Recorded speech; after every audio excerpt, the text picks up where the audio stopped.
Bong bong bong. Bong bong bong bong bong. Nyaa! You've been hacked by the powerful and tubular Maine Coon hacker! Chiaki Katsumi! Here to steal your data and your heart. Hi.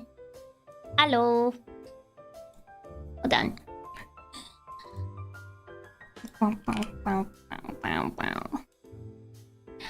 That's right, indeed so. Hi. Tis I. Hello.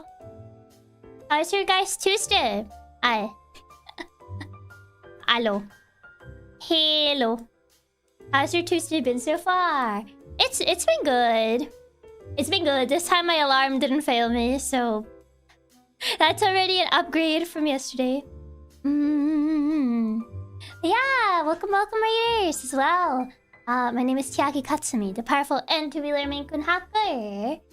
And today we're playing Ace Attorney. We're playing the trilogy. Trials and Tribulations specifically. So it is red sauce for the puzzle. I mean, do you want me to tell you the answer? I could tell you the answer, but doesn't that take away from solving it yourself? If I tell you the answer from like the clue advent calendar today. But yes, today, finale, maybe, perhaps, maybe. I don't know how long this trial is, but mayhaps it may be the final Trials and Tribulations stream. I don't know, do you want me to tell you the answer to the clue? It's to confirm.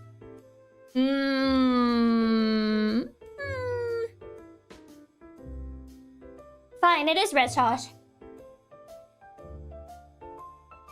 I guess I can do that. I guess I can tell you. It sounds like we may finish today. Mayhaps. Mayhaps. There is a chance that we may finish today. Hold on. I think the game's not going through.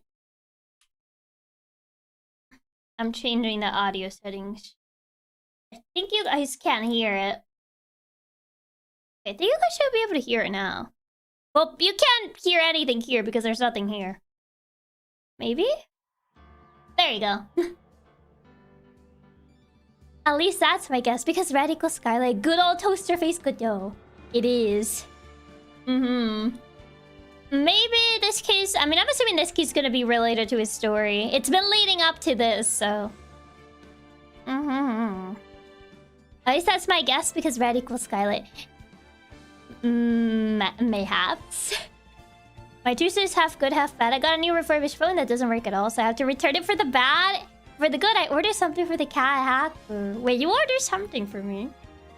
So it wasn't white sauce? No, it wasn't white sauce. It's red sauce. I gave you essentially everything you needed to solve the puzzle.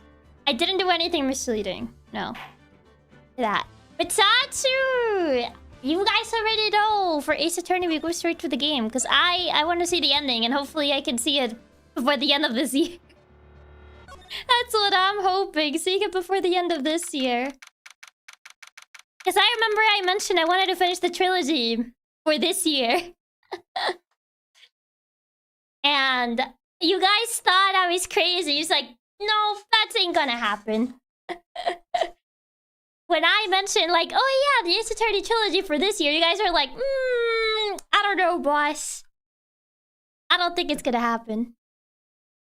It's gonna be a long stream today then. It may be, yes. I guess it depends like if we find a good stopping point or if we don't. But I do want to finish this case, hopefully. It depends how long the trial drags on, but we'll see. We'll see. We thought you were crazy. We said better start sooner than later. You guys were doubting it. I had no faith. But we're already on the last game, last case. Good morning. Oh, are you by yourself? Morning, Pearls. I said you could do it. It sounds like a doable for us to finish today, from what others have said at least. Hopefully. But Mr. Nick, please tell me what's gonna happen to Mystic Maya. So Maya's currently trapped in the cave. There's like 5 Psylocks. There is no way for us to get to her.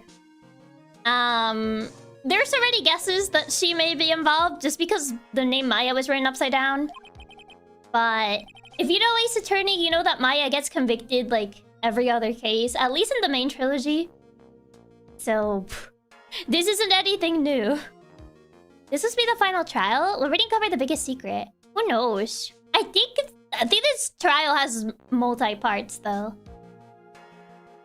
I'm sorry, we don't know yet. So hi Fern, welcome. Yeah, the investigation's still going on, so I wasn't allowed into the inner temple. Right, they didn't allow us to see her because they thought she was dead. She's not dead though, but still. I only know because she appears in later games. Oh, I see.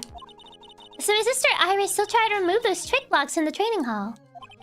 No, she's the defendant in this case, so she can't be at the inner temple. Also, hi random, welcome. Rise of the Shy is one of the longest? Is it longest as Rise from the Ashes though? She's required to be here in court. Then how come she's not here in the defendant's lobby? Oh, wait, she's not here? I have to admit, it's kind of strange. So quick reminder what happened last time.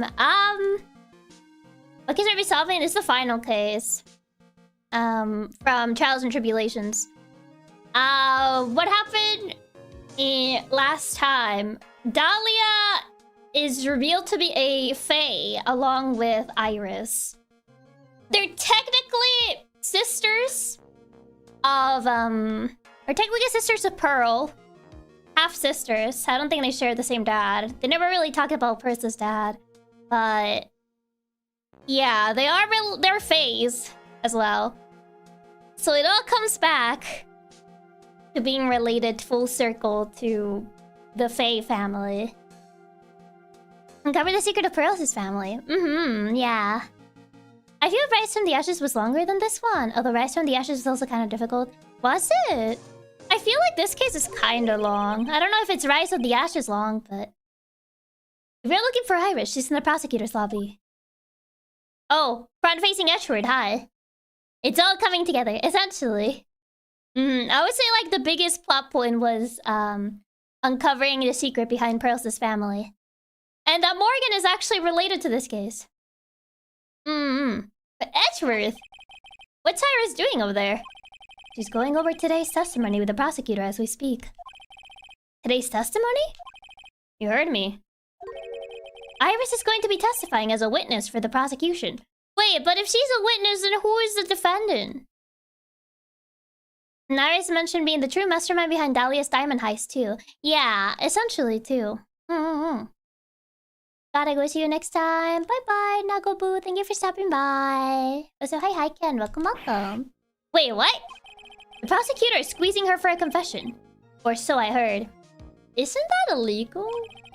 Francisca von Karma, what are you up to? Wait, is it still Fran? I don't think it's Fran, though. Witness equal victim. Yeah, but usually you can't have the defendant be a witness, though. If Iris is a witness, who are we defending? Probably the girl whose name is written in the victim's blood. Maya? Did it change to Maya? I know what you're thinking, but Francisca isn't going to be the prosecutor today. Yeah, it's Godot. What? Then who is? Who else would it be but Godot?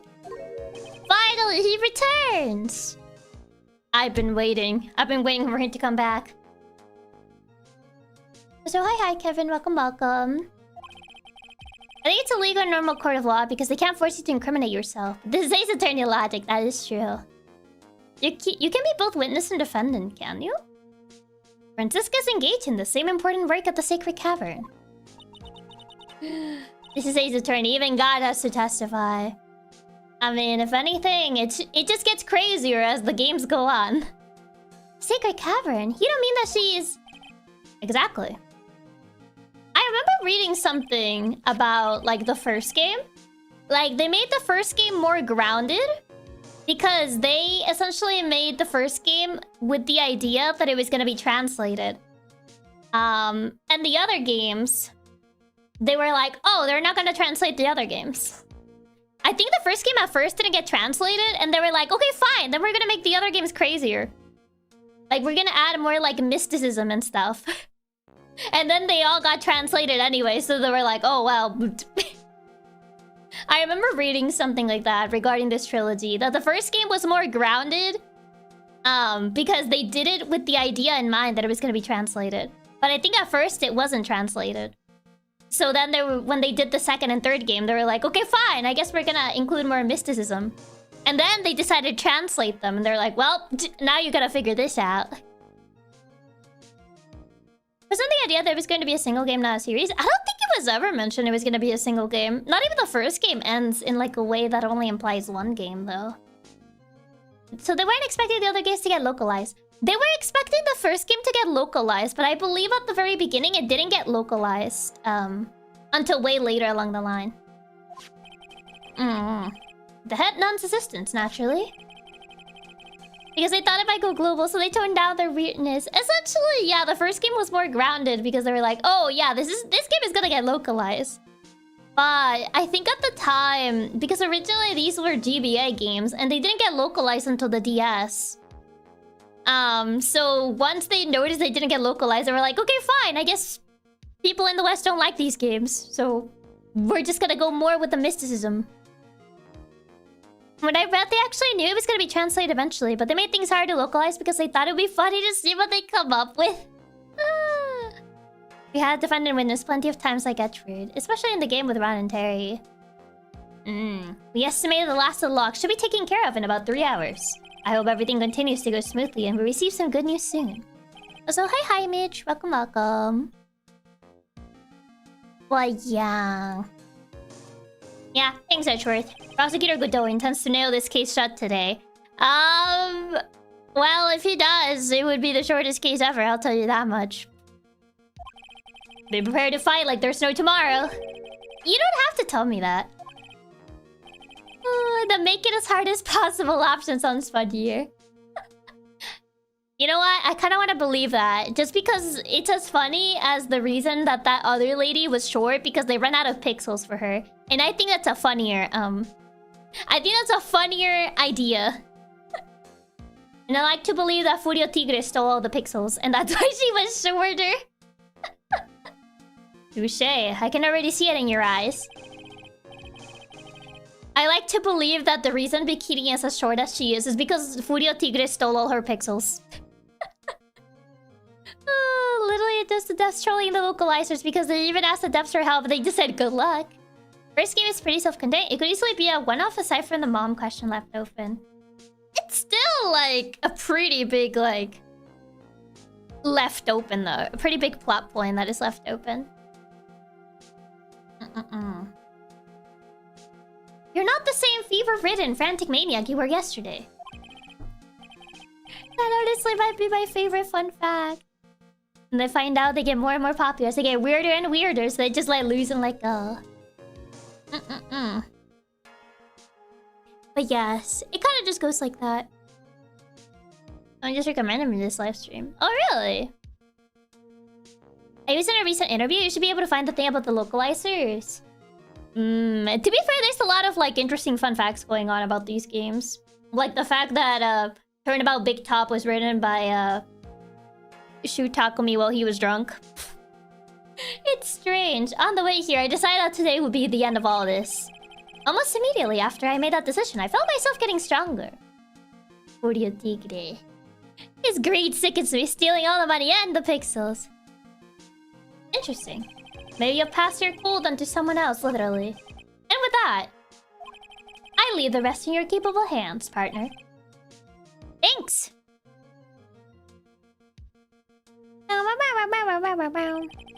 I still don't have answers for most of the riddles plaguing this case. The circumstances around the murder of Miss Elise Dunim. No, I mean Miss Misty Faye. The impossible flight that Larry claims to have seen. And what that woman is really after, Morgan Faye. What they have been hinting at since the second game, essentially. I will solve them all and bring this whole tragedy to an end. The funniest thing in Big Top really seems like it was written while he was drunk. That's what was said. I don't remember where that came from, but I remember I saw that somewhere. Court is now in session for the trial of Iris of Hasakura Temple. Nothing to say? Ah. Your Honor? What are you... Ooh, me? Well, my little brother came to visit me in my chambers earlier this morning. All of a sudden, in the blink of an eye, he developed a scorching fever and fainted. Oh, but...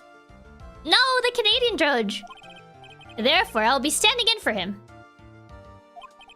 I see, Your Honor. So they're brothers. That explains a lot. The Canadian judge got sick.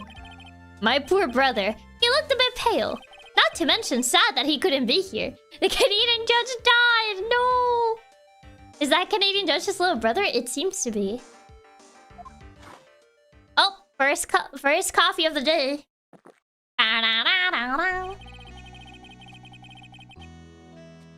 It is impossible to predict what the future has in store for any of us. So an entirely new defense prosecutor and judge, is that even legal? In the world of Ace Attorney, a lot of things fly. This is precisely why people feel the need to judge the past. Even the Canadian judge was so invested in the storyline that he wanted to find out how it ends. Exactly. Already 1 coffee. Would he drink 17 this trial? Find out. And we of the court could have been charged with the solemn duty of passing such judgment. Well said, Mr. Godot. I understood exactly what you said, at least up until the end anyway.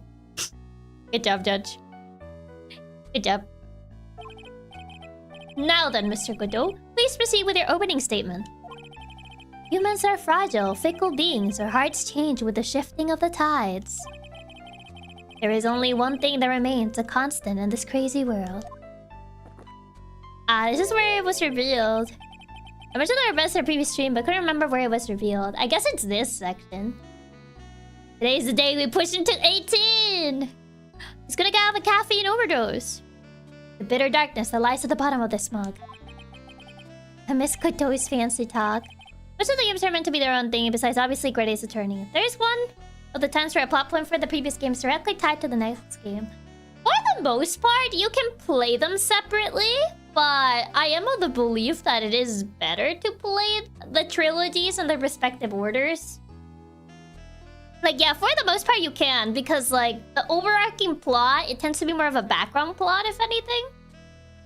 Like, yeah, you can kind of get the plot even if you play them out of order, but it ties together a little better, I feel. Especially for games that have overarching plot lines. I'll just hear... I need someone to remind me. Is Zalia not Iris' twin sister? They're not the same person, though. They're twins. Dahlia and Iris are twins, essentially. Yeah, although I feel Apollo 1 might be better to play a previous trilogy first as well. Phoenix's story doesn't really tie with Apollo's, per se. Like, it's extra if you want to know, like, more about how Phoenix got to the point where he is. But, like, you don't really need to play the original trilogy to understand Apollo's story. Or the semblance of Apollo's narrative, because Apollo's backstory changes from game to game, I feel. Like, imagine starting with Dual Destinies. That'd be so weird. What do you mean? What's wrong with starting with Dual Destinies? Yeah, didn't you play the Apollo games out of order? I mean, yeah, I played Dual Destinies, then I played Apollo Justice. And then I played Spirit of Justice. And then I played Great Ace Attorney. That's why they look alike. Yep, they're twins. Having the reference are nice. You don't need a trilogy for Apollo's games. Not really, no. During yesterday's trial, the accused refused to admit her role in the crime. But today, she has had a change of heart. I wonder who caused that change of heart. Sister Iris of Hasakuda Temple has a confession to make. Uh-oh. Confession? The defendant? I don't like the sound of that. Iris. Why didn't she discuss this with me first? Because they never do. Every time our clients end up confessing, they never bring this up with us. Because they probably know we were gonna stop them. Very well. This court will now hear the defendant's confession. Come on, Iris. She got hit with the Godot Riz and decided to give up. Oh god. Is that what happened? Upon meeting a beautiful lady, always ask for her name and profession. Was it what, the horse nicknames? Or are those only reserved for Francisca? That's one of my rules. My name is Iris. I am but a simple nun undergoing training at Hasakura Temple. Imagine clients could be good clients and speak with their lawyer first. Didn't we have one case in which the client wanted a guilty verdict? Yes. Wasn't that Round the Light? Yeah, it literally always is them telling the court out of nowhere. Witness, is there something that you want to confess to? Yes. But first I want to apologize to Mr. Wright. I can't continue lying to everyone anymore. Uh-oh. It's alright. What is it? Do I want to know? Mr. Wright, I have to admit that I did play a part in this terrible incident. Uh-oh. That's not good. Only Fran gets to be his equestrian princess, not the horse nickname. Are you actually confessing? Oh no. Are you saying that you were the one who murdered Miss Elise Dunim? Uh-oh. No, I'm not, Your Honor. But I dealt with the cover-up after the murder took place. Oh, she's essentially confessing to being an accomplice. Is she confessing to get a lesser sentence? After his spirit left, I took the lifeless shell of Mystic Elise. Oh, is she saying that she was the one who essentially created the scene and carried it to the Hasakura Temple courtyard where I desecrated it? Oh, she did the symbolism, the symbolic of essentially her getting stabbed by Mystic Ami. Yeah, maybe trying to get off easier, yeah. I'm assuming so, yes. Order in this court, order. Witness. Someone turned about his guilty musical chairs. Last one to get sentenced gets the death penalty. Ooh. Yeah, I got my wireless earbuds in while I was helping my roommate. I just burst out laughing in front of him for that horse nick. The equestrian princess. Oh god.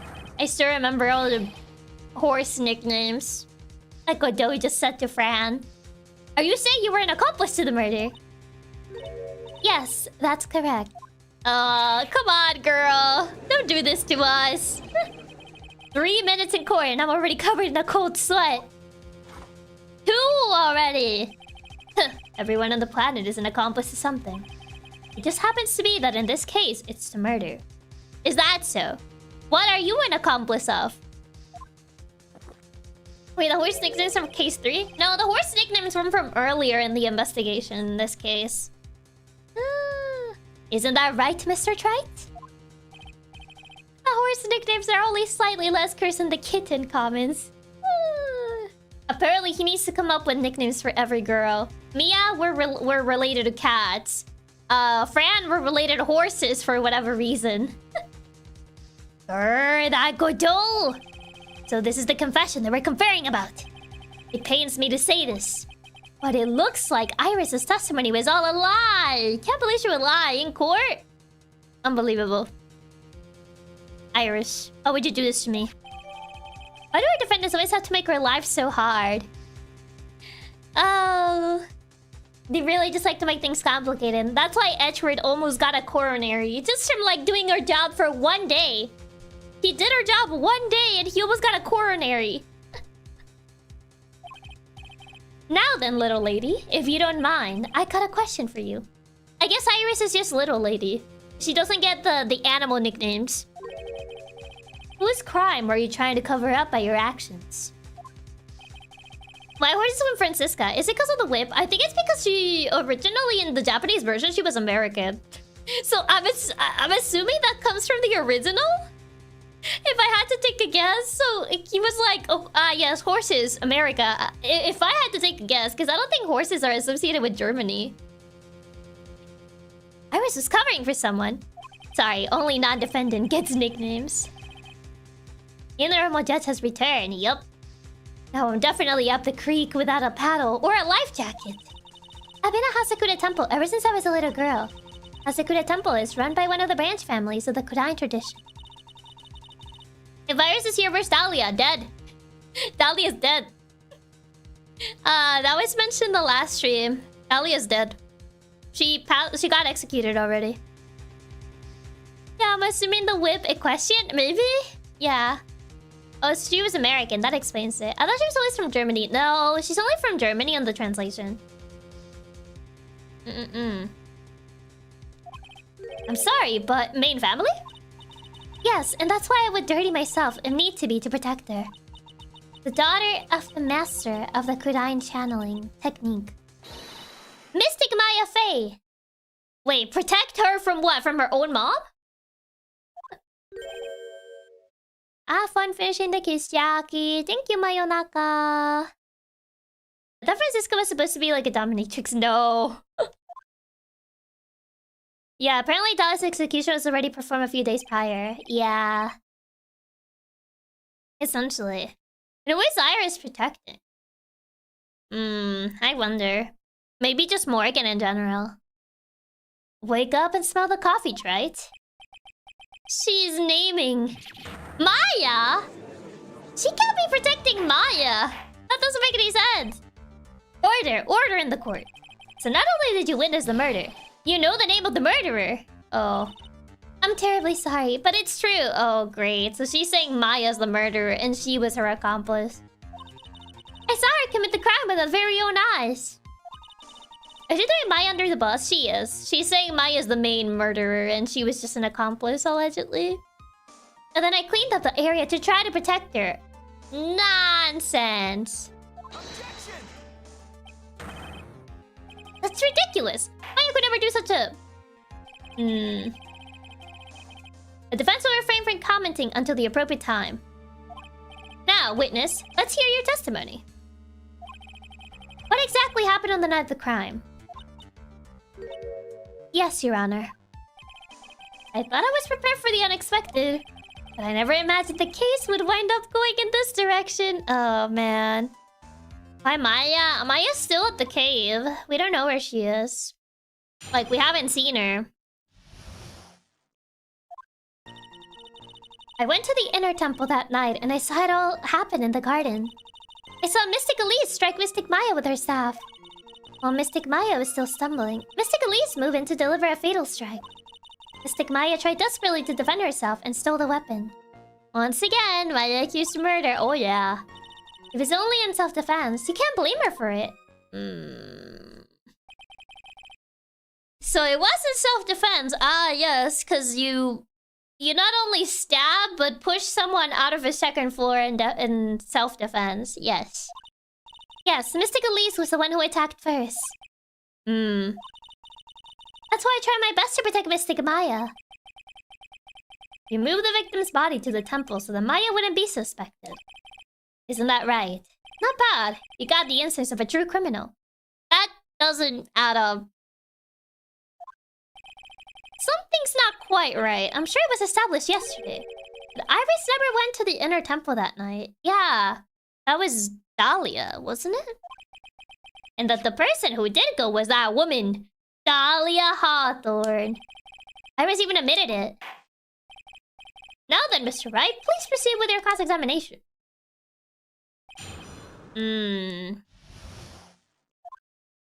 So, I went to the inner temple and I saw it all happen in the garden. Where's the... Do we have testimony where she mentioned that she didn't go? I don't think we have. Yeah, that's the weather data. Yeah, we don't have her testimony anymore. I just noticed we don't have the testimony that says that she didn't go. Yeah, those are the instructions. Horrible sketch. I saw Mystic Elise strike Mystic Maya with her staff. While Mystic Maya was still stumbling, Mystic Elise moved in to deliver a fatal strike. It was only in self-defense. You can't blame her for that. And stole the weapon, but there's no fingerprint. Well, we don't have fingerprints for this. I still don't get why she's lying to get Maya in trouble. No clue, honestly. Also, hi Sing. Welcome, welcome. And then, Mystic Maya, she turned things around and then she used the weapon she had taken and lunged forward for a strike. That doesn't add up. Witness, are you absolutely certain? Yes. But believe me, she had no choice. Mystic Maya hadn't done something. Maya's fake name would have been written on these autopsy report instead. Yes, I see. This is bad. I still can't put the pieces together unless I find a contradiction in her testimony. Yeah, we never got a chance to check it for prints. Yeah, so I can't check this for prints. So mystically strike Maya with her staff. You're saying that the victim attacked Maya? Yes, it was a truly frightening scene. Mystic Maya was struck hard on the head and looked like she was about to collapse. What were you doing at the time? Why didn't you stop them from fighting? Exactly, if you were there. I was frightened. I couldn't move. I couldn't even speak. I was in such a shock. Not really. I don't believe this testimony for a minute. What happened after that? Yeah, it sounds weirdly convenient. Sister Iris, your testimony has changed quite a bit since yesterday. You stated yesterday that on the night of the murder, you didn't go to the inner temple. Objection. Did she now? Too bad for you. What she said yesterday doesn't mean much today. What do you mean? By the way, where were you when she claimed that she didn't go? I was in the inner temple's training hall. What do you mean, no? A private conversation between the two of you does not constitute testimony. And a confession written by you does? That would be properly described as hearsay. What do you have to say? I just couldn't tell him the truth at the time. Mystic Maya, she's your girlfriend, isn't she? No? What? I didn't want to be the one to break it to you that I saw her commit murder. Oh, so he's saying it doesn't count because it's not on the record? Essentially, yeah. Man! Kojo, what are you on about? What do you witness in the temple's garden? The garden. Do we have anything regarding the garden? Receive before the lights go out. Has a sword hidden inside. No one knows this except Detective Gumshoe. Tracks. Well, this is probably not related to the track. That's the courtyard. The bridge. Crystal sphere. Worn by Elise Dunham found in the garden of the inner temple. You must channel her spirit. Leave everything up to her. Her name is blah blah blah. She's her ally. The whole here's a picture of her. Use it when you channel her. Once this is done, burn the instructions. Also make sure to not tell anyone about this letter. Gravely risk the master in the fires of Hades and yada yada yada yada. That's so dumb. It doesn't count. Yeah, apparently it doesn't count, unfortunately. Mystic Maya still stumbling. Move into the afraid to strike. Also, bye-bye, Wildcard. Thank you for stopping by. And hi, Tapper. Welcome, welcome. Yes, I'm sure of it. She threw down her staff and reached into her robe for a weapon. Oh! Wait a minute. What was this weapon? It was some kind of dagger. Ah, already know. There you go. She slipped. A dagger, huh? And at least Dunham tried to stab her with this weapon. To kill Miss Faye. Yes, exactly. Well, we got her now. Anna pulled the same stunt back and rise from the ashes about how... What she told in the tension doesn't matter because it was off the record. Yeah. Oh, there are the cracks. Do you have a problem with the testimony we're hearing from your client, lawyer boy? Lawyer boy. Do I have a problem? Yes. Yes, I do. Your Honor, I have a small problem with the witness's testimony. You do? But this witness is your own client. Yeah, but she's lying.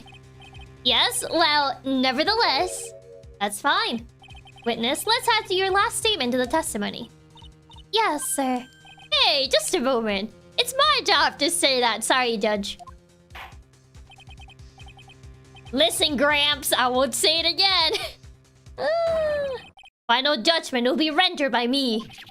Well, Judge doesn't do anything. He just sits there. Okay, now, let's continue.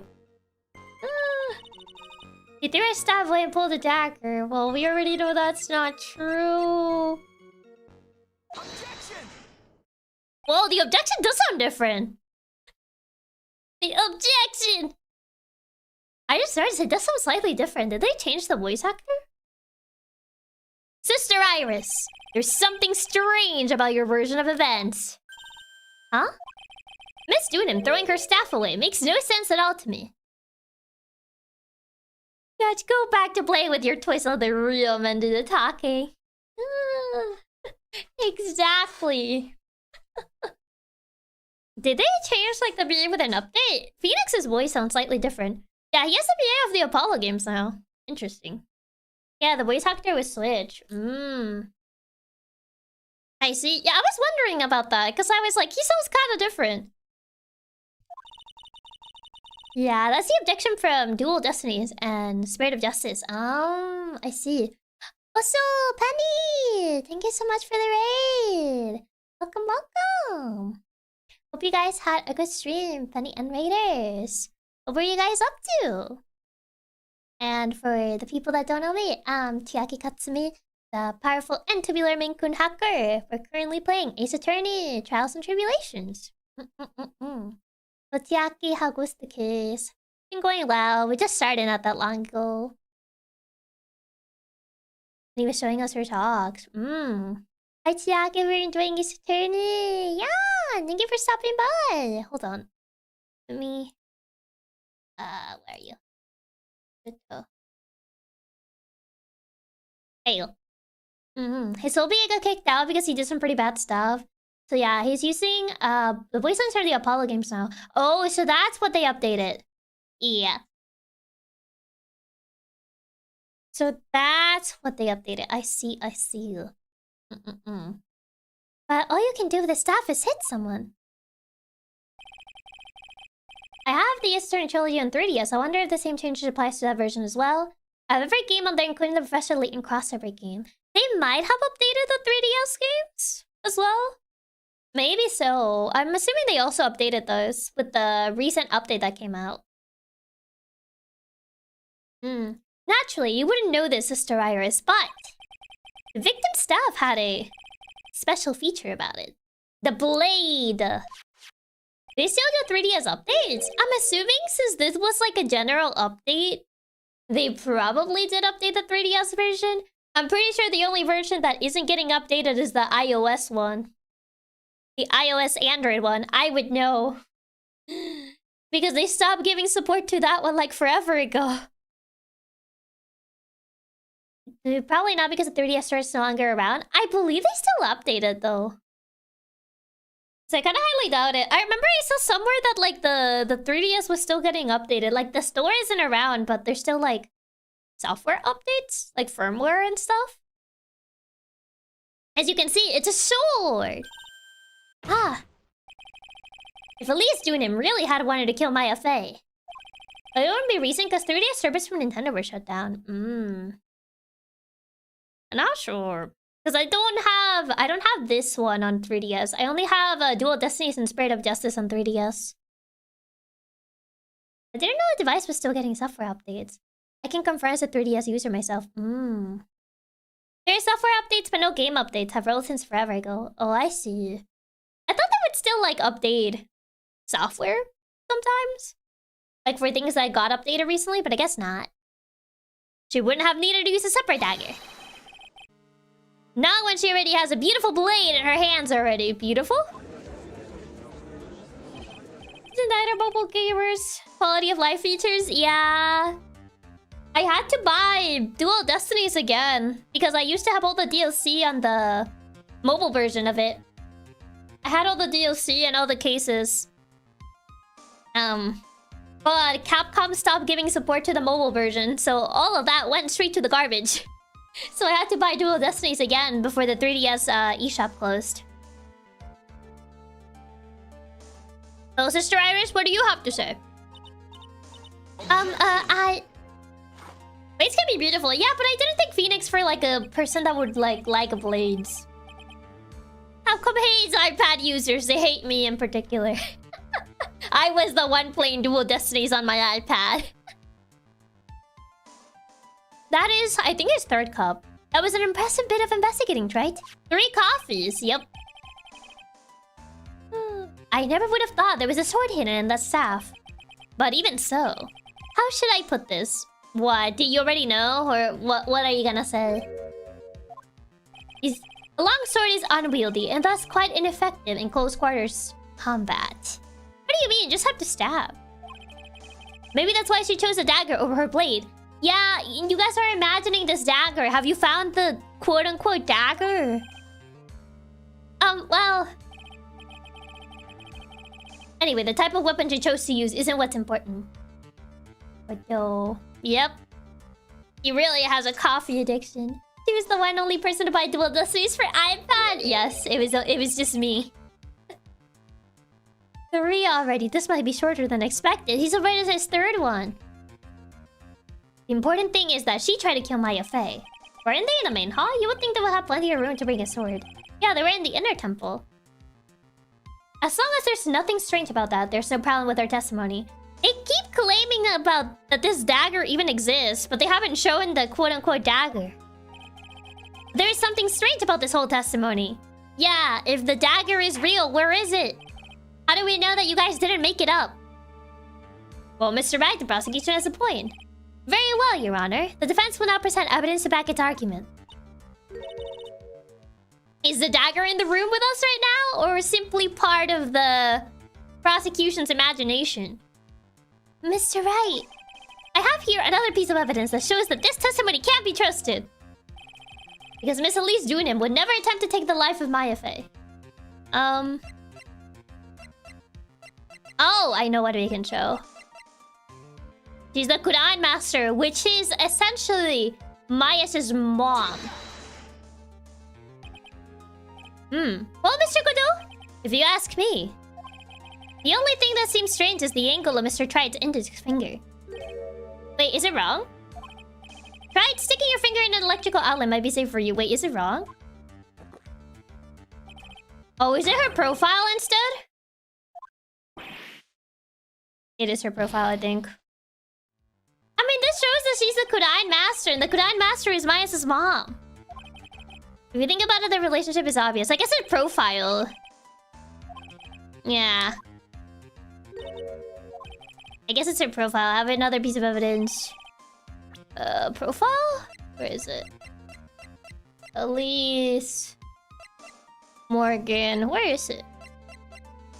Oh, there you go. Real name Misty Faye. There it is. That's dumb. It's just a relationship just as much as the profile would. Essentially, because everyone knows that Maya's the daughter of, like, the Kudain Master. They have said that, like, a gazillion times. So I feel like it should still count, but... whatever. Elise Dunin would never have attacked Maya Fey. How can you be so sure? Because the victim's real name was not Elise Dunim. Her real name was... Misty Faye. Essentially showing what I showed is the same thing, but I guess so. I've been established Elise is Maya's mother. The bag establishes that. The charm, not the bag. Her real name is Misty Faye. Eh? No. Not Mystic Misty Faye. Who is this Misty Faye? Is she related to DL6? It's so dumb because technically both held true in instance of game being overly specific. Yeah, technically both arrived to the same answer, but... Misty Faye is a master of the Kudain channeling technique. She's also... the mother of Maya Fey. Yeah, usually his attorney's pretty good at lying multiple pieces of evidence that prove the same thing. Yeah, I guess not this time.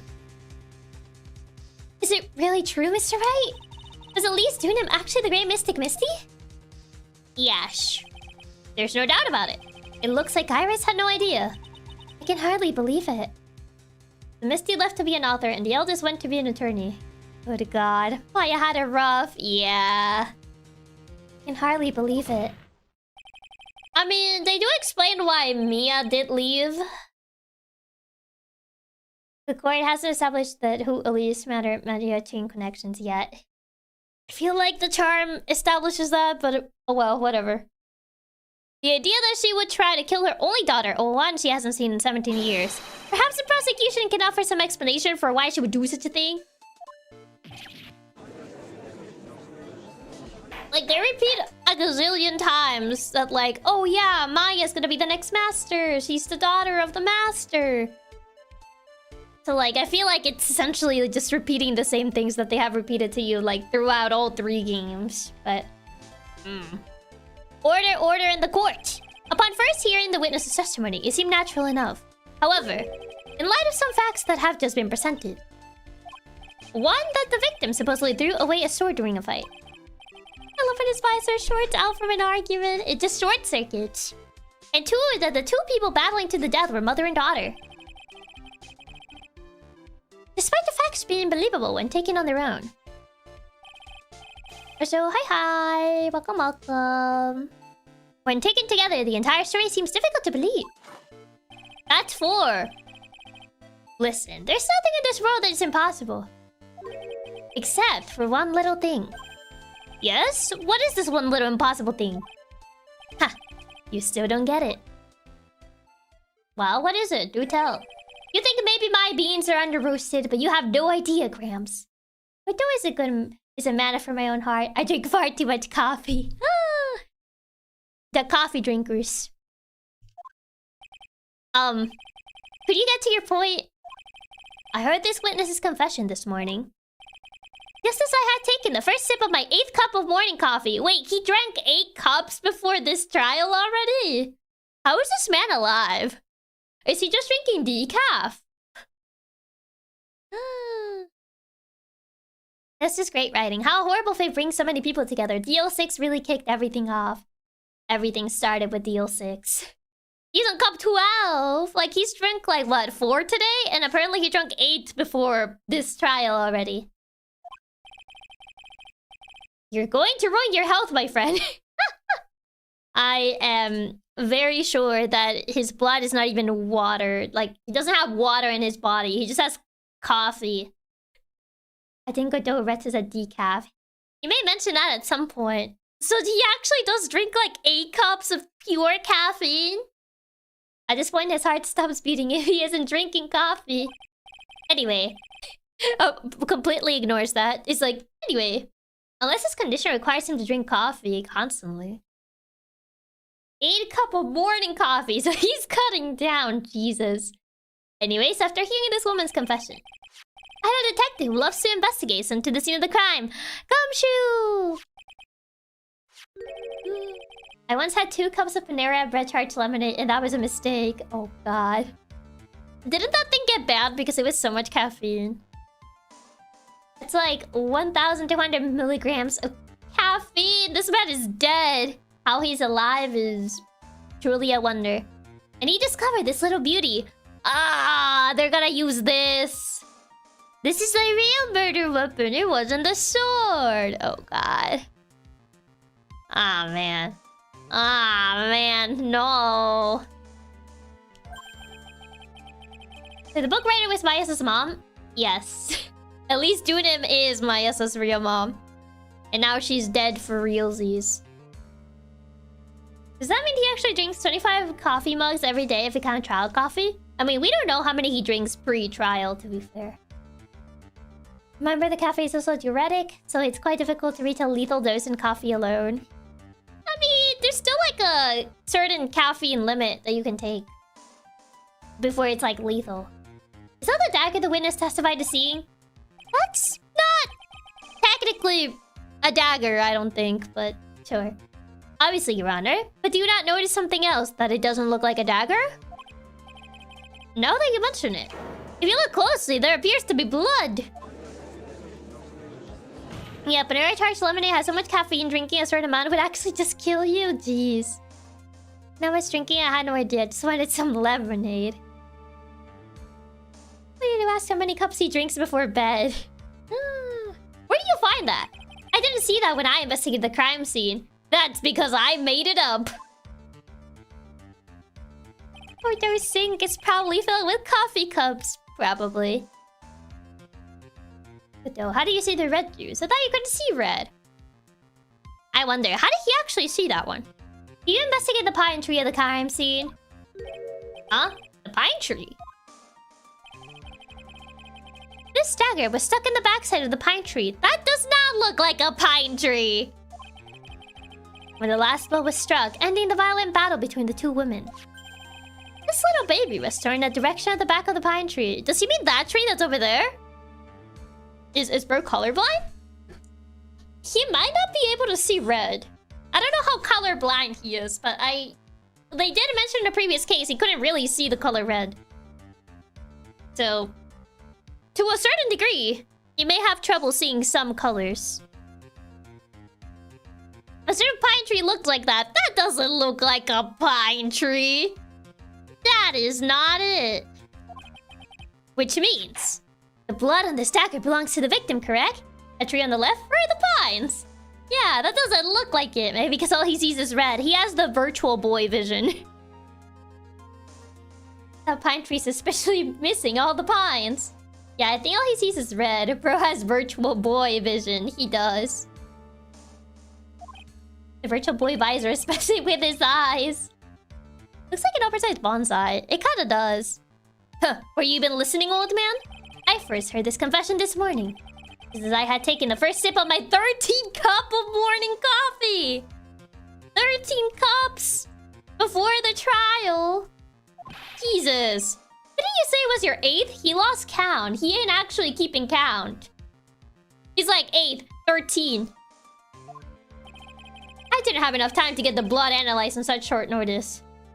My god. Weren't they 8? I'm honestly starting to believe he doesn't actually keep count of them. He's getting the numbers mixed up. How is he not dead from heart problems? I'm obligated to believe that instead of actually having water in his body, he has coffee. He must be every 5 minutes drinking that much coffee. Honestly, I'm surprised he doesn't go in bathroom breaks from the courtroom. In any case, the court will accept the dagger as evidence. Furthermore, I ordered that a blood test be performed on it immediately. So he drinks a minimum 30 cups of coffee a day during trials. Jesus. This is my sweetheart. Make sure you treat her right. I didn't take you for a knife guy. A weapon guy. Blade guy. Maybe that's why it's a confusing number of coffee he chugs in a trial. Hey, Leaf, get this piece of evidence to the crime lab for testing immediately. Dagger, found behind a tree in the inner temple garden. The blood is being analyzed now. Body made of 70% coffee. Yes. Exactly, the remaining 30%. It's just water, I guess? Now then, the testimony we have just heard had numerous unbelievable aspects to it. Yeah, I think Kuto just says a number because it's too many to keep track. Does he even sleep? Probably? However, after having found the very dagger the witness spoke of, I believe we can consider her testimony to be credible. That is number 5? You girls never lie, ever. 70% coffee, 30% red. It's a Japanese black pine, and they do look exactly like that if they're old enough. So that's why he called it a pine tree. That would explain why we never see him drinking the 70th cup of coffee. What's this, his 20th total? I don't know. I have no clue. I don't think even he knows. In any case, witness, if you could please testify again to this card. About what, Your Honor? Wrong, Gordo. Cute girls can lie. I bet he just pours them out when no one is looking. About the incident you saw, the battle between the two women. Yes, Your Honor. Womp womp womp. The battle. Mystic Maya stumbled briefly after being hit over the head with the staff. But then she dodged Mystic Elise's next attack and stole her weapon. Suddenly, Mystic Elise was the one on the defensive, with her back to the stone lantern. Oh. Stab. 5 from the trial and 13 this morning, so 18 so far. That's when Mystic Maya stabbed Mystic Elise. Mystic Elise managed to fling the knife away, but then she collapsed. Hammered in the 500th cup of Joe. It was a very heartbreaking story. I don't know if there were any bad feelings between them, but it had been 17 years since Mystic Misty's disappearance. Perhaps they simply didn't recognize each other anymore. That seems reasonable. Now then, Mr. Wright, proceed with your cross-examination. And what motive would Elise even have to attack Maya? Like, there is zero motive. Like, why would they fight? Like, she's making up this entire narrative about them fighting, but like, why would they fight? I'm not sure. The area was very dark, so I really couldn't see. I think I got knocked away somewhere as the fight escalated. That makes sense. That would explain the need for the dagger. Mystic Elise raised the dagger to strike. Mystic Maya dodged it at the last second. The dagger struck the lantern and fell to the ground. And then at some point, Mystic Maya picked it up. Nothing sounds especially strange yet. Why would she try killing her daughter? Yeah, what would ever cause the two of them to fight? Yeah, I don't know why she claims that they would fight. Mystic Maya. Oh, they finally added the little dots. Hey, that's pretty neat. They didn't have these before, I don't think. Yeah, they finally added these. I've seen these on the newer games, but I don't think this one had them. A little dots there. Dots? Yeah. It kind of shows you like how many statements are there. She found out Maya was scalping Pokemon cards. Or to count which section you're in, yeah. I had no idea. It was dark and I couldn't see. According to the detective who found the dagger. Yeah, I know those were in the newer games, but... Did they add the log? No, there's still no log. I wish they have added a log, but they still haven't added one. Most likely was flung towards a tree after the struggle. To begin with, I 100% believe Maya doesn't even have what it takes to even attack somebody. Yeah. After being stabbed in the stomach, the victim collapsed? Now that I think of it, she seemed to stare at Mystic Maya for a while. And Mystic Maya stood there, not moving an inch. I felt for a moment like time had stopped. Log? There is never a log. Then, suddenly, as if the spell had worn off, Mystic Elise fell over. Seems like a reasonable story at first, but there's one thing that is completely impossible. The very idea of Maya stabbing someone.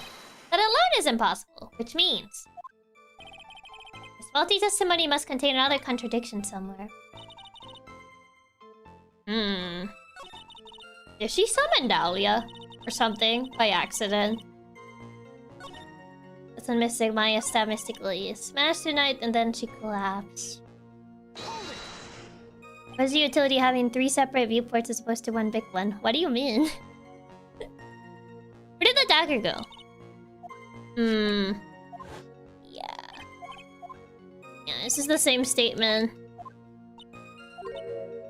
Yeah, that they stare at each other. I'm starting to think she might have, yeah. But how did she summon Dahlia by accident, though? Wasn't Pearl the one that was supposed to have the picture of her to summon her? Like, Maya's never seen what Dahlia looks like. So how would she summon her? Iris, where were you standing when you witnessed all of this? What do you mean? Well, if either of you had if either of them have noticed you, they might not have continued their battle. I wonder if that's true. Was it by accident? The two of them. They were standing near the garden stone lantern. Yeah, Maya wouldn't know who to summon, so she shouldn't be able to. I mean, she doesn't know what Dahlia looks like. She kind of needs to know how the person looks like to summon them. You have to want to summon someone to channel them. Well, isn't Iris a Dahlia lookalike? They look close enough, but still. How would she summon Iris? Iris is alive. I think that's why they didn't see me. So it was dark in the garden when the murder took place. What did Miss Maya Fey do after she was struck? What happened to the victim's staff? There is dark, couldn't see. I think he got knocked over. She died to strike him. Mr. Maya dodged at the last second. Struck the lantern. I mean, I wish she even tried to summon Iris. I mean, why would she be summoning anything, period? Essentially. You're saying that Maya Fey turned the tables on the victim? Yes. But Mystic Maya wasn't herself at the time. After all, her life was in danger. The idea of Maya cornering someone at knife point is just silly. As they say, a corner fox is more dangerous than a jackal. Channeling is usually done by willing, yes. Yeah, it seems like a really odd time to be starting a spirit channeling, yeah. 6 cups of coffee. I believe the correct description of a corner fox is scared and petrified? Is it interacted during the bridge case? Not really, because both cases that actually had, Dahlia Hawthorne, Maya was not aware of her existence at all. One case is Mia's case. The other case is what? When Phoenix was like...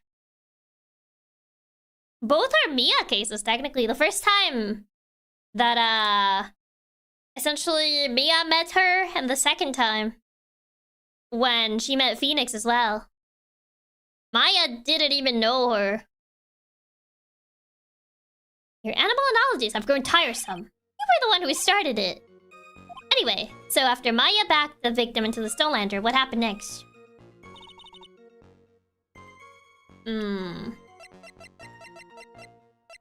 Sword hidden, no one knows this. Taken that night, found on the outcropping near Dusky Bridge. This blood on it came from the victim's staff. Yeah, Corto is the one that started the animal analogies. Yeah, the temple was the very first time Maya ever met Iris, and she's never met Dahlia as far as we know. Yeah, exactly. Like, I meant Dahlia. Like, Iris is alive, so that's unrelated. Found by Elise. Found in the garden. Found behind a tree in the inner temple garden. The blood is being analyzed. And then I fully then she collapsed. It seems like a reasonable story at first, but there's one thing that's completely impossible. This faulty testimony must contain a contradiction. Yeah, Dahlia was executed. Yeah, I mean, Iris is right here, so... Mystic Maya stumbled briefly after being hit over the head. Then she dodged Elise's attack, stole her weapon. Yeah, we don't have fingerprints on this, so we can't really attest to this being actually stolen by Maya. Or not. Do we have a picture of how that looks like? I don't think so. Yeah, this is just our old pictures.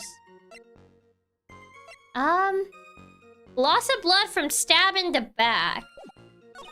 Mystic Elise managed to fling the knife away, but then she collapsed. It doesn't say where she got stabbed, though. Because it says it was a stab in the back, per se. That's when Mystic Maya stabbed Mystic Elise. Did they specify?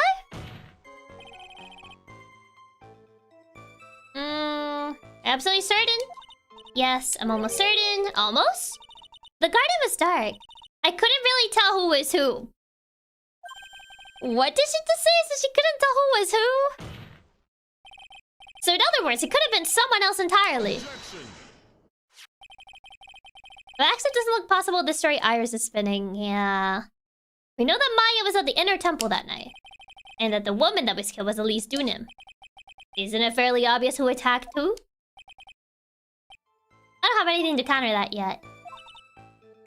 I mean, she legit just said the two of them faced each other. The Mystic Maya rushed straight into Mystic Elise. Mystic Elise doubled over and fell to the ground. So she was stabbed in the stomach. Oh, that. There it is. Yes. Yeah, I mean, at least the judge said she was stabbed in the stomach, but that's not true with what we saw. She'll be stabbed in the back. Wasn't no defense there, whether back to the Stone Lantern. Maybe it's either this or this. You know the victim is noticeable taller than the alleged prep. I mean, yeah, but I don't think height has anything to do with anything if the stabbing is in the back, though. That's the thing. It should be one of these statements. Yeah, stomach which doesn't end up in the actual report. Yeah. They mentioned it when I pressed that statement. So I'm assuming it's that one? If I had to take a guess. Days back to the stone lantern that you object with the autopsy report. Is it? Because they only mentioned the stabbing on this one though. Like stabbing in the stomach.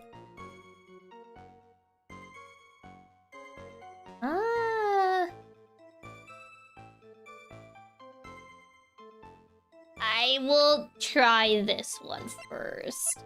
Because this is when they actually mentioned the stabbing in the stomach. And she agreed that it was in the stomach, so maybe? Objection! Okay, it might be that one.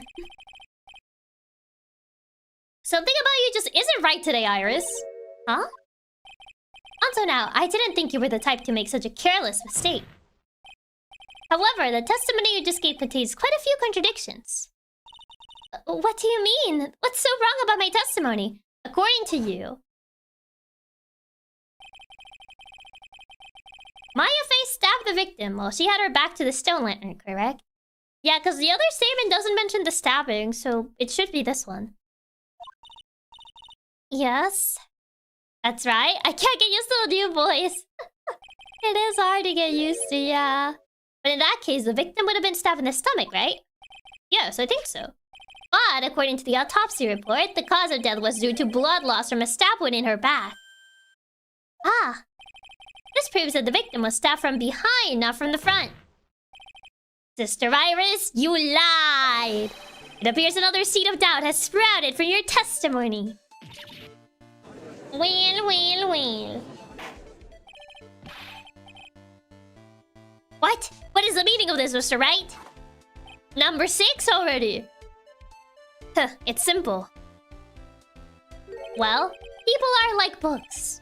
We have all got a friend in a bag. You get my drift? No, I don't get it. I don't think he gets it either. Is that all you have to say?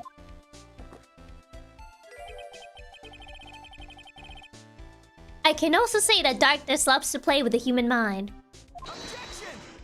Could you please knock it off with the cheesy proverbs and illogical metaphors already? The point is, too much of this testimony just doesn't make sense. Throwing away a useful staff, the people fighting being mother and daughter. And now she falsely claims the victim was stabbed in the stomach. She's making it up. That's 7. Wait, he's on the 7th already. There certainly are some inconsistencies. Well, Iris, how about it?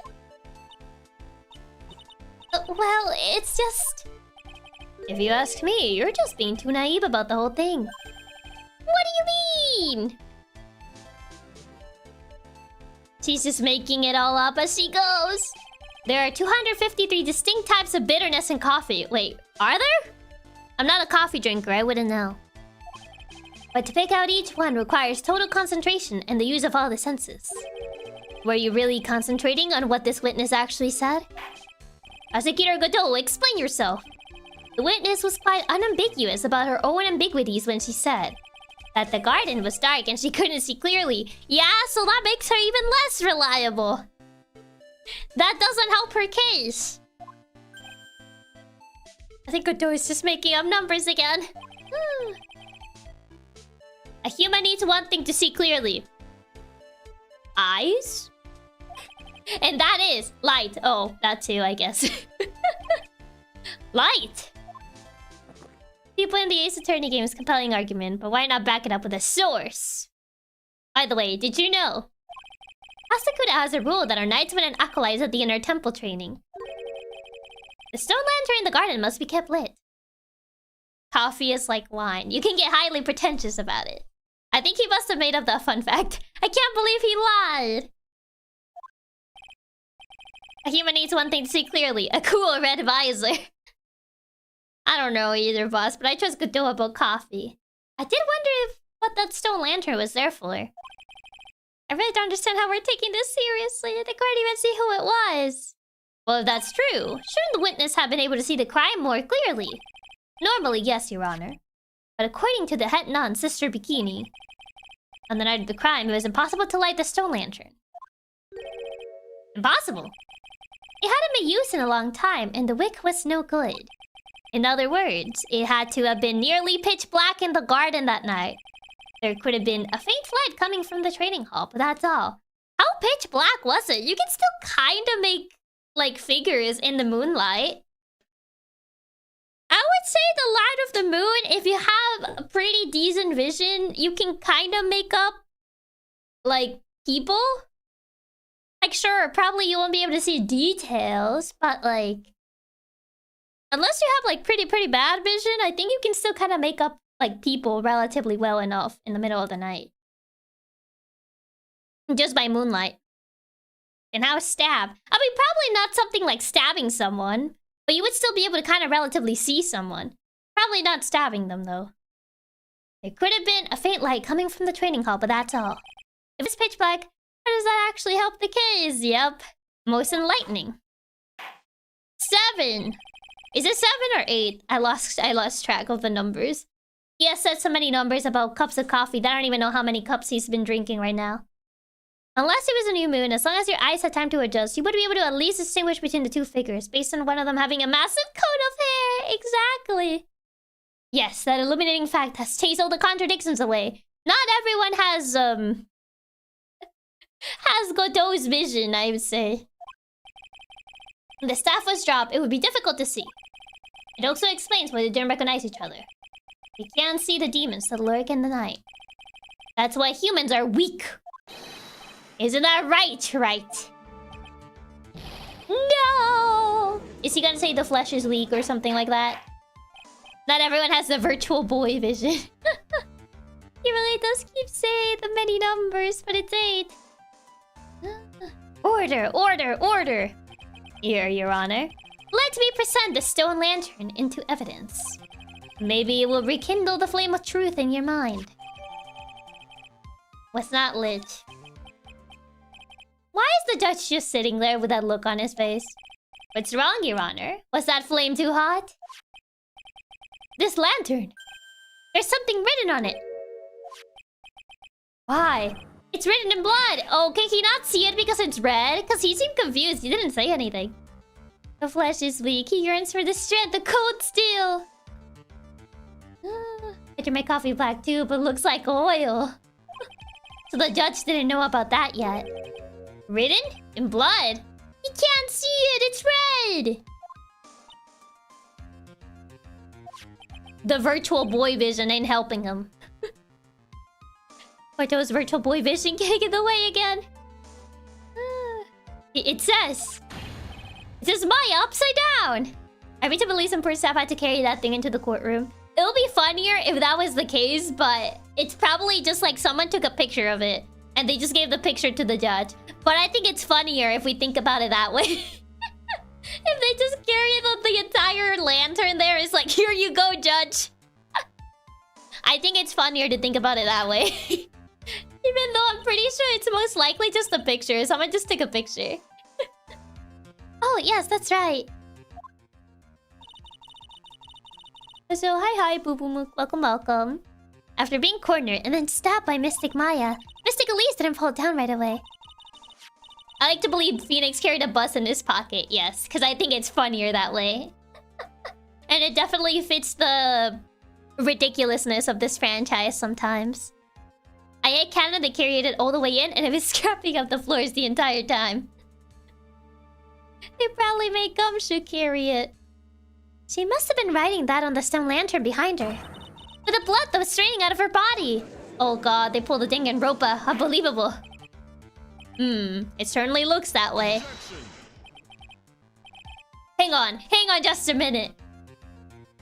Give him a few minutes. He can't read it, it's red. What are you all talking about? No, the virtual boy vision. He can't see it. What do you mean, what are you all talking about? We're all talking about the message written in blood. But he can't see red. Huh? Nonsense. This lantern. It's as clean as a whistle. Oh god, his virtual boy visor. He can't see red. Could it be? Much for craving the power of steel. We broke the virtual boy man. It was Gumshoe and they deducted his pay for taking too long to carry it down the mountain into the court. Poor guy. Trying to prick out blood from her back to write it would be pretty tough. Yeah. Still can't see red. Why? No, he just can't see red. That's why he thinks the lantern is clean. If only this was Danganronpa so he could read all the pink blood. He can't see the bloody writing at all! Did you forget how he couldn't see the stains on Maggie's apron last time? Now that I think of it, he did say something to me yesterday. He isn't just colorblind, he straight up can't see the color red. You can't see Nick's tie, for example? Is it just invisible for him? Or is it just like a blur? My eyesight is pretty messed up. Even with these huge goggles on my head, I still can't see everything. You should still be able to tell something is written, though. Does the color red just disappear or something in his brain? Oh, colorblind is actually good, though. So that's what he meant by that. It probably all just blends in as one color. I know it's not the intention, but he sounded British. How is it British if he doesn't speak? In any case, this is obviously an important note. We now know that the crime scene was dark, and that the victim scrawled this message on the stone lantern. Note to self, don't go around Godot wearing a red suit. He's not gonna see it! As something different from color blindness, I'm colorblind and the affected colors don't disappear. As Ace Attorney, so don't expect realism. He screams objections.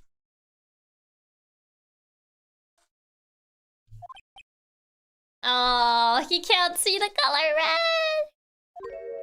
Mr. Godot? His virtual boy broke.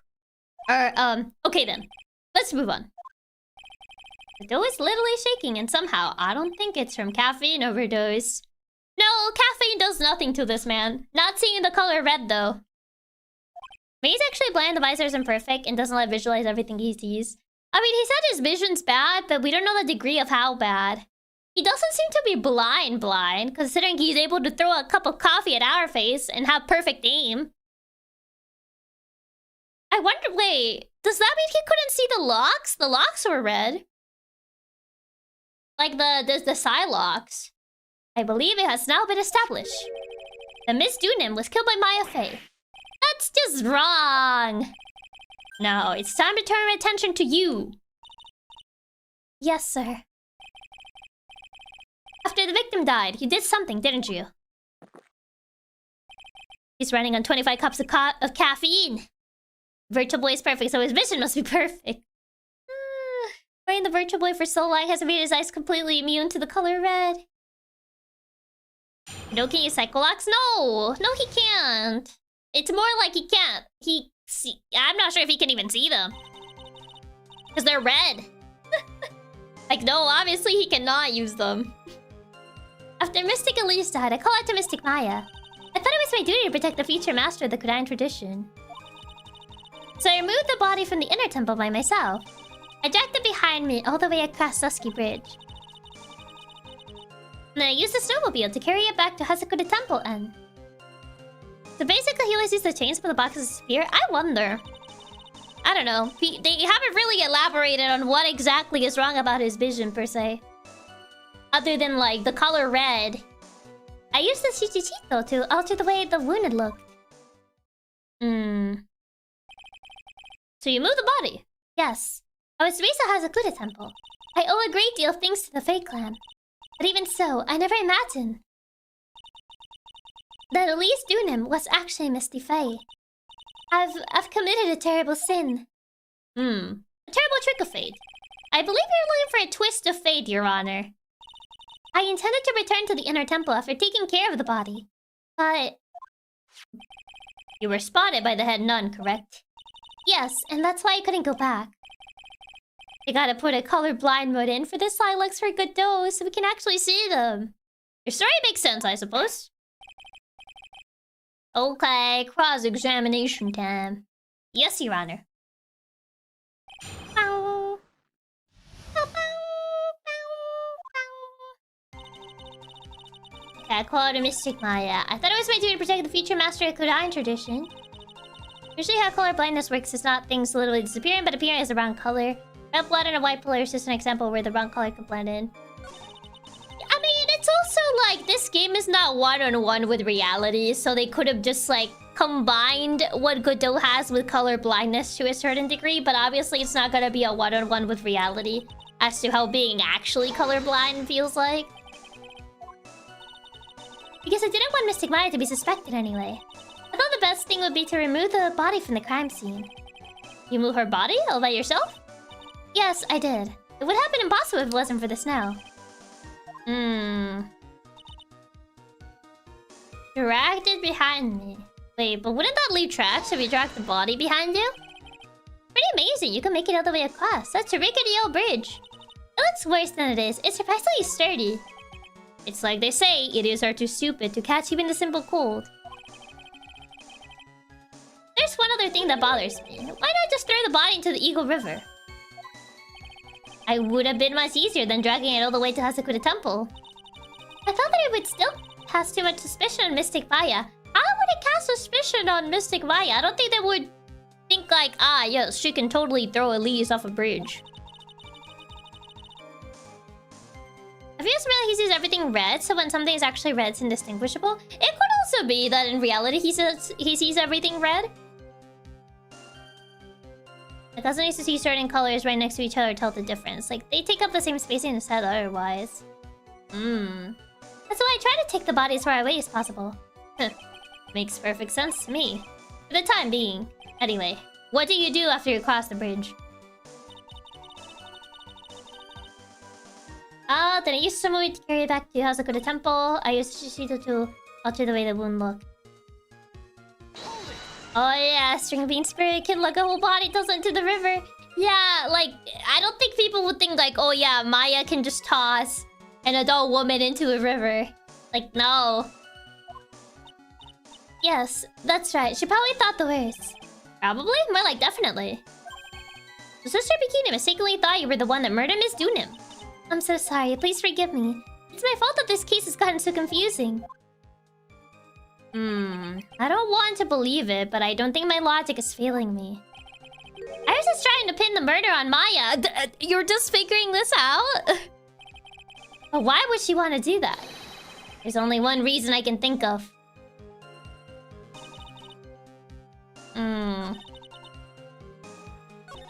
So I removed the body. I dragged it behind me all the way, and I used the snowmobile to carry it back. Alter the way the wound looked. And the suspect's fingerprints, but it's not the murder weapon. It's my fault. This kid's gotten so confusing. That might be the first true statement she said all day. Essentially, you can see blood just fine, but not on white. You think it's harder on other colors? I mean, he couldn't see red on Maggie's apron either. And I don't think that was blood. I think it was allegedly ketchup as well. So it's the color red, not just blood in general. It's very difficult to carry someone that won't cooperate, and the dead aren't known for cooperating. The apron was white as well. Was it white? I don't remember the apron. I don't remember the apron being white. I thought it was my duty to protect the future master of Kudan, so I removed the body from the inner. Why do you do that? No, that's when she mentioned she moved the body. The snowmobile? The snowmobile? I knew that would show up sooner or later. Yes, I had the key. I used the snowmobile to travel from Hasakuda Temple to Dusky Bridge. Here's the part that was in question the other day. Oh, the tracks. If you really did move her body by snowmobile, then there should be tracks left in the snow. This picture was presented as yesterday's trial. Aprons usually come in white. Aprons come in different colors, not just light. It's been long enough since the Maggie case I completely forgot what color her apron was. Yeah, like aprons are not always light though. There's like a lot of different like colors for aprons. Are these the tracks from that ride? Yes. I think they are. You think? But I can only see one set of tracks here. I don't see what's so strange about that. Snow was still falling when I left Hasakuda Temple. And then when the murder took place, it had already stopped. That's why there are such fresh-looking tracks. How about it, Mr. Wright? What do you think about the testimony? That doesn't make sense if you stack it up against the other evidence. Apron was white and the dress was orange. Sure, but the most common color, as far as I've seen in my current lifetime, is white. There are many aprons with different patterns, yeah. Like, personally, I own a navy apron, while white is common. It's certainly not the only color for them, yeah. I like the statement Iris just made added to the testimony. All will be made clear if you allow her statement to be added to the record. That is... I lost track of what number coffee that is. You! Let's get this snow business cleared up, shall we? Yes, sir. By the time the murder took place, the snow had already stopped. 10:50. Murder was what, 11? Well, it says 10 to 11. Murder allegedly 10 to 11, so technically it could have stopped, but also like, no. Because snow stopped at 10:50 though. So, yes and no? Technically?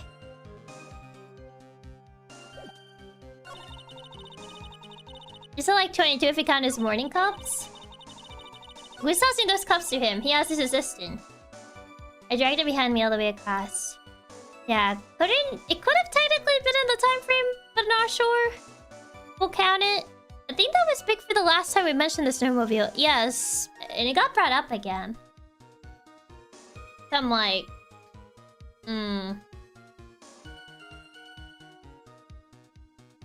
What does it say? Is enough leeway for it to be technically possible?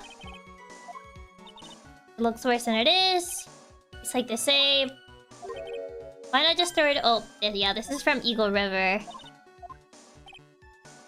I used the snowmobile to carry back to House of Temple. I used this to shoot the toll through the wound. By the time the murder took place, the snow had already stopped. Technically, it could have, but also, like... It depends, because we only have an estimated time frame for the murder.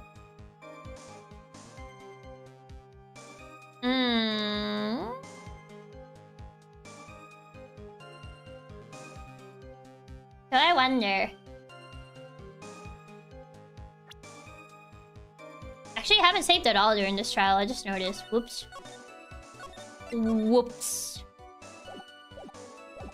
By the time the murder took place, the snow had already stopped. It's hard to tell if the game will accept it. Yeah, because, like, technically there's a little bit of leeway for it. So I'm like, would they accept it? That's what I'm concerned about. It doesn't feel very airtight, so there's an entire hour of leeway with the time of death. Yeah, but so far nothing really has... I removed the body from the inner temple. I dragged it behind me all the way across Dusky Bridge. I do find it weird, like... It didn't leave tracks, though. Yeah, since we don't know the exact time, so it's hard to know for sure if it'll count. Yeah. We only have a time frame between, like, what?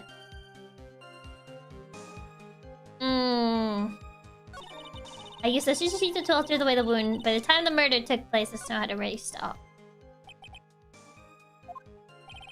Iris is trying to pin the blame on Maya, but why would she want to do that?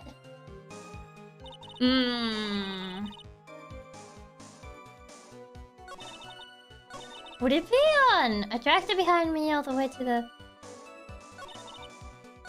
I wonder if it's on the new statement, though. By the time the murder took place and the snow had already stopped. It's only when tracks make sense if it was still snowing. Technically? Weather data, original weather report for the night of the crime. Yeah, because snow is 7 to 10:50 and the murder happened from 10 to 11. So it could be this statement, but also I'm not sure. I dragged it behind all the way across the ski bridge. Oh, that's the wrong picture. Whoops. You're pressing it first. I don't know if it'll press anything, but I guess we'll see if this has anything. There have been a lot of contradictions to your testimony this time. Are you sure it's all true? Yes, I am. When the murder happened, the snow had already stopped. According to you, that's why the snowmobile tracks were so clear. That's right, I'm certain of it. I see how you think, Snow, huh? What is going on here? If the snow really had stopped by the time of the murder, it would mean there's a bigger hole in her story than the movie The Great Revelations. What does that mean? Well then, Mr. Tribe, perhaps you'd like to share your theory with us. Let's see what's up your sleeve, or rather, at the end of your index finger. The movie The Great Revelations? What is that? That is pretty small range for the snow to have actually stopped. I wonder, is it the new statement? Because he made it sound like it is that statement. So this one. So this, in theory? He made it sound like that was... like she was wrong about this. So I'm assuming... The grid is apparently a Matrix reference? Wait, that's a Matrix reference? The Matrix Revolutions. Wait, that's a reference to the Matrix? Feels like they're emphasizing the snow, so I feel like it's gonna be that. Is there any other statement that mentions the snow? I used the snowmobile. I dragged it behind me. Yeah. I guess. We'll try that.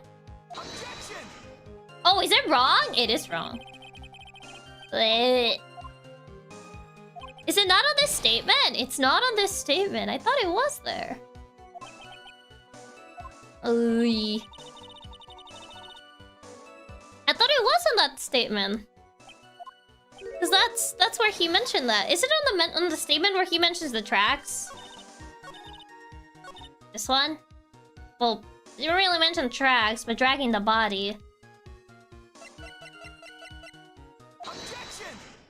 Apparently so. I don't know why it was on this statement. That's so weird. You claim the snow had already stopped when the murder occurred. But I'm sorry, Iris. That just isn't possible. What? This is the weather data from the night of the murder. According to this, the snow didn't stop until 10:50. So random that it's on this statement, though. But you couldn't have crossed Dusky Bridge at that time. Well, why do you say that? Because 5 minutes before the snow stopped, Dusky Bridge was struck by lightning and had caught on fire. Oh, is that why? I guess that's the angle he was going for. Rather than, like, the snow stopped. So that's why he mentioned that, because of the lighting. The bridge was on fire! You don't mean to say you didn't know about it. It was because of that lightning strike that the bridge burned down. What? But it can't be. It looks like you still haven't figured it out. No matter how hard you try to deceive or conceal the truth, you can't pull the wool over the eyes of a real defense attorney. Yeah, the weather data really is being used a lot today. Order, order, order! Womp womp. The bridge was already on fire when the incident took place. That's right, the inner temple was already totally cut off from the outside world. There's no way you could have crossed the bridge, body or no body. Witness, even my patience has its limits. Exactly. Any further lying and you'll be fined in contempt of court. You have anything to say for yourself? I don't know what number this is. 9? 10? The only person here that is truly contemptible is you. Me? Old man! Me? How dare you? Whether this witness lied or not doesn't mean squat right now. Squat? I've given up keeping track. The important thing now is to find out the truth, isn't that right? Yes, of course, but... whether it was snowing or not snowing, or whether the bridge was burning or not, there are two facts that can't be disputed. First, the body of Elise Dunin was discovered in the Hasakuda Temple courtyard. And second, the head nun. Sister Bikini. Witness Iris desecrating Elise's Dunin body. Might be 10, but for Godot might be like number 14. He makes a good point on both accounts. That's right. I'm not lying. What are you claiming this time? I wasn't myself at all that night. So my memory is still somewhat hazy. Oh god. You have stood at that witness stand and testified this entire time. Are you telling us now that your memory of that night is hazy? Oh, huh. It is only human to err. How convenient. If you're so perfect, right? Maybe you can explain this for the court. What is it? When the murder happened, the bridge had already burned down. But somehow the body traveled across the bridge and was found in the temple courtyard. Perhaps you have some kind of perfect explanation for this magic little trick? Turnabout Big Top would like to enter the chat. Not exactly, no. Oh god, is it related to Larry's drawing? I know there must be some other way she got across that burned out bridge. You're really playing the I forgot teehee. I remember you hazy, then you don't count as a valid witness. Exactly. If the judge actually held liars in contempt of court, cases would never progress. But unless I can somehow demonstrate it, we'll never know the truth. The wind blew the body across the bridge. It looks like the defense is not prepared to offer a suitable explanation. 11. You see what I mean? In other words, you are in no position to suggest that this lady's testimony isn't the truth. Larry saw her fly. Alright then, witness, let's hear your testimony once more. About what, Your Honor? You've admitted that you moved the victim's body. Nevertheless, your prior testimony contained a rather large inconsistency. I think it's time to explore that flying person and Larry's a sketch. Oh no. Please add an explanation for that to your testimony. Yes, Your Honor. Will this be her final testimony? I don't know if it really will be. Other than walking over the bridge, there's no way to move the body. So I must have just gotten confused, I guess. Is the snow still falling or had it stopped? Does it really matter that much? Or are you saying that there is a way to cross a burning bridge? Cannon! Cannon! Nah, I'm kidding. So it was just a misunderstanding. There's a photo of Dusky Bridge after it burned down from the lightning blast. It was taken on the morning after the incident. If you yeet someone across the other side... What's Godot even about? She's been inconsistent this whole trial. 11. We're already so far into his 17. Godot's rationale would not work in an American courtroom unless the jury was already rigged to accept it. She went with a Detective Pikachu strat. It was actually Iris building a makeshift catapult to send her flying the whole time. Turnabout Big Top should have been in this game instead of the second one. Oh no. It certainly was burnt to a crisp, and... where the suspension wires even snap? It's amazing the whole bridge didn't fall. Did she Tarzan across the bridge? Clearly, it would be impossible to carry a corpse across a bridge in this condition. Like in the morning of the crime. Unless I do something to discredit this testimony, it's going to be deemed as the truth. And Maya will be accused of murder. Right? I'm only going to say it one more time. It is only human to err. And... only humans can spot the errors of our ways.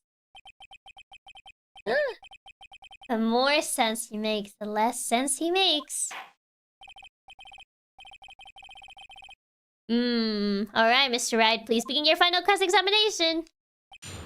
Moving the body. I must have gotten confused. Has no, does it really matter? Well, I don't see why there couldn't be a way across. Mr. Wright, don't you think that sounds a bit silly? A dead body crossing a burning bridge. Did anyone actually witness such a thing? Oh, Larry did. Huh. If there was, I don't think you would call someone like that a witness. I mean, debatable whether you can call him a witness, but... after all, a dream isn't the same as actually seeing something. Come on this place. I owe it to everyone to figure this out. How do you transport a body across a burning bridge? You yeet it to the other side. Even if I don't know the exact answer yet, it's okay. I'll start by examining all of my evidence and see where that takes me. I gotta be like a shark. If I don't keep moving, I'm good as dead. Just keep swimming. Just keep swimming. Just keep swimming. Just keep swimming. Doubtful you can call anything coming from Larry's mouth after this.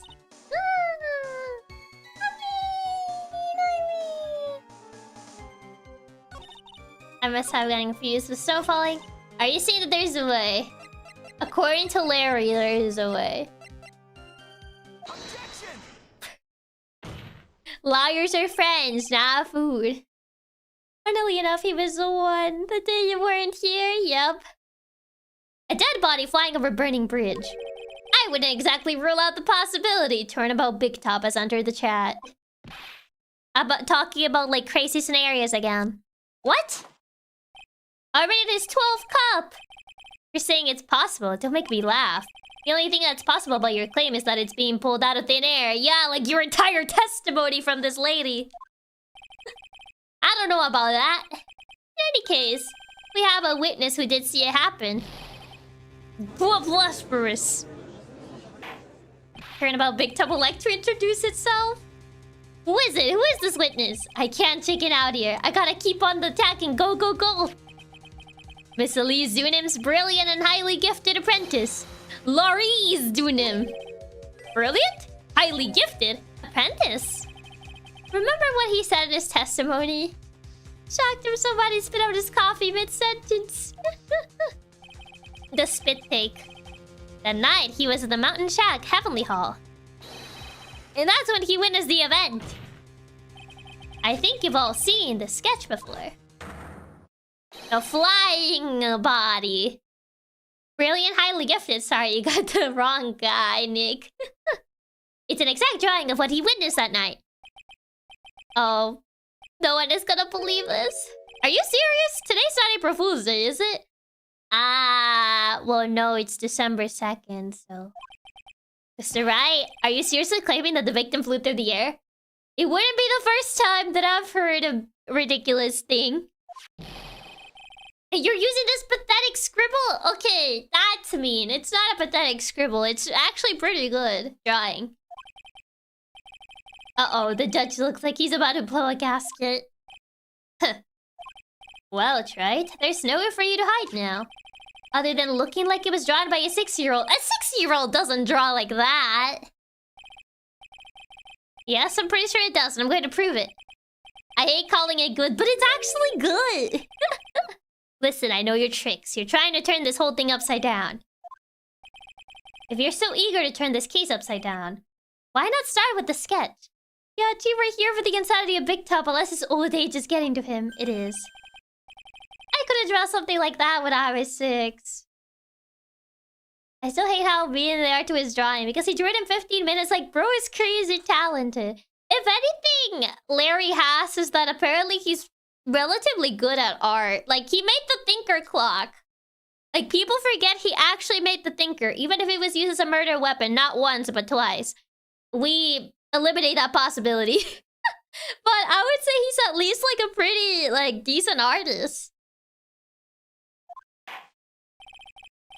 Alright then, let's hear the defense's theory. What exactly is the sketch trying to show? Exactly, he's actually a crazy good artist. The thinker clock was legitimately impressive. Exactly. It was only a sketch. It went like a full drawing. I don't think old Whiskerface is going to forgive any more mistakes. Alright, Phoenix. Look carefully and think it over. The sketch drawn by Laurie's Denny, miss. Evidence of nothing. A complete contradiction. Maybe a complete contradiction? Contradiction of what, though? Of, like, the fact that the body that she didn't cross, that the body couldn't be taken to the other side, maybe? Something is obviously funny about this sketch. The flying lady.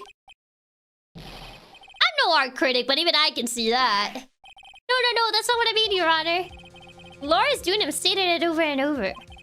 This sketch was exactly as he saw it. He should have stuck to sculpting instead of getting into the security guard business. If anything, it proves that it is possible, isn't it? However, if we're to believe his testimony, then the sketch contradicts reality as we know it. Man handcrafted a clock in the shape of a sculpted statue. That takes talent, exactly. It contradicts reality. This is getting interesting. Looks like you're back to that finger pointing thing again. That's right. So what exactly contradicts reality as we know it? The flying woman. If I had to take a guess, it's the flying woman. The flying, red woman? Or... Wait, what was the picture of the bridge again? Can I see the bridge? Oh, I can't see the bridge anymore. Maybe this... I mean, I guess we are going by the fact that we're believing that this is real. Wait, what's the bridge? Suspended? Like that? I mean, it was on fire, but would this still be present? Like that? Were those ropes supposed to be on the top? I remember on the picture they showed one of the ropes here. But I don't remember if there was a rope on the top of the bridge. I don't think there was. I can't see the bridge, unfortunately, right now. But I don't think it was a suspension bridge like this. At least when they showed it, it looked like a regular bridge like that. Because one of the ropes was underneath here. When they showed the picture. So I think it's probably what I need.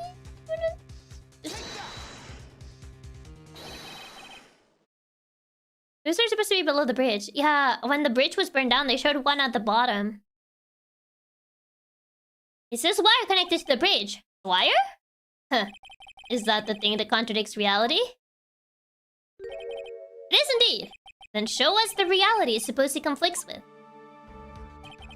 Show us something that will point out how the sketch contradicts reality. Where's the picture? Yeah, I mean...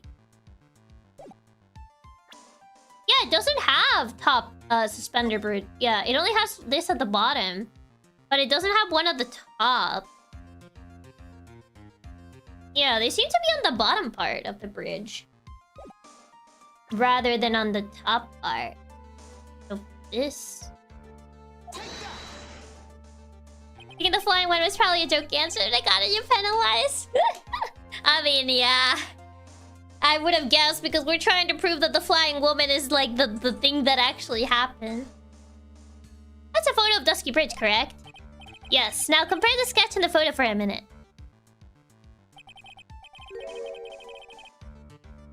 Is that an upside down sketch? It might have been, actually. So she went under the bridge then. If considering the picture they took, it might have been an upside down sketch. Because they did show Larry was lying down when he was like looking at what was going on. So it might have been upside down. So she wasn't flying, she was falling. Could be, yes. In the sketch, the wires appear to be above the guard wires. But on the actual Dusky Bridge, jumping Jehoshaphat? What is that? Larry is lying down, falling with style. The wires are below the guard wires. Larry's goofy CG had him lying down, yeah.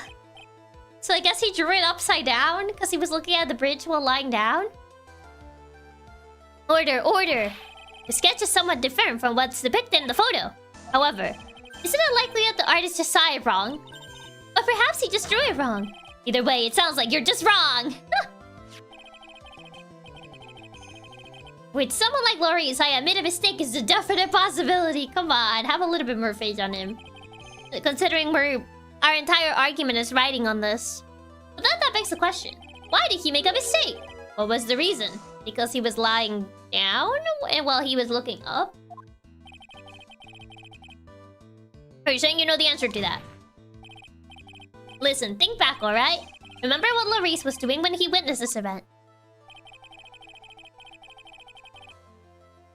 He was at Heavenly Hall waiting for a lover that was never going to show up. He waited and waited, and finally he laid down. But then, lightning shoots from the sky and sets the bridge aflame. Now, ponder what sort of position Laurice must have been in at the time. Yeah, lying down.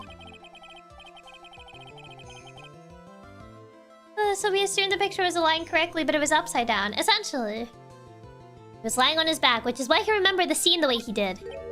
He was lying on his back. I can't see how it relates. Yeah, I mean, if he's lying down, he would be drawing it from, like, bottom up. But it does, Your Honor. That is the reason why the wires in the sketch go up instead of down. Oh, no way. Laurice Dunham witnessed the event while he was lying on his back, face up. In other words, the scene that he saw, he actually managed to sketch that while lying like that? That's so uncomfortable. That is actually so uncomfortable, because he would have to lift up the sketchbook over his face and be drawing like that. What? They need to give him a little bit more credit, because that is such an uncomfortable way to draw. It was actually upside down.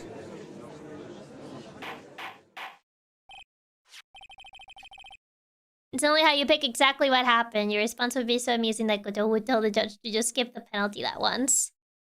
He's talented and stupid at the same time. Bro has insane skills. He drew that in the worst pose ever. Exactly.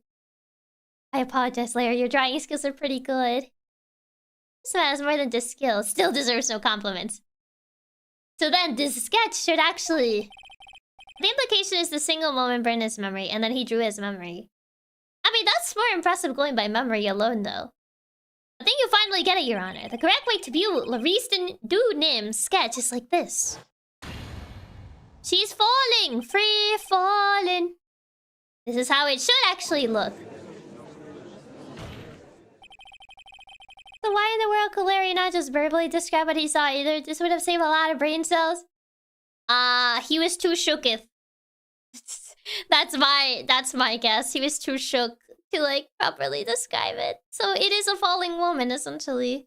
The victim's body wasn't flying above the bridge. It was actually swinging below. More like falling, but, you know, close enough. That's right, just like a pendulum. Pendulum? Order, order, order! Of all the things to say, a pendulum! The bridge was burning to a crisp. There was no way to get across it, so she did actually go Tarzan across the bridge, is what you're telling me? And the bridge was burning to a crisp. There was no way to get across it. But if the body had been found at the inner temple, it would have caused problems. Was the body swung across? Apparently. This is why the criminal decided to take a gamble. They used the burning bridge to get the body across to the other side. So did they just carry the body over their shoulder? Then they just swung under the bridge and got to the other side. That's what you're saying. And a pendulum was the only way to get it done. Objection. It was actually the Tarzan that you called it. No way, the Tarzan theory. Let's think about this for a minute, shall we? Dusky Bridge is about 20 yards long. Which means it's about that far from the inner temple to the opposite cliff. Yes, that sounds right. In order to cover that distance with a pendulum, Misty did oppose you, Miss Tarzan, across the canyon instead. You would need a rope at least 10 yards long. To get a rope that long, you had to plan ahead. Not even the ridiculous tricks of Detective Coden were this level of ridiculous. No thinking, only Unga Bunga. The lightning strike that night can only have been an accident. So it doesn't make sense that the culprit would have prepared the rope beforehand. Maybe they were just really prepared. You know, maybe they just carry around a 10-yard rope on their pocket, you know. Typical things that you carry as like someone that works at a shrine. A 10-yard rope. You never know when it's gonna come in handy. So then... they didn't have to get the rope ready. The rope was already right in front of them. And all this done by Iris. Yeah, clearly they just have their handy-dandy pocket rope. Oh god. Yeah, guessing the pendulum was done on the spot because the fire wasn't part of the plan, essentially. Early Detective Conan was seriously messed up, though. It is a rope bridge. They must have extra rope just in case. Things people carry in their pockets in Ace Attorney world. 1, a 10-yard rope. 2, a bus. Essentially. Phoenix has carried weirder stuff around. What? I'm saying that it was just a matter of using what was already there from the bridge. In that case, Mr. Wright, please give us an explanation to support your theory. What makes you think the criminal had the rope on hand to create a pendulum? Wait. Did they use the talisman? The talisman is not 10 yards, though. Why would they have it? Why did they have the body inside the magical pocket?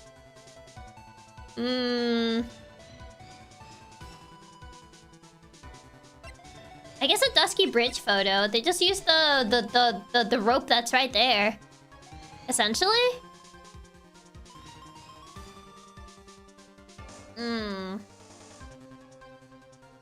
I guess, yeah. We're essentially just using this one, yeah. Just the rope here. Yeah, maybe just a photo? Yeah. Was that just a rope that was already in the bridge? Yeah. And the meaning of this is, if you want to know where the rope came from, It's hanging right there in front of your glorious beard. Ah! This is one of the wires from the bridge. Yeah, there's rope dangling down right in the photo. Yeah, I guess the name in that one. When the lightning struck the bridge and set it on fire. One of the suspension wires came loose from its anchor. The criminal didn't have any time to waste. So they tied the wire around Elise Dunan's body. And then just...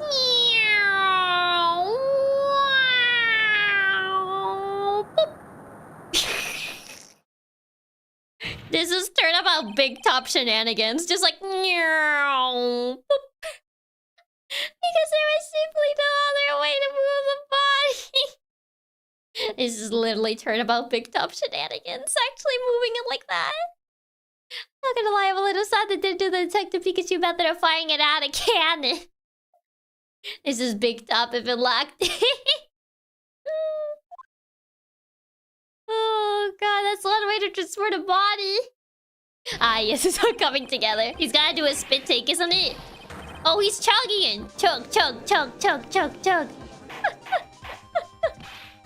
Oh, this is the happiest because of the whole series. It still has this absolute moment, just like... Oh, he was also drunk during this game. Why am I not surprised? How much coffee is in that cup? Enough for him to chug. Imagine the animation where the body hits the wall. This has like a splat sound effect. Splat. He can't even respond to that madness. Honestly, I feel like... Honestly, I kinda am on him on this one. If someone told me like, yeah, that's what happened, I would just be like... I have no words. I have no words for this nonsense. I need a drink. I need a moment. Mr. Godot, if I was in this position, I need a drink too. I need a 5-minute break. It seems that Mr. Godot is more focused on his coffee than answering my question. He needs a moment. You see, he didn't witness Turnabout Big Top. He's having a moment. I would just walk out. He's just like, nope. I'm dealing with this. Dude is just in denial what he can even respond to that. It seems that the odds of a rope being readily available were very high. So I suppose that it's not an impossibility after all. Oh god. Possible or impossible? That's not the question we need to ask. Am I really have broken this pen? There's only one really That's only one question. Did that really happen? Right? I wonder if you can prove what happened to us. Do you have any actual evidence the body was swung over like a pendulum? Oh, wasn't it that the crystal ball was dropped? Could be that, because otherwise, how did it get here? It came from the victim's staff. If they tied the body... And, like, she was holding the, She was holding her staff. Then once it landed on the bridge, it would drop the sphere, no? The crystal ball. Looks on my knife wrapped in paracord rope? Yes. You notice how Francisca fell when the key flew onto the pot? That would explain how the crystal ball got there. Yeah, the impact would knock it off. I would like to believe that it's the reasoning as to how this got in here. There's nothing else really. Yeah, it's the bridge. Magatama, that's unrelated. That's unrelated. That's just a picture of her. Unrelated, unrelated. That's not related. That is the location of the orb. I feel like the only thing that really ties in is the orb. So I feel like it has to be the orb. It's the only thing that makes sense, I would say. So I'll say orb. 4% my evidence. Let me review what we know so far. Or even the damage to the body? True. Could also be the damage to the body. That's another one. According to this photo, one of the wires snapped. Because we assumed it was because she fell from a building. She fell from like the second floor or something. But it could just be because of the way he landed. Looking at the map, we can see it's the one that was in front of the inner temple. So then, what was the spot where the criminal? That was the spot where the criminal Yes, precisely. Now let us consider the body's movement by looking at the overhead map again. If the body was pushed from this point here, it would drop on the opposite bank at approximately this point. The centrifugal force could have caused the damage. Indeed so. But yeah, maybe the body worked too since they had to drop in the report. You say drop? Well, they must have failed to catch the body on the other bank. I mean, who was gonna catch it? There was no one there to catch it. The sound effects. Oh, they must have failed to catch the body. What? What makes you think something like that happened? I mean, do you have any better ideas? Because I have evidence that suggests her body dropped some distance. But what kind of evidence? The autopsy report. Take a look at this autopsy report. It says here that her body fell about 10 feet after her death. 10 feet, huh? That's most likely the height difference between the two sides. The body overswung due to forward momentum, but they came loose and fell about 10 feet. And then, as a result of the landing impact, I like to believe that Phoenix was also making the sound effects. I feel like he would make them mentally just because he doesn't want the judge to, like, actually, like, you know, criticize him. So I feel like he probably did those sounds mentally. He did it in his head. Like, no. This crystal sphere was knocked loose. That's... Yes, this blood-stained amethyst crystal is the one that came off of Miss Elise Dooning's staff. Phoenix was making the noises mentally, but actually let one or two slip. And even more important is the place where this crystal sphere was found. Indeed. I believe it's already marked on this overhead map. Yeah, right there. The crystal was found. Ah! Precisely, Your Honor. In this very spot where the pendulum would arrive if given the right amount of speed. Phoenix did pull the DL6K solution out of his butt and happened to be right. Apollo will be the type of guy to just make the noises out loud. And then the body went whoosh, wham! Gotta add the sound effects. You have provided us with a way the body could have been moved that night. What was that slapping sound? An impressive deduction, Mr. Wright. Most impressive. Oh, that's what it was! I was like, what is that sound? I thought this cold coffee might help cool you down. Oh, thank God it's cold this time. But what is the meaning of this, Mr. Godot? I thought he slapped him for a second. I was like, did he just get up from his desk and just slapped Phoenix? That would have been funny, though. And this is like 13 or 12. I forgot which number this is. Oh, is it cold one for once? How nice. How considerate. It was just Godot having enough. Imagine he just walks across the courtroom and slaps. That would have been really funny if he did. That was a dark and bitter guess that you made, Trite. But you forgot about one thing. Oh? And what would that be? The aroma. Of what? Huh? Oh, coffee smells like something you don't want to splash yourself with? I mean, it would definitely mess your hair, for sure. I can imagine Godot slapping Phoenix with a mug. I believe it's 13. Jeez. 13 already. The coffee's most reliable accomplice is its deep and profound aroma. The rest of the court doesn't speak cacophones. Can you elaborate a bit more? The criminal had sent the body to the other side, like you say. Then naturally, there must have been an accomplice lying in wait to catch it. I mean, even Iris said they didn't catch it. You Mr. Godot walking up to slap Phoenix makes too much sense. An accomplice? The criminal wasn't able to cross Dusky Bridge. So, who collected the body? Iris? It's Iris. Wasn't she the one who set up the scene? She was the one who collected the body. What do you have to say about that, Trite? Mr. Godot is correct. This can't be the work of a single person. Well, Mr. Wright, you know what you must do.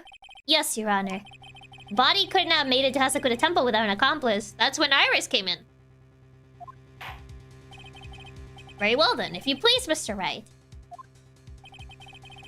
Was the person that received the body on Hasakuda's temple side? Where are you? It was her. Dahlia essentially killed her on the inner temple side. We don't...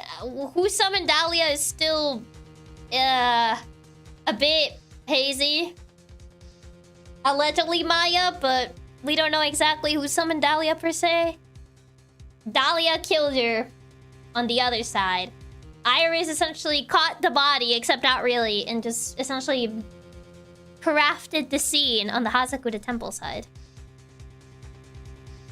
That is the theory that I'm going with.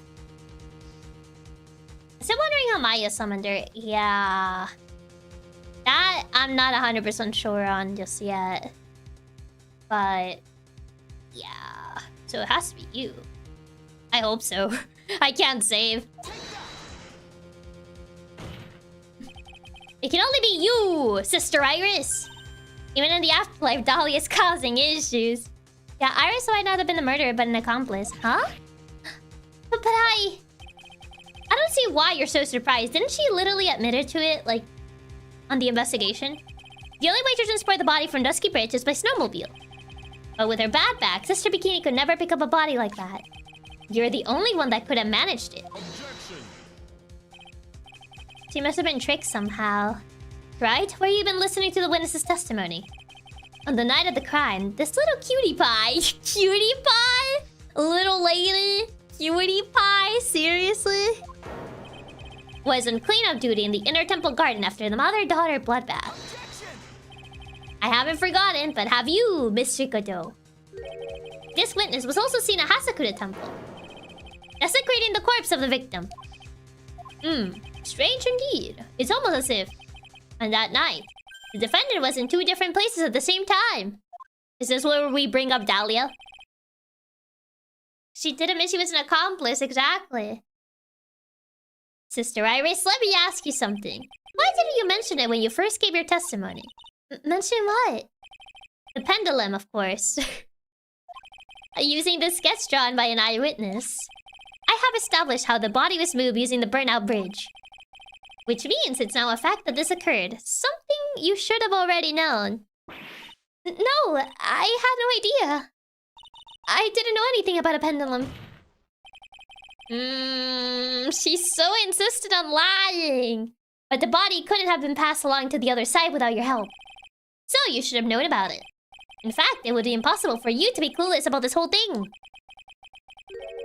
you're not really Irish to begin with. Wait, is she Dahlia? What? How can you say that, Mr. Wright? Wait, is she Dahlia?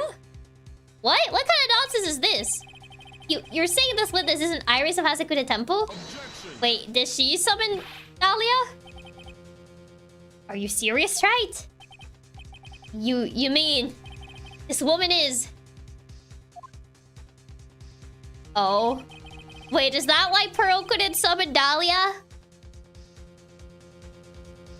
There was no one besides Iris that could have received the corpse that night. Now I get it. Now I know why I've been sick to my stomach this whole time. There's only one person who can be channeling Dahlia right now.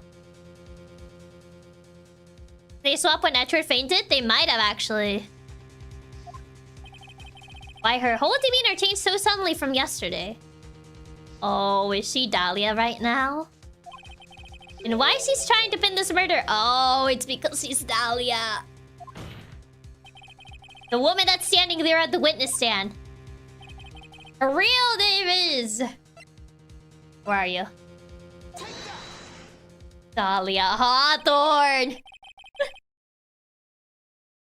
But I did think Iris didn't have any spiritual power. Or did she? It's that woman! I never thought I would have to utter your name again! Let alone see you! It's been a long time. Dahlia Hawthorne shakes fist in the air. We meet again! Hawthorne? Sister Iris had a twin sister.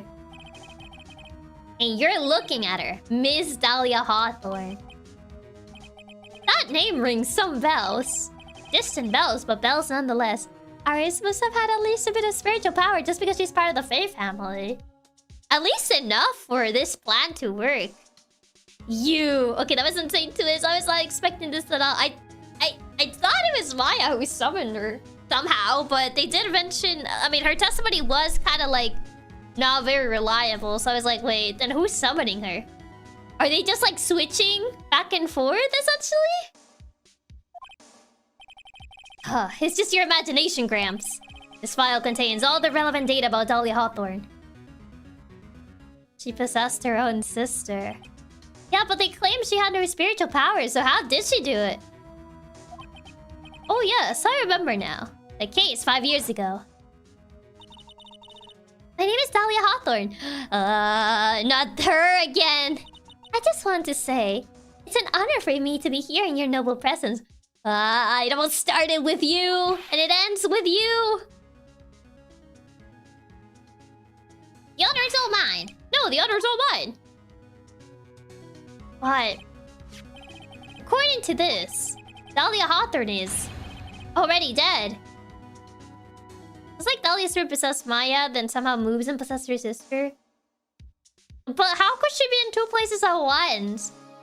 I mean, she is clearly summoning Dahlia right now, but that means someone would have to be summoning Dahlia at the other point in time. How would she be in two places at once?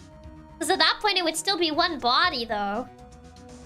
Can you hear this shit? We're going down Chiaki Swice reads Dahlia Hawthorne. It has to work in a way where they can be in two places at once. Yeah, but... her execution was carried out last month. So someone must have summoned her before. Or... because otherwise, how could Iris be there as well? It would be in the same place at the same time, even if Iris is capable of channeling. So what? Death has no meaning in this courtroom! What? Unless someone assisted the transfer. Order. Wait a moment. How can you? My sister, she's already dead. What kind of... They're not phased around to attack you into summoning. Can't think of any other answer. Yeah, but Pearl's tried, but she couldn't summon her because she was already being summoned. And, like, I don't see how Bikini would, like, help in this entire thing. So it's like... You of all people should already understand, after all. The blood of the master of the Kodain channeling technique flows within that body. The Kodain channeling technique? Now, where have I heard that? Yeah, so someone else still must have channeled her before now, yeah. Otto has a personal beef against Dahlia. That's right, you're not Dahlia Hawthorne herself. You're the spirit of Dahlia, currently inhabiting the body of a spirit medium. So, ghost possession instead of channeling is what we're talking about.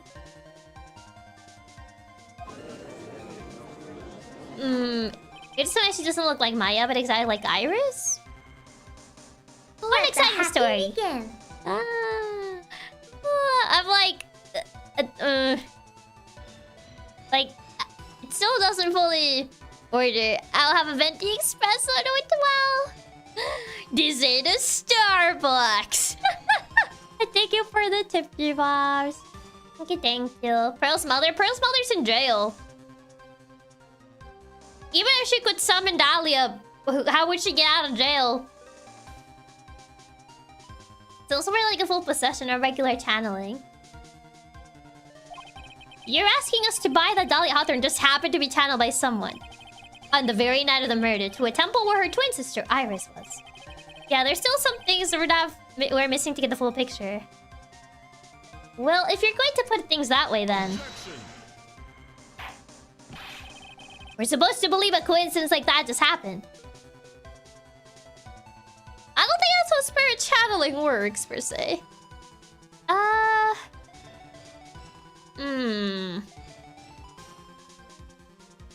I don't think that's how it works.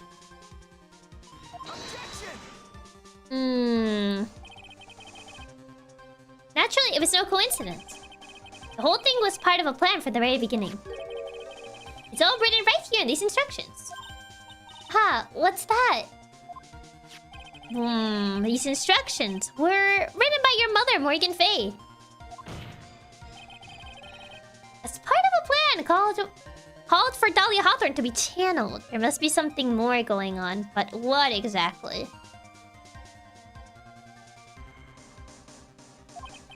that night.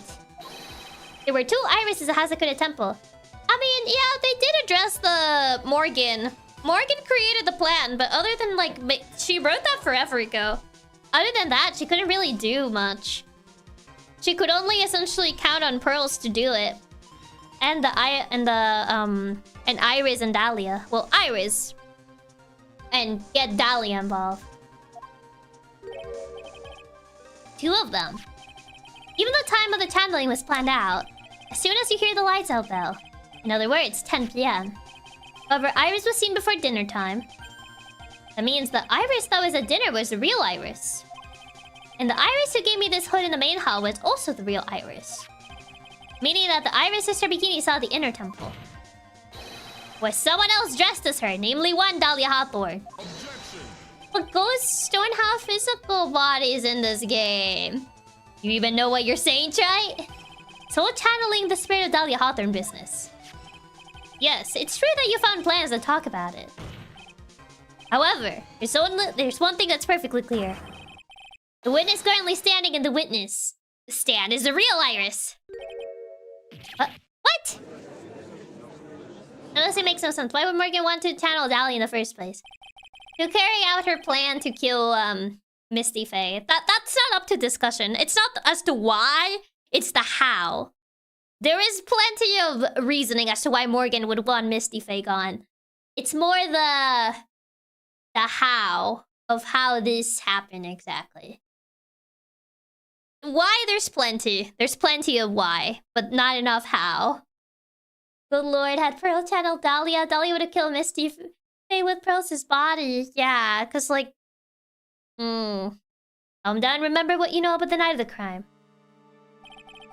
After meeting Sister Bikini, Dahlia Hawthorne had been channeled. Yeah, we already learned the why last stream. Yeah, we already learned the why. It's more like the how. She knew about Misty Faye. I mean, she knows. Probably Pearls probably told her about Lee's Dunim. And she probably put 2 and 2 together. Yeah, it's not exactly hard to piece together when Morgan would want to get rid of Misty Faye. It's just a matter of how they pulled it off. Exactly. The reasoning has already been addressed on the last stream. They kind of talked about it. So it's not really like the why, it's more of the how. It's how they pulled this off.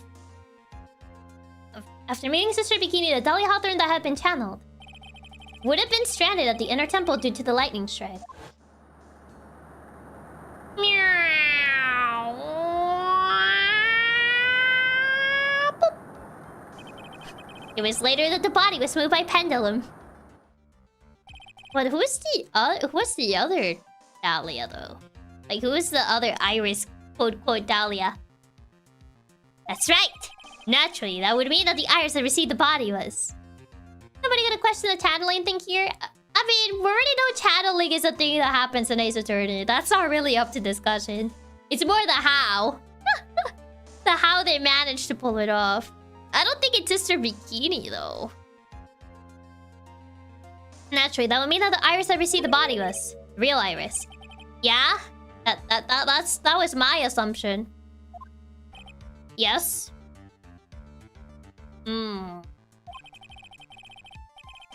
It's happened in the courtroom too many times. Yeah, like the channeling is not really the surprising thing here. Channeling has been a thing in like Ace Attorney for a while. Like it's been brought up in the courtroom for like a while. So I feel like this case being about channeling, I don't think it would be that strange for the court, to be fair. After being notified of what happened, the police came to Hazakura Temple's main hall. There they found Iris in her room and arrested her. I mean, even the second game had a case that involved channeling in a way. And ever since, she's been under police supervision at the detention center. Yes, I suppose. I can't deny any of that. Ew, thank goodness. It looks like he's finally convinced. I don't buy it, but something still seems off. I'm still not convinced that the Iris here is the same one from the other night. Yes, more people lost faith in channeling now that they don't know it doesn't exist. Yeah, it's more that. Yeah, Vtuber is all about channeling. Yeah. I suppose you're about to say something really ridiculous. Well... like the real Iris and the spirit of Dahlia. Somehow switch places. Wait, isn't that what I said? That they were swapping places? Switch places? Wasn't that what I actually mentioned? That they were actually essentially swapping back and forth?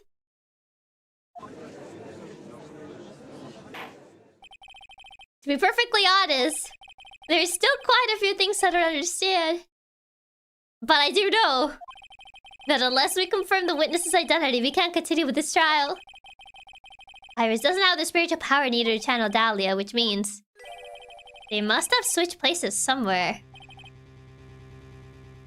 Ah. But how? Well, Mr. Right, since the time she was arrested at Hasakuda Temple, have there been any chances for Iris to switch places with Dahlia Hawthorne? Yeah, there should have been a chance. The earthquake! Yeah, the earthquake when Edgeworth passed out. At that point, there was no one to supervise her. Your Honor, I think there might have been one chance. Oh, explain yourself. Yesterday for a few minutes, Iris' whereabouts were unknown. Unknown? What do you mean? Yeah, it's gotta be the earthquake. Yeah, because Edgeworth blacked out. And, like, Iris ran off. At that point, she had enough leeway to swap. Right, yeah, you're used for a medium? No, I'm not. What I mean is, there was a span of time in which Iris was able to move freely, unsupervised. Well, who was it? Who would give a murder suspect time to move about freely? Oh, I'm sorry, Edgeworth. I'm sorry. I know you didn't mean to. It wasn't your fault. Oh, the person that gave Iris the just... I'm so sorry, Edgeworth. I'm so sorry. I know it's friend. Sorry, Edgy. You gotta throw you under the bridge for this one.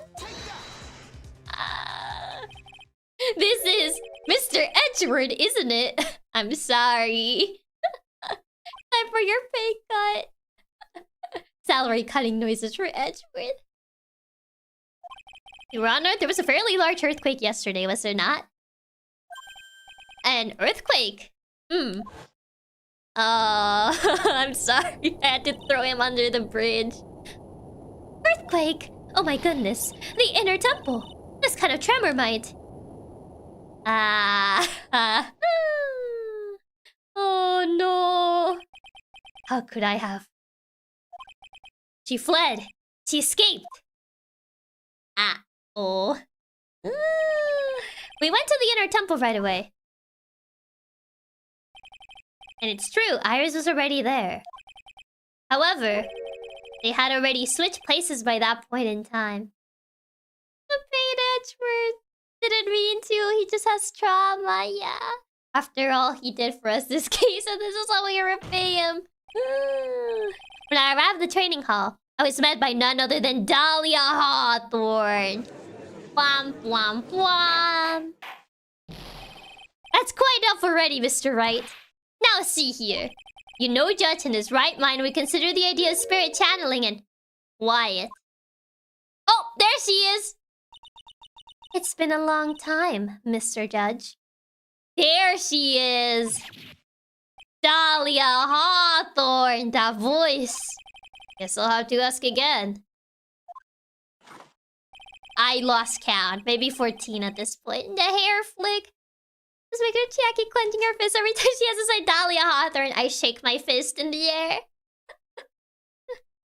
So she wasn't switching from Maya through Iris, but she got possessed by them. She dropped the mask. Upon meeting a beautiful lady, always ask for her name and profession. That's one of my rules. Except with you! Points at her. Dahlia Hawthorne, in my current profession, permanently retired. Permanently retired. The animation's unmistakable, yup. So you're not going to bother hiding your identity anymore, huh? Why should I? After all, I'm dead. Whoa, that's a new one. There's really nothing you can do to punish me. Well, rules are made to be broken, Dinkelberg. It's the horrible lady. Oh no. Right, no judge would ever believe in the spirit channeling, so the judge who presided overstayed, Refrain. Oh yeah, I forgot she got the sentence. What is going on here? Yeah, Dahlia Hawthorne.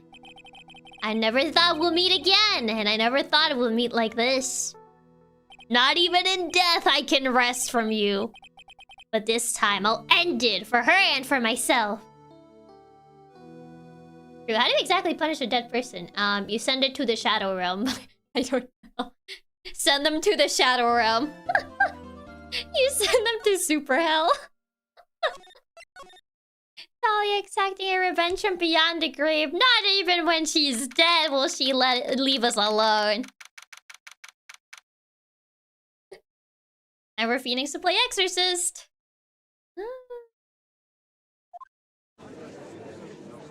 Well. Yep, that's her, alright. Now then, let's continue where we left off, shall we? Well, witness? Yes, how can I help you, Mr. Judge? Well, it seems that if we're to learn the truth, we'll need to hear your testimony. I have no problem with that. But when you have seen what I have, sometimes the truth is better left unknown. The crazy woman. This is the crazy thing in this case, the culprit is already dead. Exactly. In any case, let's hear your testimony. Tell us about the plan that was carried out that night. Like, what does one do at that point? Whole plan began with my death. A stupid plan hatched by Morgan Fay to install her own daughter as the next master. But for it to work, Maya Fay would first have to die. Wait, die? The idea was for me to kill Maya and then have the blame pin on Iris. The plan went wrong, but it seems to have succeeded anyway. This theme. So that means you really are... Wait a minute. You just say the plan was to kill Maya Fay? Yes, you have a problem with that. Don't give us that nonsense. There's no way that... Watch yourself, trite. The theme, like... Doo-doo-doo-doo.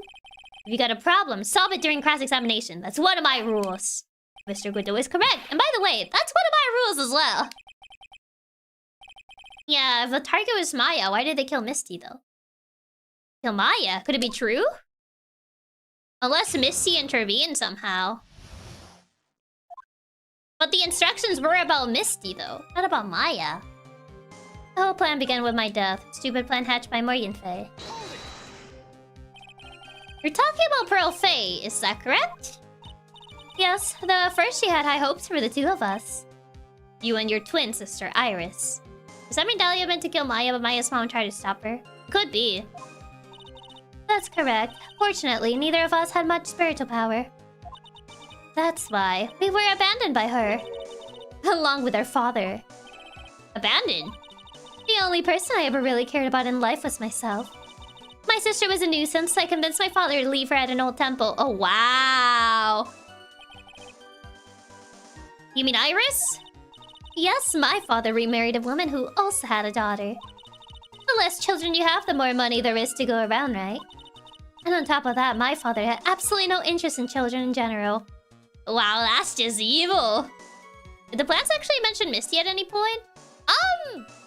From what Morgan wrote, it kind of mentions Misty.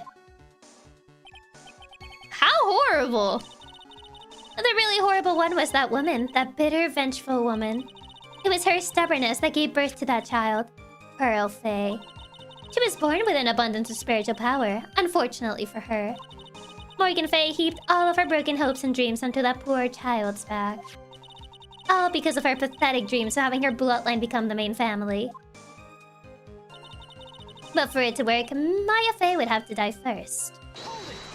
This girl really is the daughter of her mother. Honestly, what is the most surprising to me is that Pearl grew up to actually be a good kid when her family is just literally the worst of the worst. Like, for the most part. Like, Iris kind of seems to be more of a victim in the situation. But Yeah, considering what Pearl was surrounded with, I'm honestly surprised she grew up to be like a pretty good child. It's like, I think that's the most surprising part to me. Yeah, how in the world did Pearl actually grow up to be such a good being and not an evil monster? That's what I'm saying. Maya would have to die, but why? For our bloodline to succeed as the main family, thus making Pearl the new master. It's really something that someone has utterly brought into the core as Dahlia also thinks Morgan is totally evil. Yeah. It's peak innocence. Yeah, when Pearl's family is this horrible, it's crazy that Pearl is literally just precious baby. Because Pearl is too young, let her grow to 15 under Morgan's influence. I mean, it's not necessarily the fact that she's too young. I mean, she's 8, I believe, right now. There's been cases that, like, kids start developing, like, traits that essentially get passed on to adulthood. It's not, like, uncommon for, like, kids to start displaying, like, behaviors that later develop onto worse problems along the line. Like, Pearl is already 8 at this point. Like, she could have definitely started to develop, like, certain behaviors at some point. Oh, the evil went to Dahlia, so Pearls was spared. What if she's too young for the evil gene to activate? Pearl was effectively raised by Maya and Phoenix rather than her birth mother. I think Maya rubbed off on Pearl. She spent a lot of time with Maya, probably more time than her mother. True, but could also be that. She spent more time with Maya than her mother. The remaining descendants of the current master had to be taken care of. But Pearls would never agree to a plan like that. She adores Maya.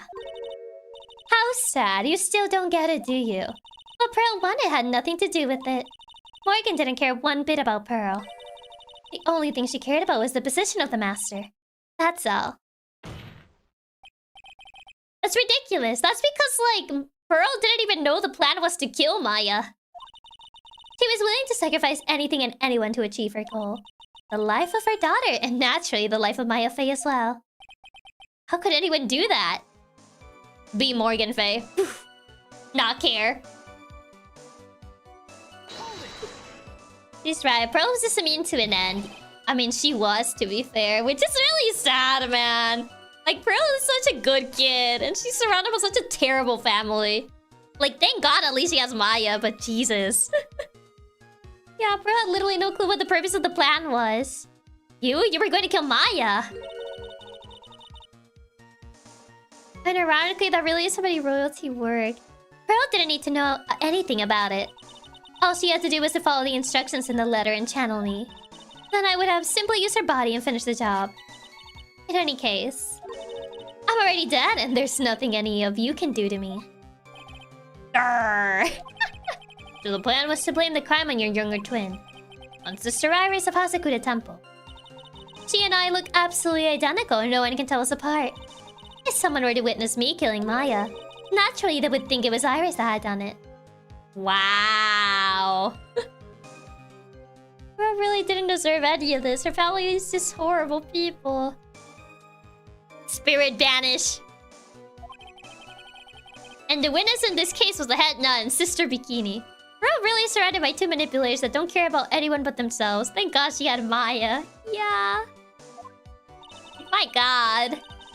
I never would have guessed she was going to return to Hasakuda Temple that night. So Iris would have been the scapegoat in this plan. Essentially, yes. They would have just essentially thrown Iris under the bridge. Like, wow. But she wound up seeing Iris' crime anyway. But why do you want to pin the murder on Iris in the first place? Because she cares so little about her own sister. She's your twin sister, isn't she? I guess the twin connection just did not exist with her sister? Because usually people say that twins tend to be, like, more connected with each other. But the twin connection did not exist within this woman, I believe. Twin sister, don't make me laugh. She's nothing but a backstabber. I couldn't care less about her. Wow. Backstabber? Oh, it's because of the plan, isn't it? The fake, kidnapping. You just don't understand. You never will. Anyway.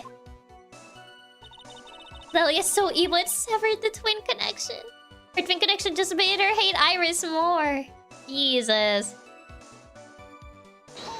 Like, she just hates everybody. She doesn't care about anybody other than herself.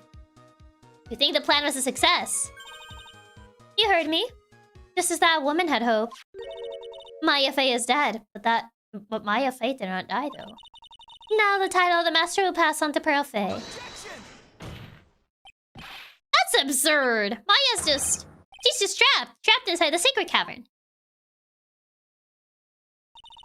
Really? You're as foolishly optimistic as ever, aren't you? My darling Feedy. Ah, she's rubbing it in! Nah, get this woman off the stand. Going for the kill. Do you want to know the truth? Ever since we met, I despised you. Oh my god, no! She's going for the emotional damage! Your sniveling naivete and your pathetic faith in other people. Oh, no! Ooh. I can't believe it. She meant to kill Maya. I gotta keep a cool head. And I need to get more information out of her. It's the only way to understand this plan and what she was after as well. Imagine the true crime video essays in this universe. Jesus. Considering some of the criminals in this game. Yeah. Are we allowed to shake her? Yeah, she's very evil. You guys are allowed to shake her. Like, my goodness. You were executed last month, correct? Yes, I was hanged. It wasn't exactly pleasant. How did you manage to discuss the plan? When did you talk with Morgan Fey? Last year, she was transferred to the same detention center as me. Since I was in death row and she was my mother. It was actually pretty easy to meet with her. I see. So that's when you discussed the plan. Are you crazy? At first, that woman was planning to kill me as well. Even though I'm her own daughter. Jeez. All to make Pearl Fey the master of crime. She's a cold, twisted woman. She thought she could finally regain her lost honor.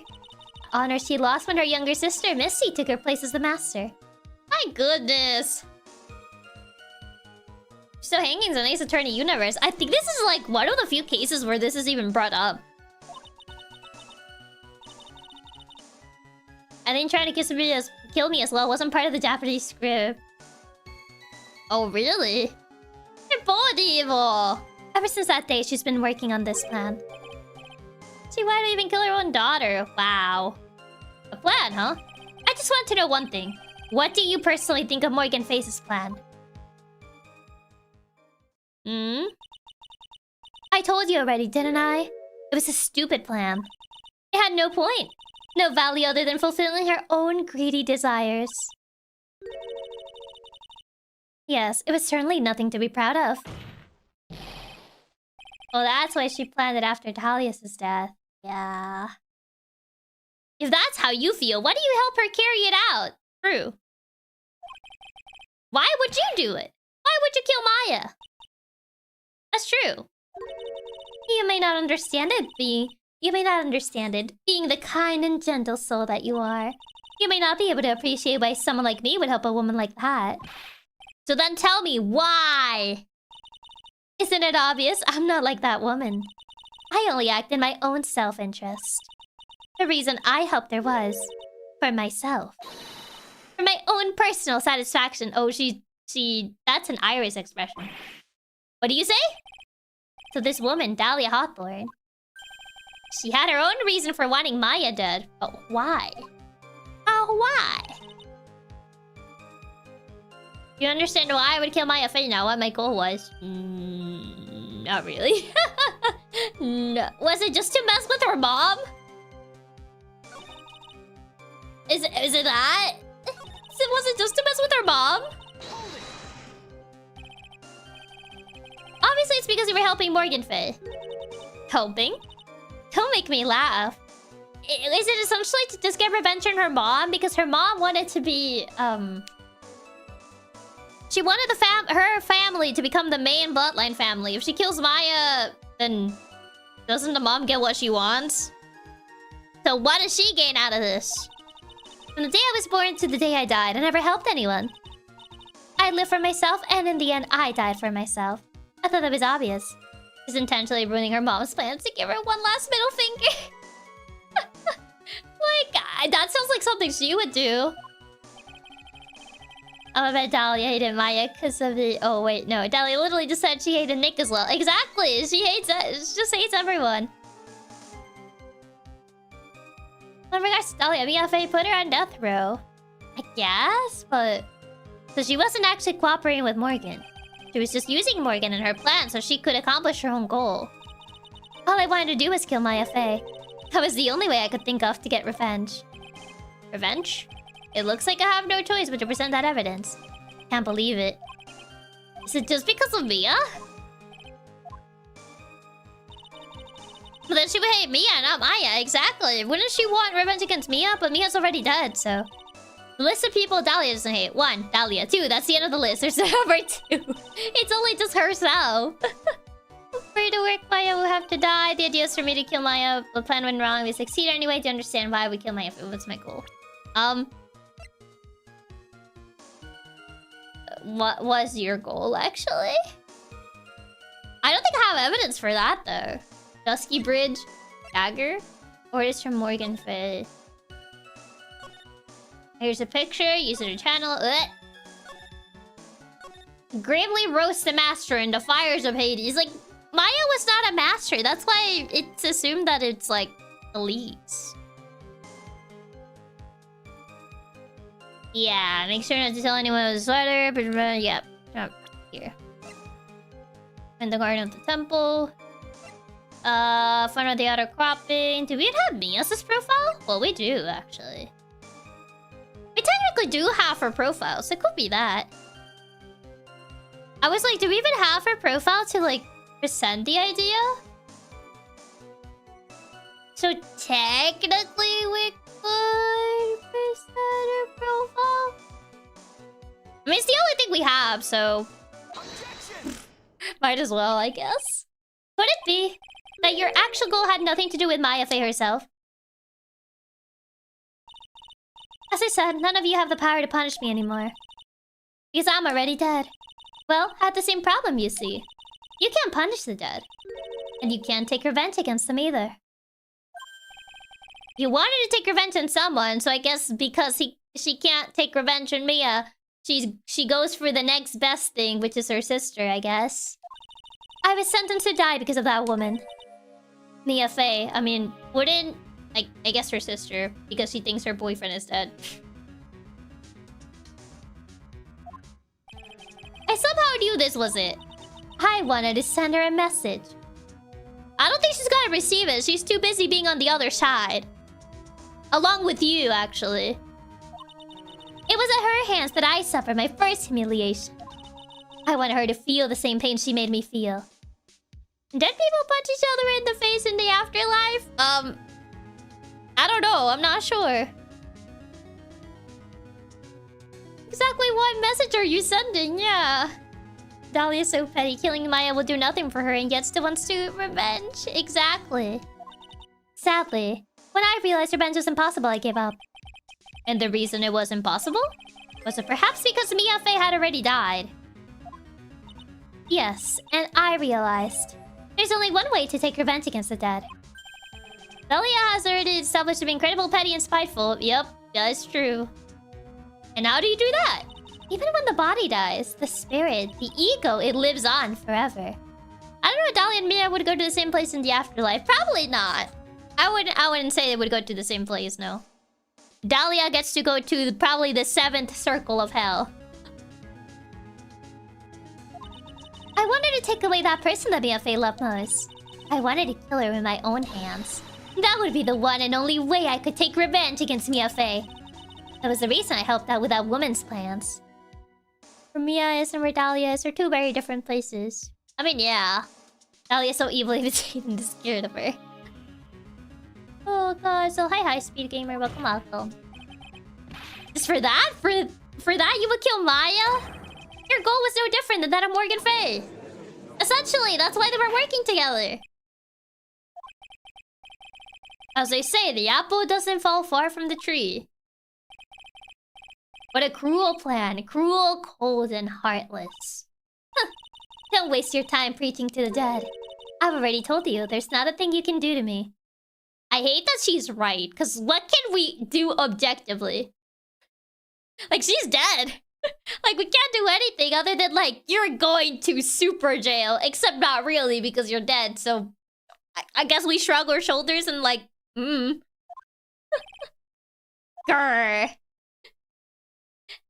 That night. At about 9:30, we can exercise her. I don't think we have any exorcists. Like, I don't know if, like, technically Maya can exercise. At about 9:30 p.m., I materialize into this world. I quickly pin my hair up and put on a demon warding hood. Do they have Ghostbusters? Morgan and Dahlia do twisted evil. Then I picked up the staff that was by my side and left Hasaku to temple. So, it was Elise Dunham who channeled her after all. Wait, Elise channeled her? Why? That ridiculous head nun never noticed a thing. Wait, why? She left Maya Fey at the inner temple. Elise channeled her. Why would Maya's mom channel her, though? She left Maya Fey at the inner temple and wobbled back, clutching her poor old back. So that's why they were fighting. Mayhaps. Also, hi, Warren. Welcome. Wasn't Pearl asking Elise to read some words to her? Yeah, she was, but I don't think Pearl's new.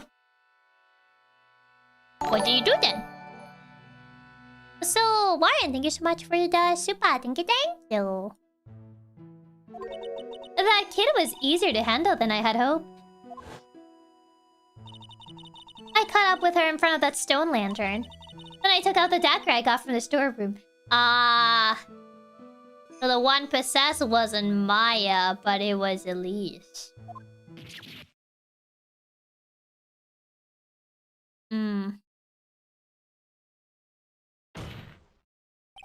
So then you're saying you stabbed Maya? She probably channeled the spirit of desperation to keep Pearl from doing it when they couldn't find her. Maybe? It's strange, but I don't have a clear memory of what happened after that. Maya forced to kill her own mother? I don't think so. I think it's more likely Maya ran rather than actually attacked her. What does that mean? No clear memory. I don't know. I think I was stabbed. You were stabbed? At the last minute. Maya Fey must have stabbed me. I'm sure of it. I don't know about that one, though. That's not like her at all. Maya wouldn't stab a French fry with a plastic fork. Anyway, I suddenly lost consciousness. But before I did, I scrawled her name on the lantern. And just as I was passing out, I wrote Maya behind my back. I had hoped it would cast suspicion on her. I can't believe she was thinking of that until the bitter end. That's why Elise was dead. I don't know if that was exactly why she's dead, per se. But...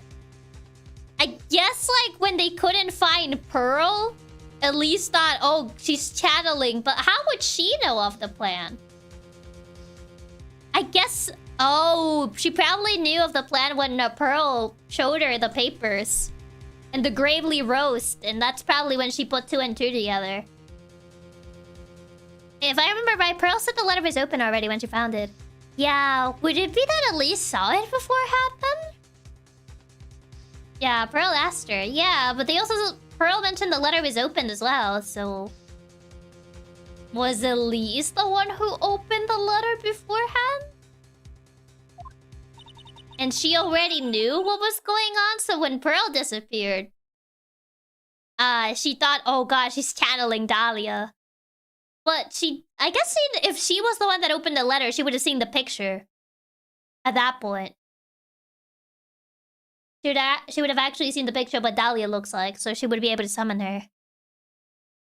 Missy was trying to keep Pearl occupied so she couldn't channel Dahlia, it seems. Yeah, that's kind of like what it seems to be.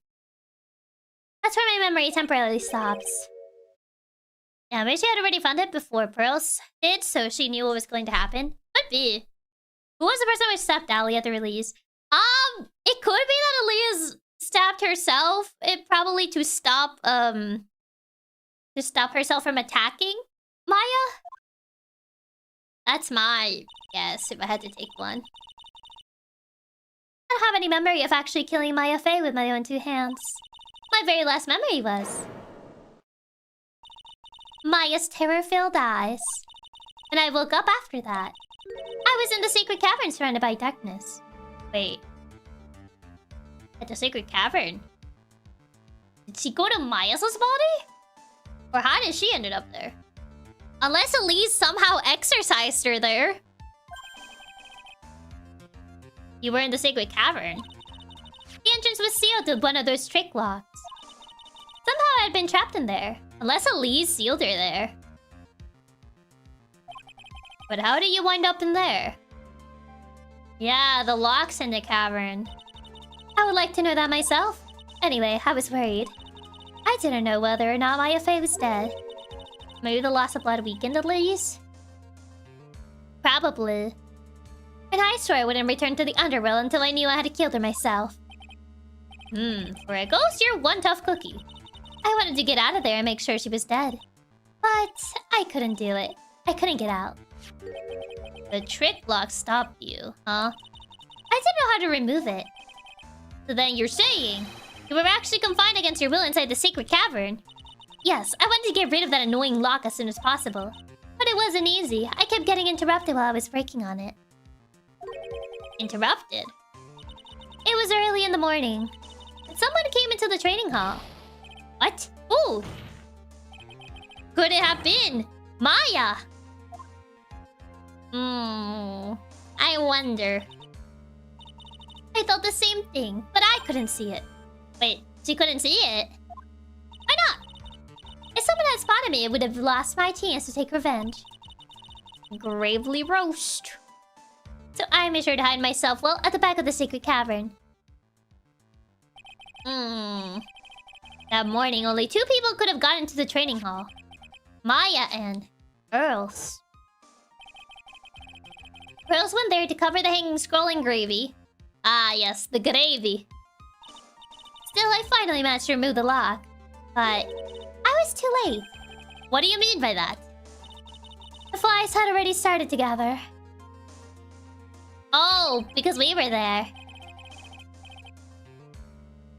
The bridge had been fixed and the police had started their investigation, correct? Naturally, I couldn't go out. So instead, I returned to the cavern and put the lock back on myself. I realized I wouldn't get a chance to see Maya's corpse as I had hoped. Maya still got possessed? I don't know if precisely she got possessed. But just then, Lady Luck showed up. Oh, Iris? After that big earthquake. Ah, yup, Iris. She showed up all by herself.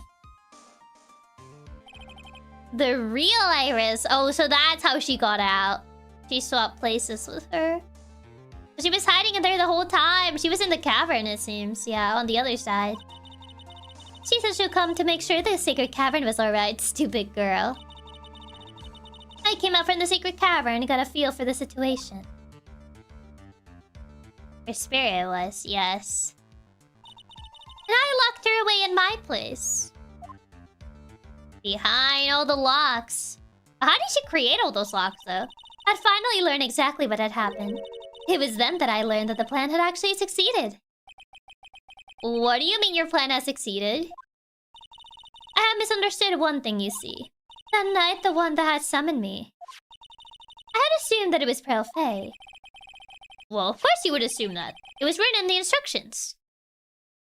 So she didn't even mean to get possessed by Dahlia. No. I don't know if this girl was more dangerous when she was alive or now, being dead.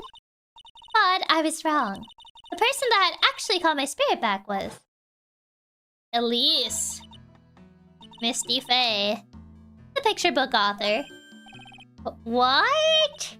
Well, That's really the only possibility, isn't it? After I lost consciousness in the garden. It was her body that was left lying there. If Iris is in the cave... Maya Fey, I wasn't able to kill her with my own hands after all. But even so, I made her commit the most foul sin a human can commit. And that is... matricide. The sin of killing her own mother. Ooh, no way! But how does she actually, like, push Iris into the cave, though? Like, can she just, like, fly around like a spirit? Or does she need a body to, like, do things? Because it kinda... Like, she was already trapped in the spirit cavern when Elise died. So it's like, what was she... Does she just float around? Or, like, what's her deal here? It's true that I was the one who attacked Maya Fey. But even so... The murderer who actually snuffed out Misty Face's life was none other than... your darling little Maya. Nuh-uh. Ridiculous. That's nonsense. Yeah, is she able to interact with things like an actual ghost or what? The Maya's spirit is free if the summoner dies? I guess so, but why would she appear at the spirit cavern when Elise died? I got no clue. That detail's pretty confusing. I know the jury thinks about this. We're gonna be going home talking about how some dead girl was possessing people. Oh god. It's quite the case. So, Mayonaka, thank you so much for becoming a member of Nylina. Thank you. Yeah, if I is in the cave right now, whose body is Dahlia possessing? Iris. But what happens to... Can you just lock a soul in the cavern? I'm assuming so. Hey, welcome back. But I'm glad to be here. I'd assume she was possessing Iris right now after the earthquake. Yeah, but what happens to, like, Iris's, like, spirit? I guess it gets locked behind the cavern, I guess. I see no evidence supporting these facts. Oh. It just don't appear very often. Oh, it's okay. No worries. Imagine getting stuck on jury duty, having to deal with a literal spirit possession murder, exorcism style, and then getting paid like $15 for the whole day. Stuck in spirit jail. I guess so, yeah. Apollo justice. There's even evidence supporting these facts, isn't there? What? What do you mean? What is this so-called evidence? The fact that Maya Fey had disappeared is evidence enough, isn't it? Huh? I didn't have spirit medium stuff, but it was equally crazy. I'd love to be paid peanuts to witness this front and center. To witness this entire thing going down. The idea that she's still in the sacred caverns is ridiculous. She wasn't able to escape from the inner temple that much is obvious. In that case, there's only one place she could be. Where? Do I have to spell it out? The bottom of the Eagle River, where else? I mean, we don't know if she's behind the cavern yet. We haven't been able to get to the other side of the cavern. I don't think she's dead, no.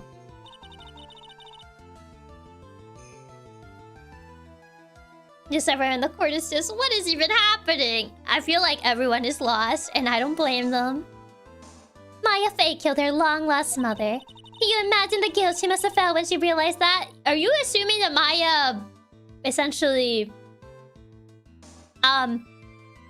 unsubscribed from life? Because I don't think YouTube likes me to actually say the word. So, is that what you're assuming?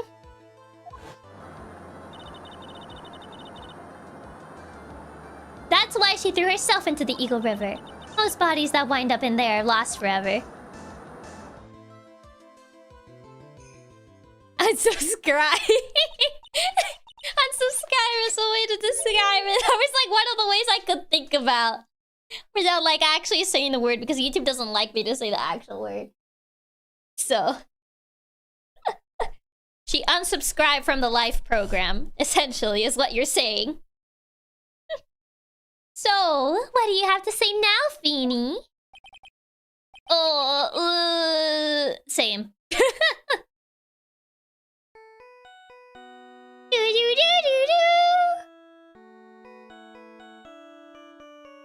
Ah, yes. Who has Godot's ringtone? Oh, Godot, your phone is ringing. Oops. To be fair, that's a nice ringtone. He has his own theme as his ringtone. What a narcissist. It reminds me of like the Mickey Mouse meme, where it has like Mickey Mouse showing like his house. It's just like, what a narcissist. That's essentially what it sounds like when Godot has his own like theme as his ringtone. Has his own theme as his ringtone. How egotistical. What a narcissist.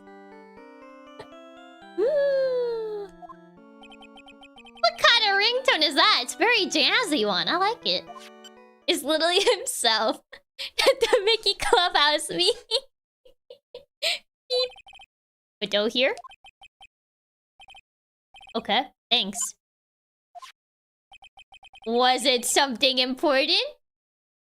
That comeback, what a narcissist. I'll put my own theme song as a ringtone if it was catchy enough. I mean, he has a really nice theme song. They just finished removing the locks from the secret cavern. That's great! What about Maya?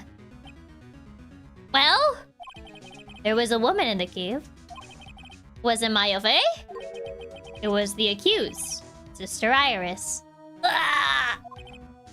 Hello, Godot. Would like to discuss your car insurance warranty. Beep. Block number. Godot just casually chatting on the phone during work. Estimate. Can't believe he's answering the phone during a trial. Don't look so surprised. I locked her in there yesterday. I just finished telling you that. So what about Maya? Where is she? There was no one else found inside the sacred cavern, but where is she? I was in the cavern, then who is in the courtroom? Dahlia. But I don't know how it works in this particular case if, like, Iris's body is there, but... does she just manifest the body? There is no one else found inside the sacred cavern. No, it can't be. Is he aware of his own theme music? Does it play in universe when he's speaking? I would like to believe he is aware. I would like to believe he carries around like this little like assistant who also gives like his coffee and also plays his theme. Where's Dahlia in? That's what I thought. Oh, Pearls out and Misty's dead. Ooh, is the spirit medium again? She's right in front of you. Yeah, but like, she's dead though, so like, how does that work? Since Pearl is accounted for, that means only one person's left to channel this girl. The assistant guy who refills the coffee. He totally knows that his theme song. He just has that much of an ego. No. No! No! Beto is so cool. First the virtual boy, now using his own theme as a ringtone. Mr. Bikini? It seems that this case has come to an end. I tried again. I don't believe it. There's something else. Sadly, it appears the killer of Elise Dunim, also known as Misty Faye. That's not true. Something's not adding up. Yeah, also please keep spoilers to a minimum as well. Like, it's the first time that I see this case, so I would like to not get spoiled as to how it ends, please. So please, no spoilers. That's your own daughter, Maya Faye. Overcome with guilt for what she had done, Maya Faye jumped to her death into the raging waters of the Eagle River. It can't be, but it's not. Ha! That's your... I don't even know what number this is. Wow, wow, wow, wow, wow. Right? Have you ever heard this one? Once you eliminate the impossible, whatever remains must be the truth. That's 17. Is it actually 17? What is that supposed to mean, Prosecutor Godot? According to this witness, Maya Faye threw herself into the Eagle River. Allegedly. However, is that really the truth? I mean, since when do we believe Dahlia Hawthorne in this household? Remember, this woman testified earlier that the bridge was already on fire when the murder was taking place in the garden, which means that Maya had thrown herself into the river. It must have been from the inner temple side, near the bridge. That's right, that's where she jumped from. But that's impossible. It's impossible to jump into the river from there. What? Don't get your panties all twisted up, right? He's a guy who doesn't wear any. Just relax and think through the whole thing again. It's impossible. Maya couldn't have thrown herself into Eagle River? Well, Mr. Wright, Miss Hawthorne claims that Miss Faye threw herself into the river from the inner temple side. Do you have any evidence that refutes this claim? Do I have a map? I mean, there's a cliff. If the bridge is burned down... There's a cliff there, but...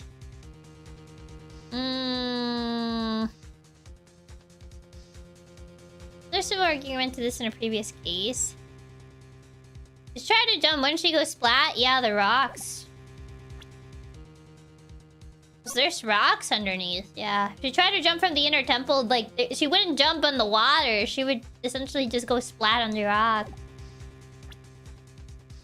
It's just the map. Them rocks down below. It's impossible to jump into the Eagle River from the inner temple side. No one knows that better than this witness. What do you say? Oh, is this a reference to that case? 11 years ago, you jumped into the very same river. Let's take a look at this overhead map. Doritos. The little triangles that represent the rocks. As you can see, below the cliff on the inner temple side is a big rock shelf. Oh, you're right. She would not have reached the river if she had jumped off from there. In other words, if she had jumped, we would be able to see her body in this photo. Now the Dorito rocks! They kind of do look like Doritos, though. This map is making me hungry. The map is the same as the old case, so it is. Huh. So you finally figured it out. You... No! Didn't this argument come up before? It did, yeah. It's a parallel to, essentially, the first Dahlia case. Ah, yes, the ever-lethal Cliff Doritos. Don't want to be stabbed by the Cliff Doritos. Order, you! You're just playing with me. Maya faces bodies at the bottom of the Eagle River. There's nowhere else she could possibly be hiding. Miss Hawthorne, have you ever heard this one before? Once you eliminate the impossible, whatever remains must be the truth. Meanwhile, Godot on the other side of the table. I literally just said that. Yes, just a few minutes ago. Meanwhile, Godot is just looking at him like, you just stole my quote. Maya Faye wasn't inside the sacred cavern. We now know that she didn't throw herself into the Eagle River. Correct? That eliminates all the most likely possibilities. Now, although it seems improbable, there's still one other place she could be. What? What is this one possibility you're talking about? It's obviously a bluff. So where is her dead body then? Not cool, that was my line. Godot, probably.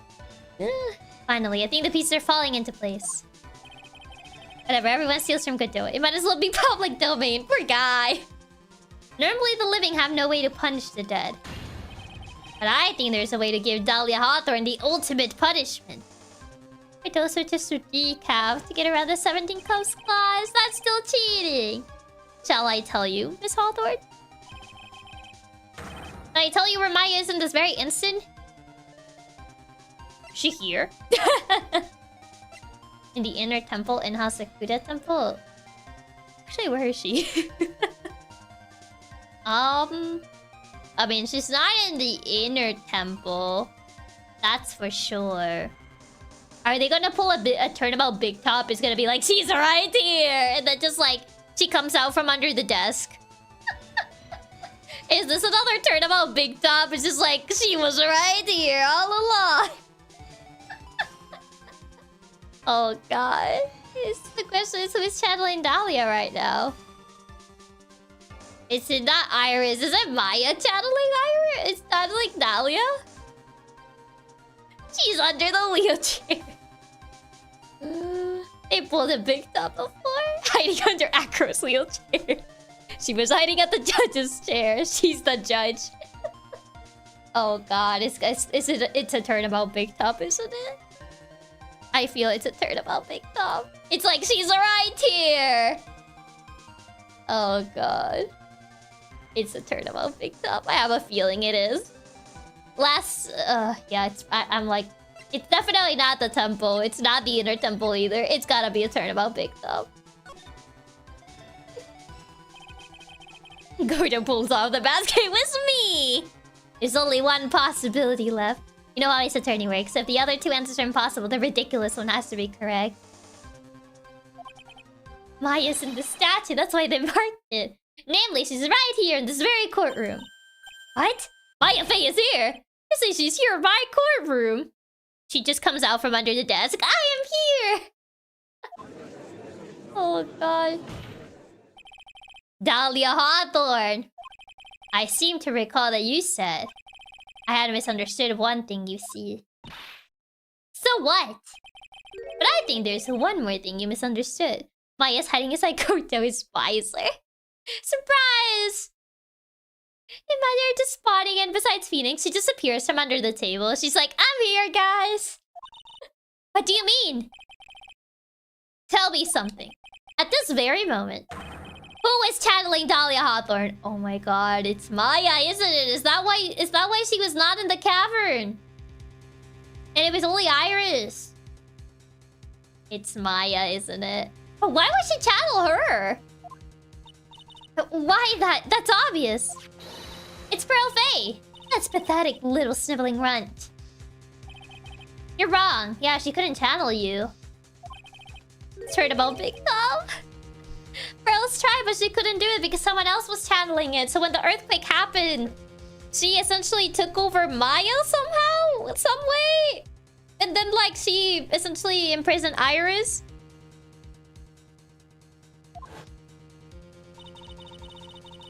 I've never felt like channeling someone. This is the first time it's happened. Isn't there any explanation for why you couldn't channel a spirit? It could happen if someone else was already channeling the same spirit. Couldn't be Pearl because we already saw it wasn't her. The burger stains are on these robes. I mean, she hasn't even eaten anything in, like, forever. How in the world did Maya end up channeling Dahlia? That's what I want to know. Someone called me before Pearl did, but who? Pearl's even tried again on the day after the crime, but she couldn't do it. Yeah, that's why Pearl can't channel Dahlia. Yeah, but why would Maya channel Dahlia? And how would she know what Dahlia looked like? I don't think Dahlia possessed Maya. She seemed completely unaware of whose body she's in. But then how did her spirit just get dragged in then? But she couldn't do it. What could that mean? Pearl, I'm right here. I think the truth is becoming clearer to you right about now, am I correct? Ah. It wasn't Pearls that channeled you. It was someone who called you before she could. Maya? I mean, it would explain where she is, but... why, though?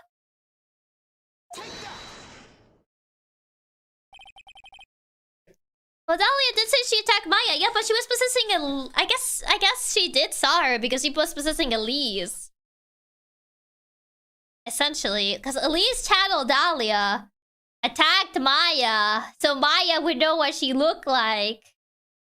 And then I guess after that happened, she summoned Dahlia so she would be in the cavern.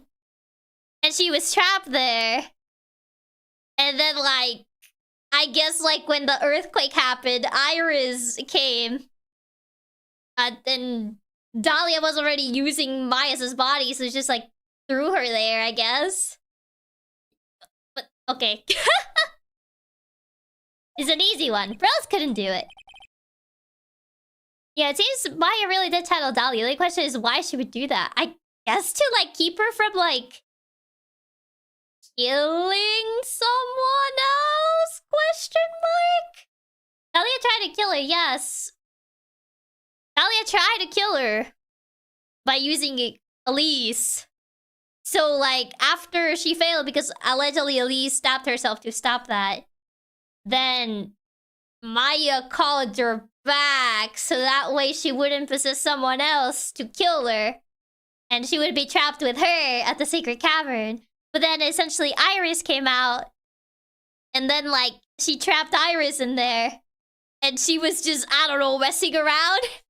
Because she couldn't kill Maya because she was possessing Maya's body. So she was just like, I don't know, messing around for that time.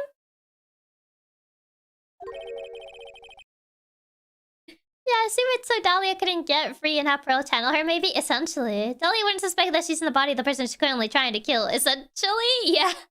Just like, what? She went with the, I'm not trapped in here with you, you're trapped in here with me. Essentially that. Couldn't Dahlia just unsubscribe Maya channeled her? I guess she didn't know that she was in Maya's body. That's the problem. There's only one possibility left. Come on already. I can't stand the tension. Wait, wouldn't it be bad to let her know where she is right now? Because wouldn't she just try to kill the body that she's in? Dahlia Hawthorne, the person channeling you right now must be Maya Fey.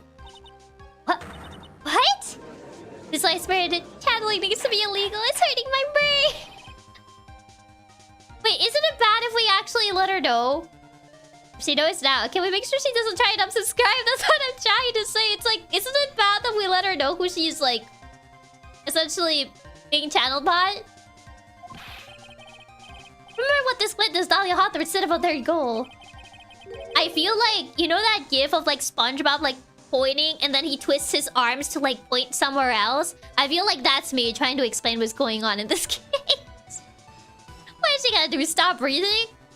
Maybe. Yeah, but it's dirty logic. She said that her goal was to kill Maya Fey. I guess that's why security could grab her before she does something dumb. I guess so. What's she gonna do? She doesn't have anything to kill Maya right now. She has her hands. Dahlia, please stay subscribed. We're almost to the next milestone. Yup, that's right. But in Maya channel, the spirit is someone that was trying to kill her. Ha! I mean, essentially, I'm not trapped here with you. You're trapped here with me. Well, Grams, what would happen? This entire case, essentially. That's what would happen. Could it be? It looks like you finally understand, Your Honor. Kind of, but also what? Well, I don't. For once, I actually agree with her. What are you going on about?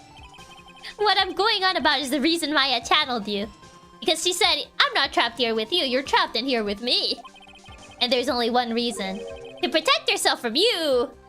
Exactly. Don't worry, Your Honor, I'm struggling just as much as you are.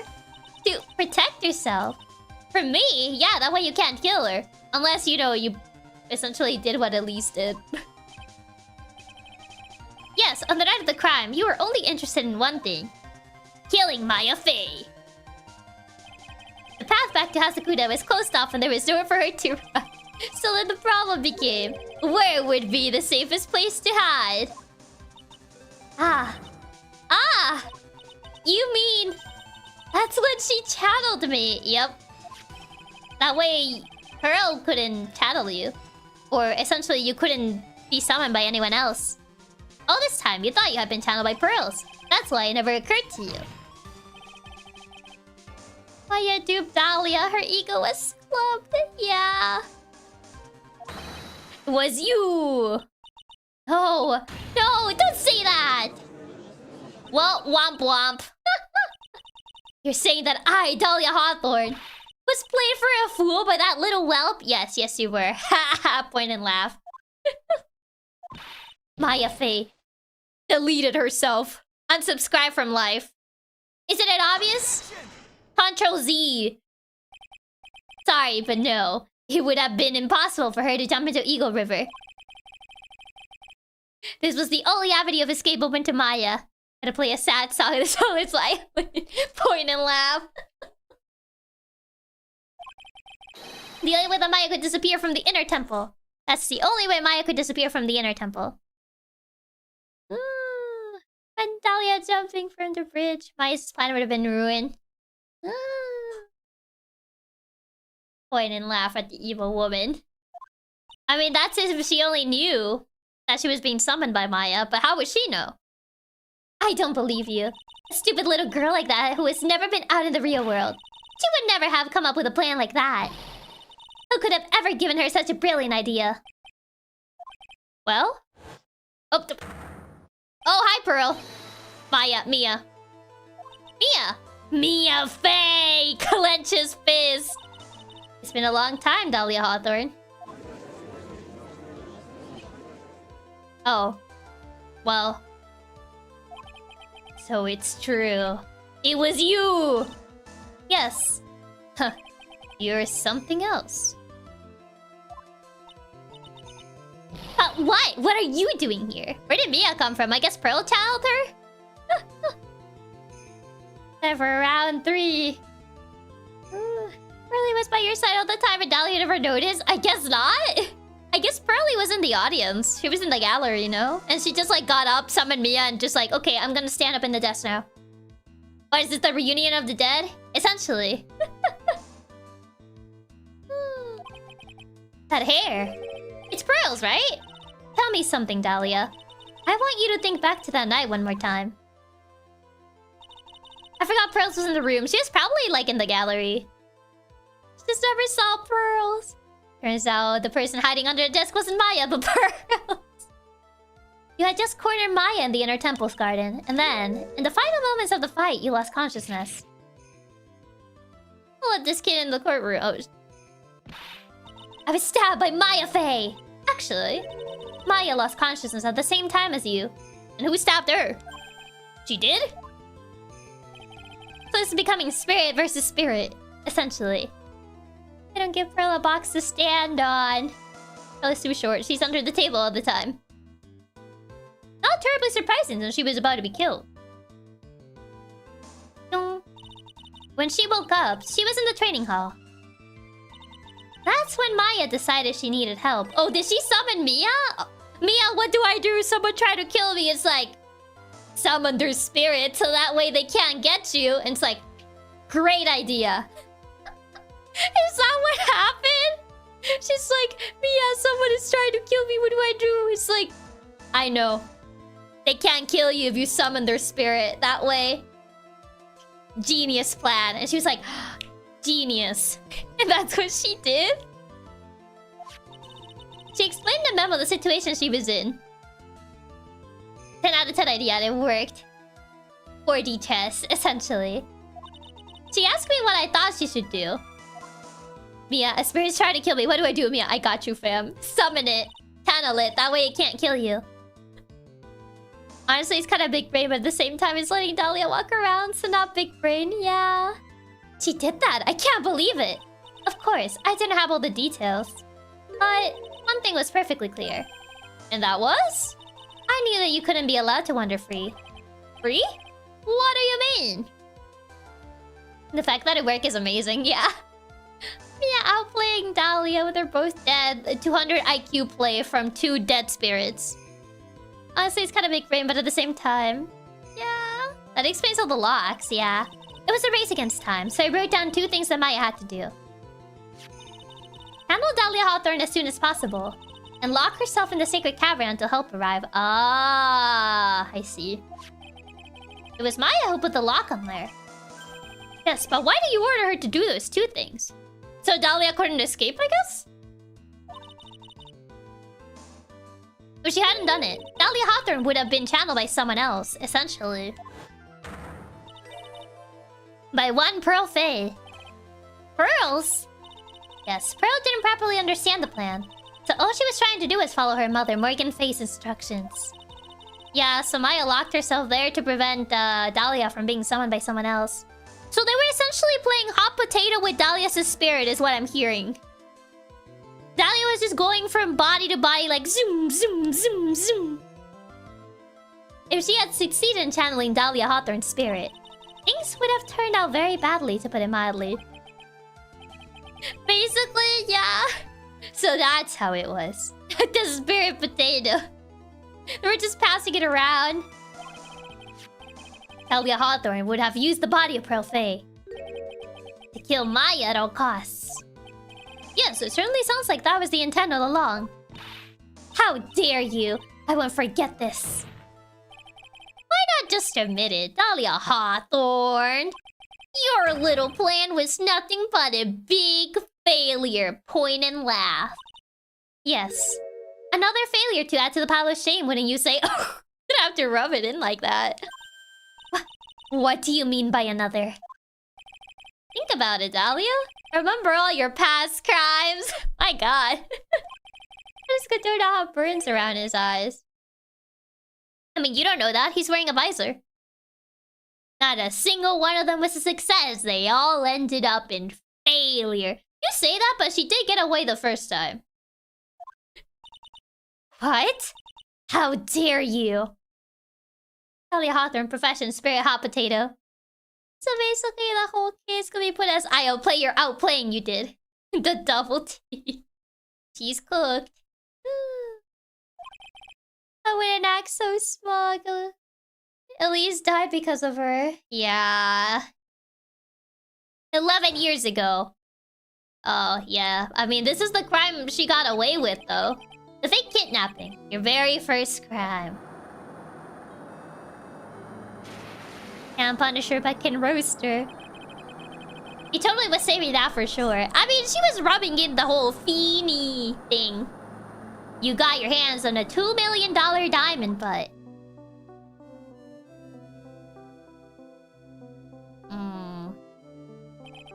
After Terry Falls escaped and went to meet with Valerie Hawthorne, the truth was exposed. Shut your mouth. That wasn't my fault. It was because of that stupid oaf of a prisoner and that weakling of a policewoman. And then, 1 year later, you tried to kill me. Well, I'm still alive, but... not without the psychological trauma, though. You wound up killing someone else. That's the time where Phoenix is still young. Yeah. Well... yeah, that's the one where she was caught. As a result, you were sentenced to death. Yep.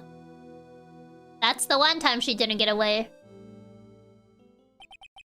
It's one stupid move after another for you, but it's no longer funny. I mean, was it ever funny? You! Wipe that smug, happy-go-lucky smile off your face. And now this. You messed up again. You let Maya Fey escape. You shouldn't act so smug when she's essentially on Maya's body right now. Even though she was right there in front of you. Grrr. Mia Fey! Mia Fey, Mia Fey, Mia Fey! You spinster! I was supposed to kill Maya Fey like I swore I would. And if only you hadn't gotten this spiky-haired jerk the guilty verdict, I wouldn't have been hanged to death. It wasn't supposed to ever be funny, Phoenix. She's having a breakdown, yeah. It was pretty funny when she got caught. True? But I think you finally understand, Dahlia Hawthorne. You will never defeat me. Jeez. What? What did you say? Whether you're alive, dead, or somewhere in between, you'll never defeat me. As long as I'm around, you're destined to lose for all of eternity. Oh snap, oh snap, oh... I remember what you said earlier in the trial. You said there was no way we could punish you. Because you were already dead. Oh my. What about it? Then you said... even when the body dies, the spirit, the ego, it lives on forever. So therefore, we may not be able to sentence you to jail, but we can destroy your ego anyway. Essentially. That's very true, Dahlia. Oh god. So loser, D-A-H-L-I-A, loser, Dahlia. Mia's completely crushing Dahlia's spirit. Maybe this is how you get rid of one. Instead of an exorcism, you just crush their spirit. Throwing shade. That's very true, Dahlia. And that's exactly the punishment you'll never be able to escape from. Public humiliation. For all of eternity, you'll have to remain as Dahlia Hawthorne. A miserable, pathetic, weak creature who can never win at anything. Oh my god. Jesus. And for you, there is no escape from that. No hope of freedom. Since the day you were executed, the narrow bridge that once stretched out in front of you has burned to a crisp. Jesus. You are wrong. It can't be. Oh. How could I lose to the likes of you? It no longer matters. Jesus. Can't even win a tic-tac-toe. He is absolutely destroying her. Spirit jail for her. I don't care whether you win or lose anymore. The only thing I want is for you to come out of Maya's body right now. Oh God. She's being summoned. What is even that sound? Oh my God. She's actually being exercised. Well, this is, I don't know what I expected, but it wasn't this. I am not ready to go. Oh. Wow, even the text glitch effect.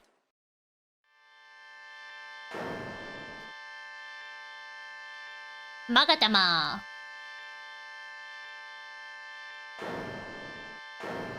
The vengeful spirit lives on through everything.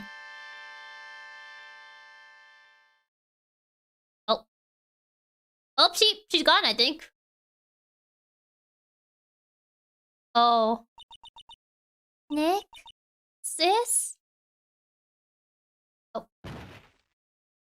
Well, at least she's... Oh, she collapsed! Maya! Oh, Dahlia's gone.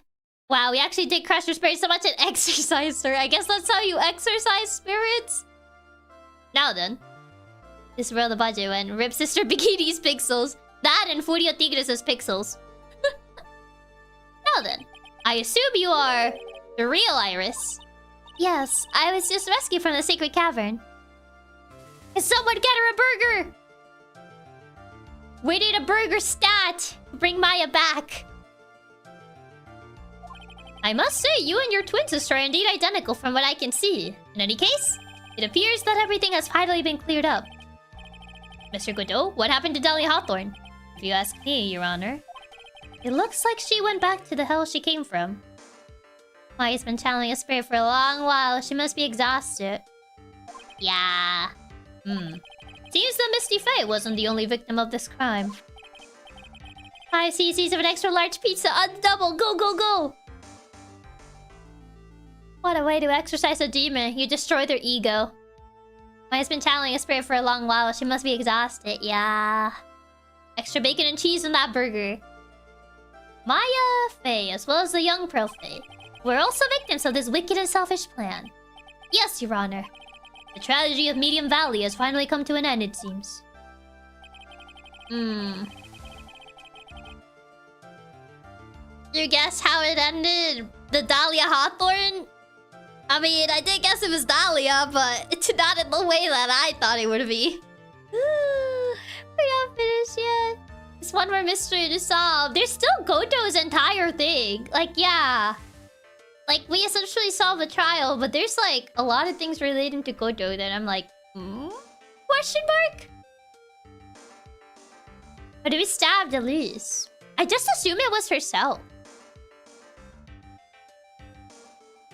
We best hurry everyone if no further attempt was ever made to channel the spirit again. Your Honor? Yes, what is it? About this whole spirit medium thing. It's almost weird how comfortable you seem to be with the concept now. Time for case 6.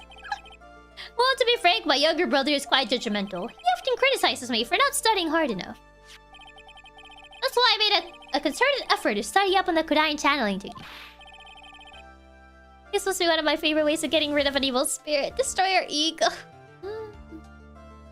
That's my guess. Lisa's a powerful spirit medium, so maybe she regain control and stop herself from taking Maya? That's my guess. I've seen quite a few things in my many years on the bench. And in all that time, I finally learned this one thing. Each case is different and takes place in its own world, if you will. In order to fully understand that world, first we have to immerse ourselves in it completely. And that's where my brother and I used to differ.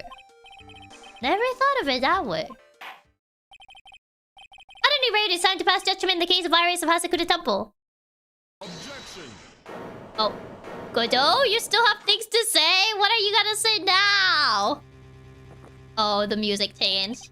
You're a little too fast with that gavel, Your Honor. What? What do you mean? This trial, it isn't over yet. Ah, there's more. What? Right. Remember what Miss Evil Spirit said in her testimony that she didn't want to leave yet? Dahlia's testimony? Which part of all the things that she said? I caught up with her in front of the Storm Lantern. Then I took out the dagger I got from the storeroom man. Oh, is it the stabbing? Who stabbed her? It's strange, but I don't have a clear memory of what happened after that. I think I was stabbed. Why are we believing her, though? Since when was she a reliable witness? This is Dahlia Hawthorne was about to attack Maya. She was stabbed and killed by someone. Yes, that's right. The person that was ultimately killed was a spirit medium that channeled Dahlia. Lee's Dunim. No, Misty Faye. But who killed her? We still don't know who did it. I just assume it was Dahlia. Like Dahlia killed the body somehow, but then where would she go?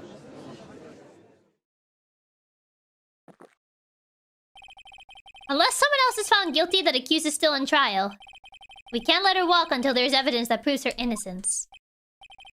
No way! But this court isn't prepared for any further testimony. The prosecution is ready to call her final witness. There's this final witness? This one will clear up the whole mystery. Mystery of who killed Misty Faye. Indeed.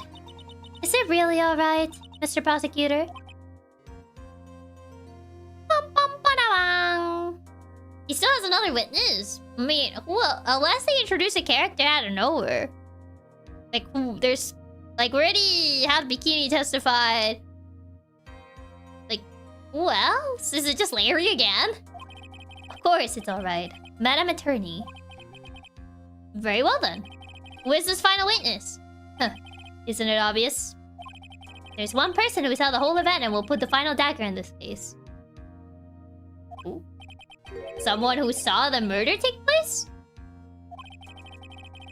Is it Larry again? The very person who saw her mother killed in front of her. Oh, are we having Maya?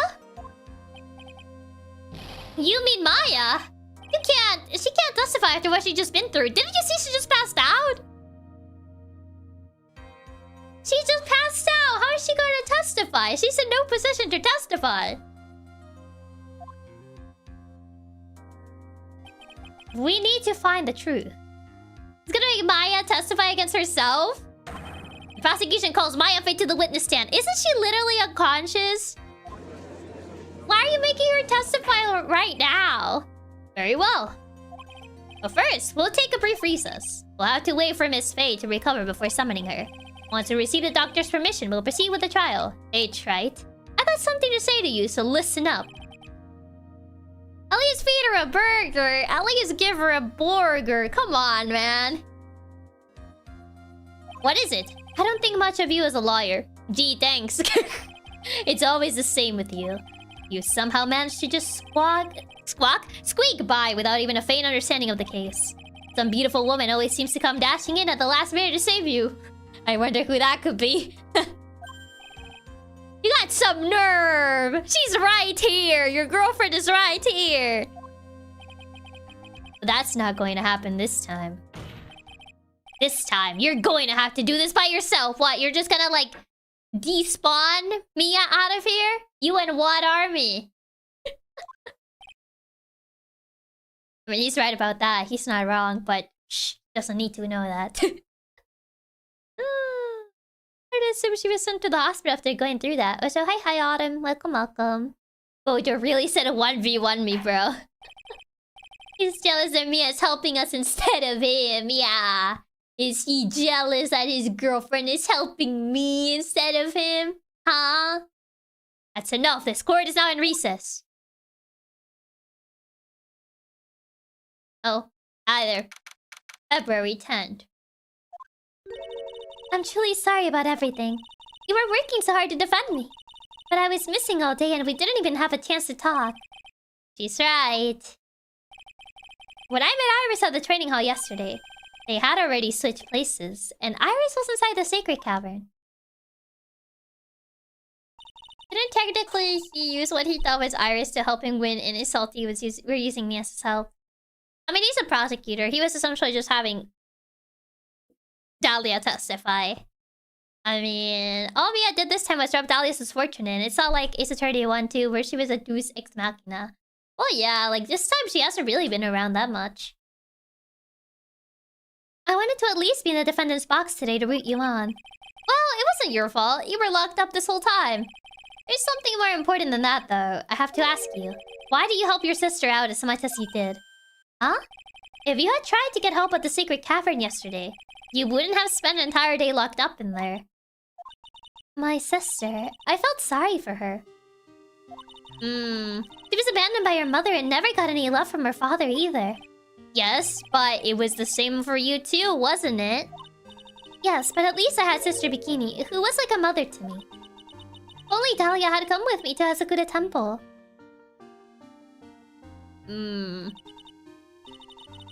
I always loved her.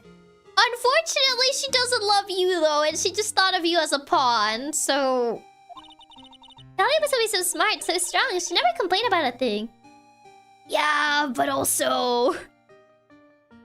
you know... That's why I promised her that I would help her.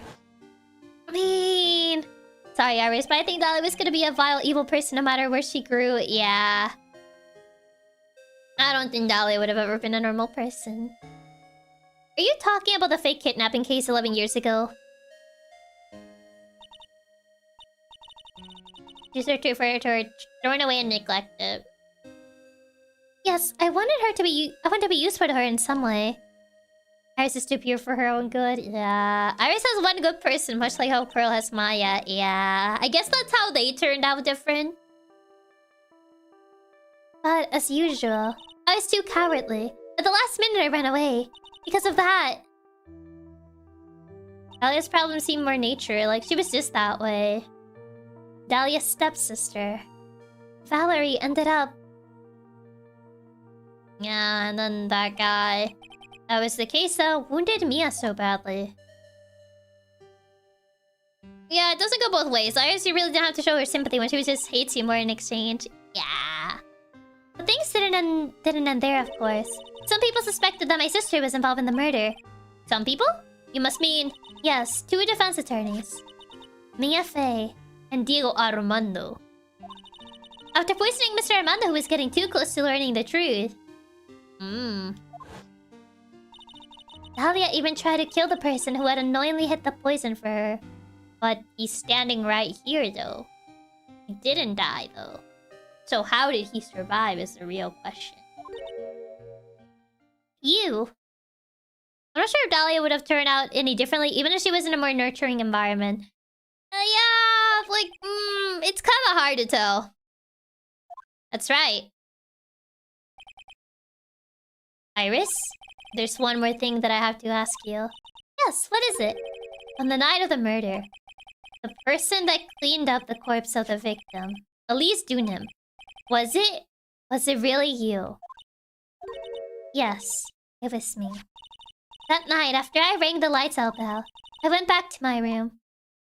I mean, it might not have been her who killed Elise, but it's still accomplice. At around 10:30, I receive a call on my cell phone. There's a problem. Come to the inner temple right away. I got on the snowmobile and headed for the inner temple, but... Bridge. The path to the inner temple was cut off. Exactly. We can't just leave the body here. So you got to do this exactly as I say, got it?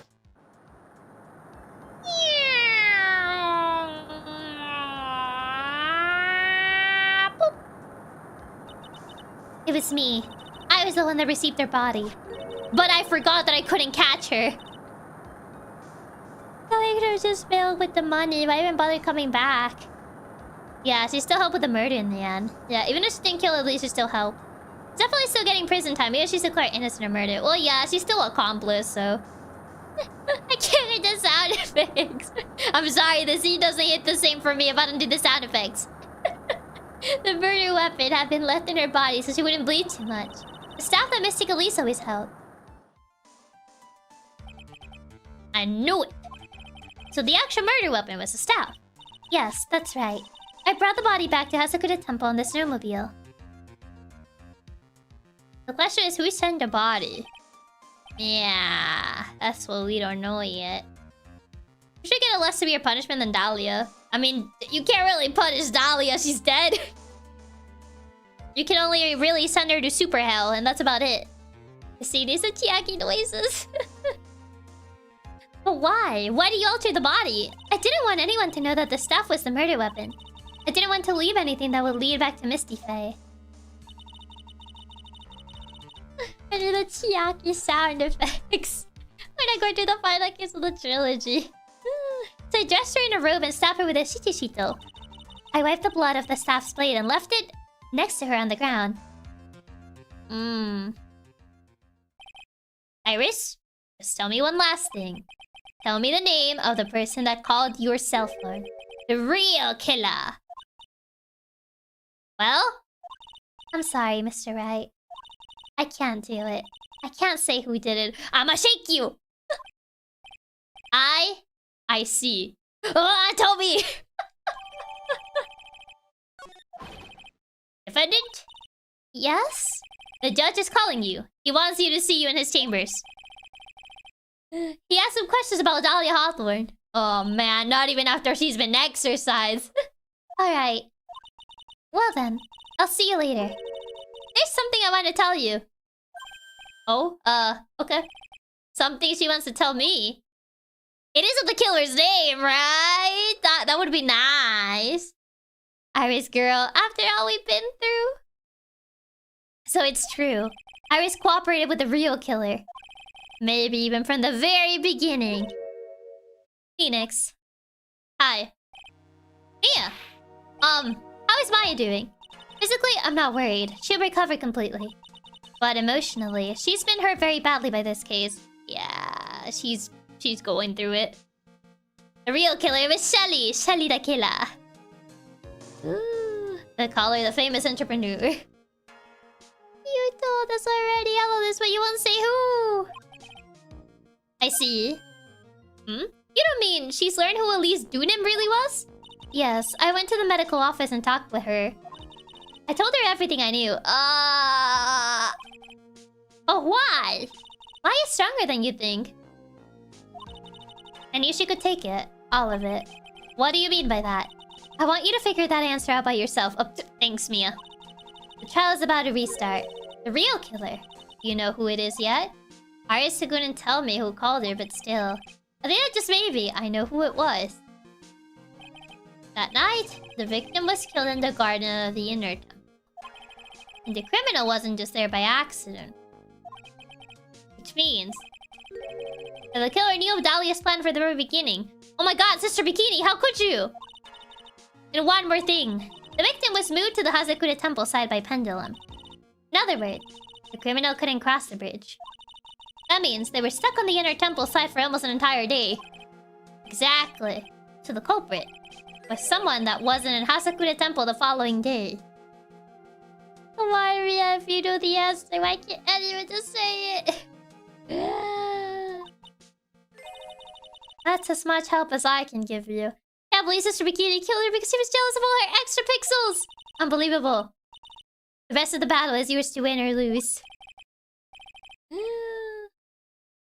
Okay, I got it. Thank you, Mia. Master my biggest bikini with her locking in face will be the peak. Finally, it's almost time to bring the case to an end. What exactly did Maya see anyway? And who was it that actually killed Misty Fae? Whoever it was, I have to prove it. Me, all by myself. Aw, man. Is Gojo going to despawn Mia so I can't actually have her by my side? Womp womp womp womp womp. Trial part 2. Trial part 3. So the killer couldn't be anywhere that was in the temple. Then Morgan somehow? I mean, Morgan's in jail. How would she orchestrate this entire thing? It's almost 5 hours. You want to keep going? I mean, maybe this is the final section. Maybe we can do it. Maybe it is possible to finish. I believe. If this is the final section, then we might actually finish. Mayhaps. Now then, before I proceed any further, I'm going to announce the results of the test we had performed earlier.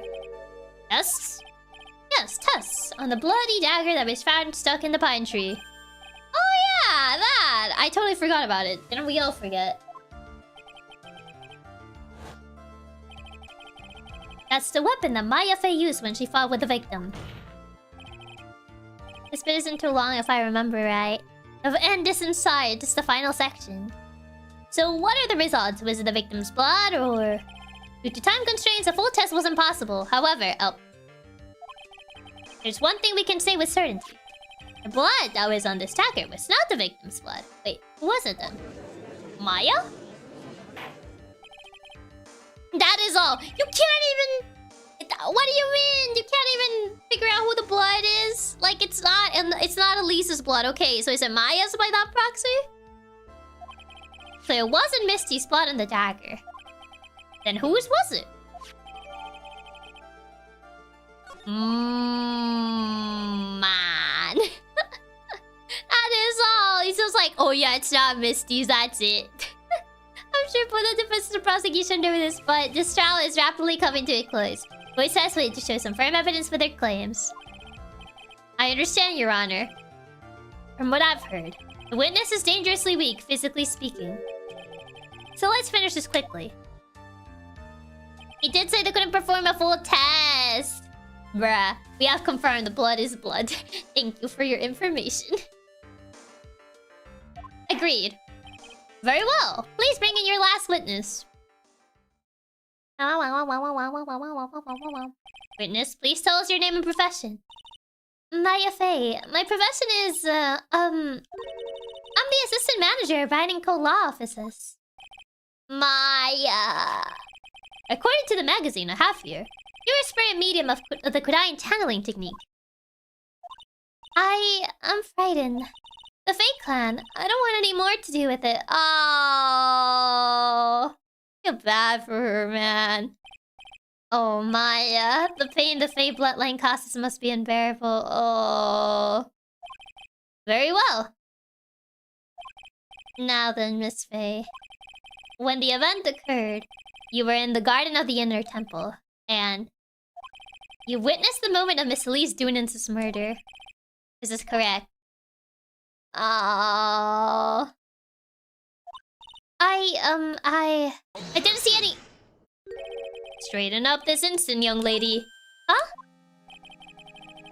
Pick your head up and speak clearly. There's always time for crying later. But Man, what a hideous blood feud this family has, yeah.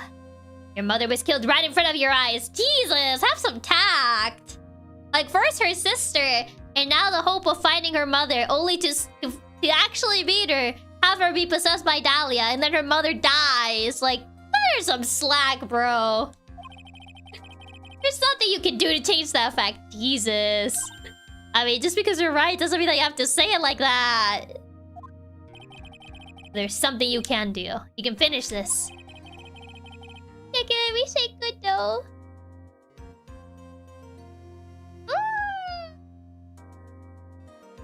That's it. I'm stopping Godot's copy for decaf. It's ruthless, yeah. You've seen the witness come out, and you've seen us squeeze the truth out of them. Now it's your turn. Let us hear your testimony. I'll refrain my final thoughts on Godot until, like, this case is over. Because I feel like this case is gonna be the one that's mostly tied to him in a way. So, I'll refrain my thoughts on this man until this case is over. The final thoughts, at the very least. On the night of the crime, what exactly do you see happen? Witness, if you please. Personally, I like him as a prosecutor so far, but we'll see how things turn out by the end. Yeah. Yes, Your Honor. We shall see. This reminds me of when Edward was really harsh to Adrian. Yeah. Like, obviously they have their moments, but they're a little, like... They step a little out of line. Like that moment with Edward and Adrian, but... I was passing through the garden on the way to a spare prep room when it happened. Suddenly, someone struck me over the head. I stumbled and ended up against a stone lantern. I think I screamed, "Help me!"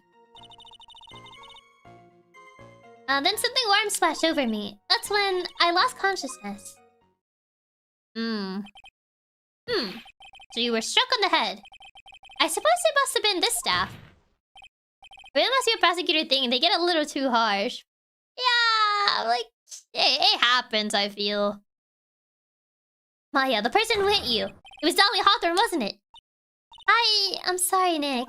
I couldn't see. I don't know who it was. Maya, think hard. Sorry, Nick, but I really couldn't. I'll say it was an especially good night for young ladies to be walking around alone. It seems it'll be hard to determine the criminal through testimony alone. Maya, hang in there. She doesn't look very well at all. And the fact that we have to make her testify after everything she's been through, man.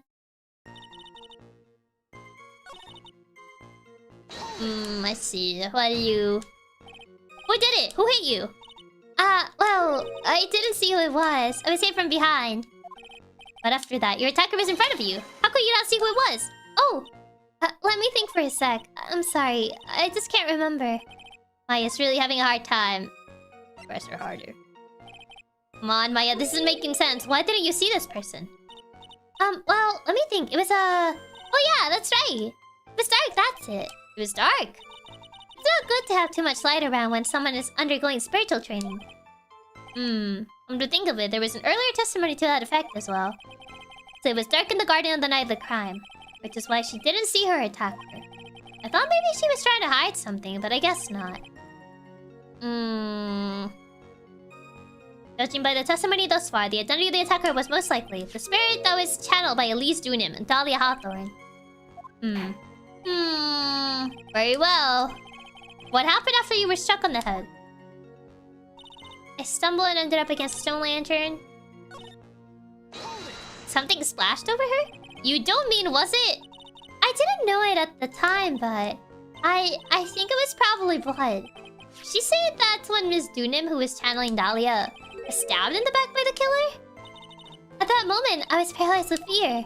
I was just sitting there in the snow. I'm sure blood got on everything around me. So it was blood, yeah. But... So what happened next? I don't remember. How were you saved? You don't even remember that? No, I haven't gotten the idea. I really don't know what happened at all. That's too bad.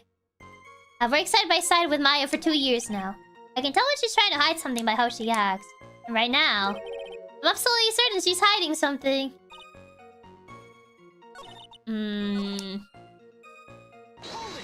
But which statement? My attacker was in front of me, blocking up my escape, I think. You think? After getting hit like that, I was in a state of panic. There were only 2 things rolling around my mind at the time. Okay, we're getting somewhere. So, what were the 2 things rolling around in your mind? My name is Maya Fey. 1 + 2 = 2. Okay. You see, for some crazy reason, I was afraid I was going to lose my memory.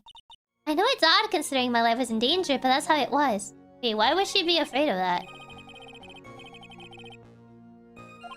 So, what did you do then? Good math. Oh god. That's a very Maya coded at least. Yeah. You think you screamed, but you're not sure? Listen, I was a complete wreck. It was dark and I couldn't see my attacker. Was it a man, a woman, an adult, a child? I had no idea. I was scared of my wits. I thought this person might attack me, so Anyway, I'm pretty sure I screamed. But I wonder what she meant by last hope. What do I do? My last hope. If you summon ghosts, they can steal your identity? I don't think that's how that works. Oh, what? What do you mean by your last hope? No, that's what you said. You said my last hope. She's just emotionally distraught. We need Athena to psychoanalyze her. Unfortunately, Athena would not appear until way later in the franchise. Huh? What? I said what? Look, you were facing an attacker that you couldn't see and you scream, right? You scream, help me! Yeah. But you testify that you screamed that because you thought it was your last hope. Oh, well, you know, that's like, what do you call it when that happens? Oh, God. Oh, yeah, oh, that's right. I remember now. I was facing my attacker, but that's not who I was screaming at. What did you just say? Athena's therapy stuff would definitely help. Yeah. Yeah, that's right. It was the person behind my attacker that I was yelling at. Wait. Behind the attacker? That's why I was screaming too for help. Huh? Well, now you realize that there was another person that stabbed Elise. What is it now? I messed up. I didn't mean to let that slip out. Wait, person behind. Who? Huh? Witness? Are you absolutely sure of what you're saying? Behind the attacker, there was another person. I am... Well, I meant to keep that part a secret. What do you mean, keep that part a secret? What have I done? Huh. It takes a ton of pressure to make a diamond. There's a third person, so it seems. That's what I always say. A ton of pressure. Too bad Athena's busy being Pearl's age right now. She's boo-boo baby. You're in a court of law here. You can't make things up or try to hide things in this chamber. She's really trying to cover for this person. Witness, the information you just presented is vital to the case. I want you to add it to your testimony. I could see a man behind my attacker by the light of the stone lantern. Wait, a man? A guy? Larry? Was it you? No, I'm kidding. That's the only guy that's been involved in this case. Larry, how could you? My God, I didn't think you would stoop so low. A man? Who was this man? Well, you see... I couldn't see. A guy. There are being more guys than Larry. Larry learned to fly. Can't believe Larry would murder. Can't believe Larry was the entire culprit the entire time. Is that why he doesn't appear again after the 5th game? You couldn't see. She's used this excuse twice now. Well, you know, lantern light isn't very bright. Lantern light? Did you say? There's a great big stone lantern in the garden. Can't believe Larry would stoop so low. They always light it when an acolyte is there for training. Hey, you know what they say, under the lantern, darkness reigns. So I could see the person that was further away, but not my attacker who was closer. Plus, there weren't any other light sources in the garden at the time. Yeah, she could tell it was a guy. I thought they said the lantern was off earlier, yeah. That's weird.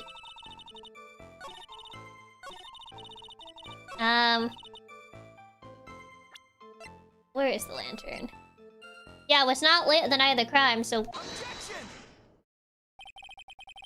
So there was a man standing behind your attacker. Larry went from Delulu stalker blackmailer to straight up murder. I can't believe Larry would stoop so low. Yeah. That man, he's the killer. He stabbed her from behind. He's the one who killed Elise Dunim. Otherwise known as... Misty Faye, your mother. The killer. Maya. That's why you're trying so hard to cover for this guy. You know who killed your mother, don't you? What is the meaning of this, Mr. Wright? To be frank, Your Honor, I think she's in shock and quite confused. That's why she hasn't noticed a huge problem with her testimony. Huh? What do you mean? What problem?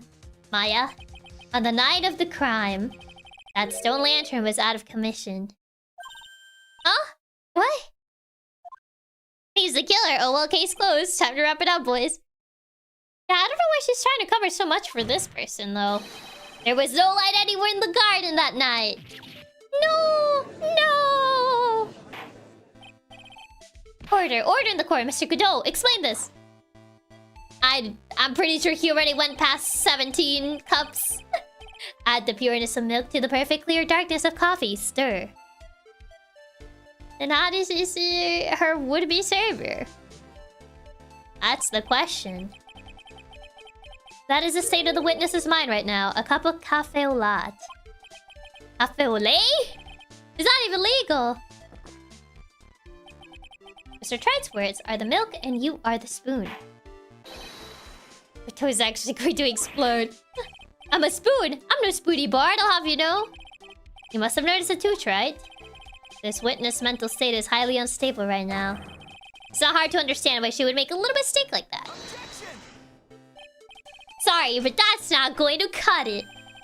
What do you say? If there truly was no light in the garden, then there's a fatal contradiction in the witness's last bit of testimony. Nick. Wato drinking his coffee with milk. What is the world coming to? May I? Recall the witness' statement about her attacker. She said that she didn't know if it was a man or a woman, an adult or a child. And yet, the witness could describe a person that was standing behind her attacker that was a guy. And she quite clearly described him as a man. Ah. In other words, that would have to mean that Maya actually saw her mystery person despite it being so dark that she couldn't see the face of her own attacker. No!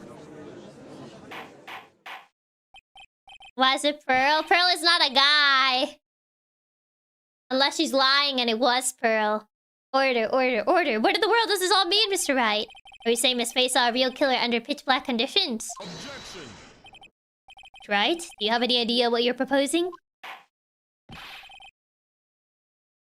How could she have seen in the dark? There was no other light source at the scene. It was like the whole time. There are some things that you can only see in the dark, Mr. Godot. Almost like whoever this person was can actually glow in the dark. Maya, you did see who the killer was in the dark. And now, you're trying to cover for him. Cover? For the man that killed her mother? There's only one conclusion I can draw from this.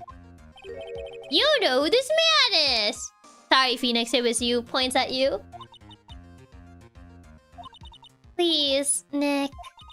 I don't know anything. Please, I'm begging you. You talk a good game, Trite. But let's see if you can walk the walk and talk the talk. Is it actually Larry? Wait, no way. That would actually be kind of funny. It was pitch black, so what could the witness see? I'm calling your bluff. Well, I'm double calling your bluff. No, Nick. Don't. Please stop. Maya's dad said I'm protecting this guy. Why would she protect Larry of all people, though? A man who murdered Maya's long-lost mother. But I can't let him get away with it. I'm a lawyer, an officer of the court. I'm here to find the truth. Alright, Mr. Wright. Time to show us what you got. Who was this person that you say Miss Face on the darkness way? Oh, I actually have to point out the person? It can't be Larry, right? It can't actually. Like, it has to be a guy, but like, there's so many guys in this case. So, like, it can't actually. It can't actually. So, like, if it has to be a guy, it would be wild if Larry was actually the final boss. Larry doesn't glow in the dark. I don't think any of them... Does Godo glow in the dark? I mean, I guess his visor might glow in the dark. Maybe that's what she saw? Was it Godo? I wonder if it was Godo. Gotta be Edgeward. I mean, we don't know where Godo was, but was it really him, though? I mean, I guess he would glow in the dark because his visor glows, technically. So maybe... I mean, that's how she would be able to see him, I guess. I mean, she saw the visor. Yeah. Because technically, like, if we're talking about, like, darkness, I don't think she'll be able to see Larry. Probably not Edward. Is that Ghost in Case 3? True. Why was Godo in the temple? I don't know. Why would Godo even be there? That's my guess. Godo was conveniently missing the first day of the trial. That is true. He was missing. See him involved in this somehow? I guess. I'll entertain the idea. Just because Larry is too much of a stupid guess that I just made because it was funny. Because it was pitch black, Miss Faye was able to recognize the killer easily. I'm sure the court will like to see for itself how this is possible, yes? What? Well, how do you propose to show us something like that? It's easy. We just need to recreate the conditions of that night. Conditions? Turn off the lights! Larry's our only guess. It's too dumb to follow through. Yeah. Like, Godot was missing, but... Bayleaf, turn off the lights. Let's see if his visor glows. The defense officially requests that all the lights in this courtroom be turned off. Hit the lights. What? What? This is... But it can't be. Huh. Oh my god, it does glow! The virtual boy! That was a nice bit of deduction. Right. Oh my god, he looks kind of scary like this. Gojo quickly scrambling to turn off his wires like he does glow! Honestly, bro glows! Nah, he does look kind of scary like this. Outed by a light switch, actual virtual boy. Imagine seeing that approaching the dead of night. Nah, man. Running away. And glow at the end of Tigris' trial. It glowed a little bit, but not to this extent. Well, everyone, this is the man Maya saw on the night of the murder. So it was you. Order, order, order. I don't like Manfred, yeah. Prosecutor Godot, what is the meaning of this? Well, what do you have to say for yourself? What in the world Godot is doing there?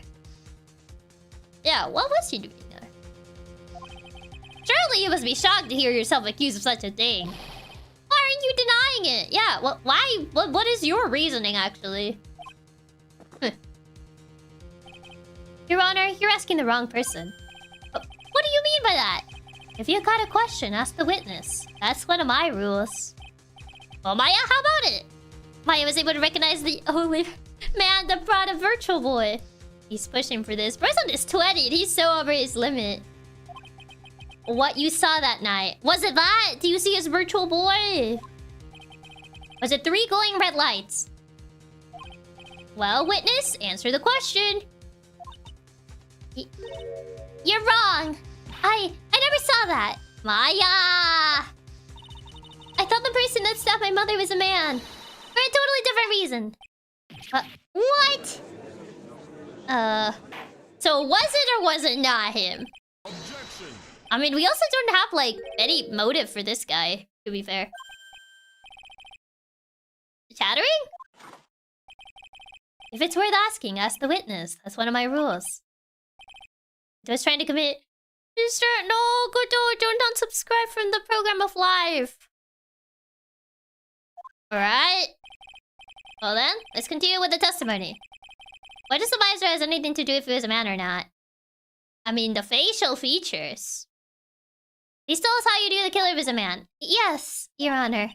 I didn't realize until after I woke up, but... Was it the boys? Did she hear him speak? I made his coffee cup automatically sliced into his hand, just like whoop. When I came to, I was just lying there on the training hall floor. By the time I got back to the garden, the place had totally changed. The torches were lit and the body was gone. You heard the smooth jazz, you heard that da da da da da. And all of the snow around the stone lantern had been carefully cleaned up too. Since the person did all that work alone, I just assumed it was a man. I don't buy it, that's so flimsy. So it was after the crime took place that the witness came to think the killer was a man. Are you protecting him because he was Miya's boyfriend? Yes, that's right. I'm sorry, Your Honor. No need to apologize. It's as Mr. Godot said. You're utterly exhausted. It's only natural you would be a little confused. He's not saying anything! I think that's suspicious. If you consider the situation described, it doesn't seem too much of a stretch to assume the culprit was a man. That's so flimsy to assume that it was a guy. So right, proceed with your cross-examination. Come on, Maya.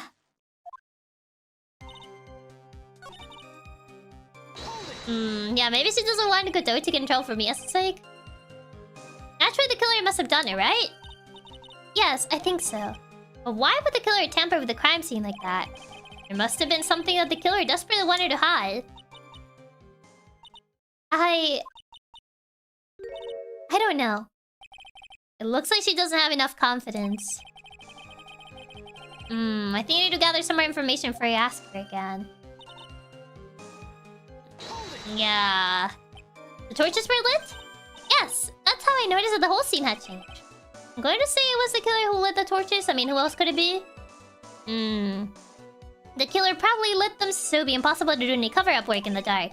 However, if that's true, there's only one thing that still bothers me. Why did the killer go to the effort of moving the body? It's true, it's hard to see how that would be of any advantage to the killer. The only one who would give anything from that would be the only person that was at the inner temple, Nyaa. Your sister's boyfriend killed her mother who was channeling her murderous cousin. What an absolute mess. There's still, like, no motive for him to do that, though. So it's like, doesn't make any sense. Very well, let me hear some more about the condition of the crime scene.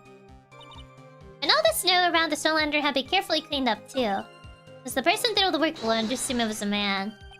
So you're saying that you never saw the killer?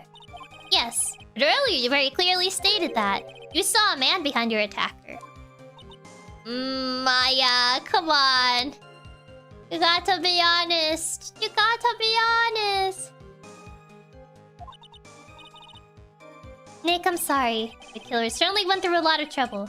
Moving the body by pendulum, manipulating the crime scene. But for what purpose? Why do all that? Well, maybe Nyaa knows more than she's letting on.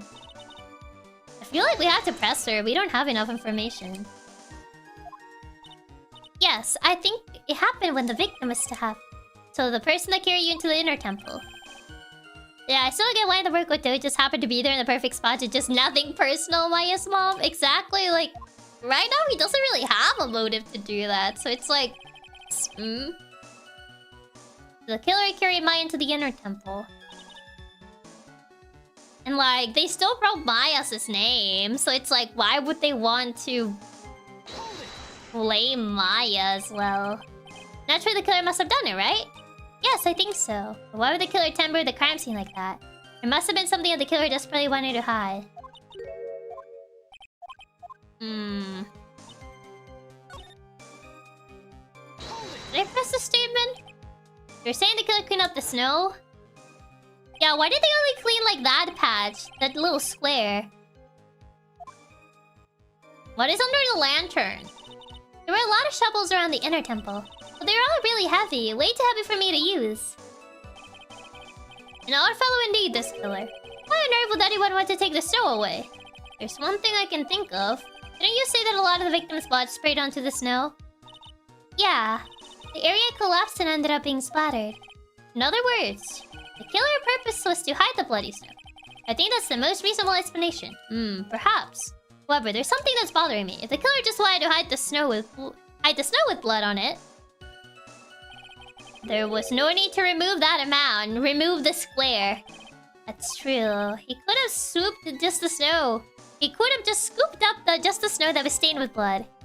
Why did he do it like a little square? It looks like there are some mysteries behind this issue. But I think this will help explain them.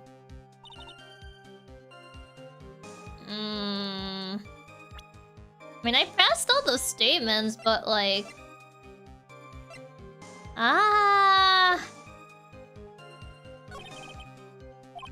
Moving the body and manipulating the scene, but for what purpose? Why do all that? Maybe Nyaa knows more than she's letting on. I pressed all her statements, but she's not really... Did I press this one, actually? You lost consciousness when you were in the garden, is that right? Yes, it happened when the victim was stabbed. It could have only been the killer. That's what I think, too. He sees everything, Red. Place had totally changed. Torches were lit, the body was gone, the snow around had been cleaned up, too. Yeah, I mean, there's that, too. Found the dagger stuck in the pine temple. Doesn't match the victims. Yeah, we haven't used this dagger at all, either. One stuck in a pine tree. By the time I got back, the torches were lit, body was gone. The snow had been carefully cleaned. Okay, maybe this? The snow was removed in a natural rectangular. They're all really heavy to use. Maybe... I'm trying to find a statement. Didn't you say victim spot sprayed over? Yeah, the area collapsed into a being splatter. Maybe now I can press the statement before? That told me that I needed more information? I think it was either statement 3 or 4. I don't think it's this one. Since the person worked alone, just assume as a man. Is it a statement? It clearly stated you saw a man behind your attacker. What was the statement that mentioned that I needed more information? I think it's this one? Yes, I think so. But why would the killer tamper the crime scene like that? There must have been something the killer wanted to hide. The truth is, when I saw the crime scene, I felt something. Oh, there you go. You did? Yes. I felt like the killer was hiding the evidence from me. For my sake. What? Hiding it for you? Everyone knew that I was the only one at the inner temple that night. If Sister Bikini had come back and looked at the garden, she may have thought that you had done it. No, she definitely would have thought so. And you're saying that's why the killer cleaned up the crime scene to make it look like nothing had happened. Yes, I'm sure of it. He was hiding it for her. He did a terrible job. I mean, I think Dahlia also interfered, no? That's why the Maya thing was written.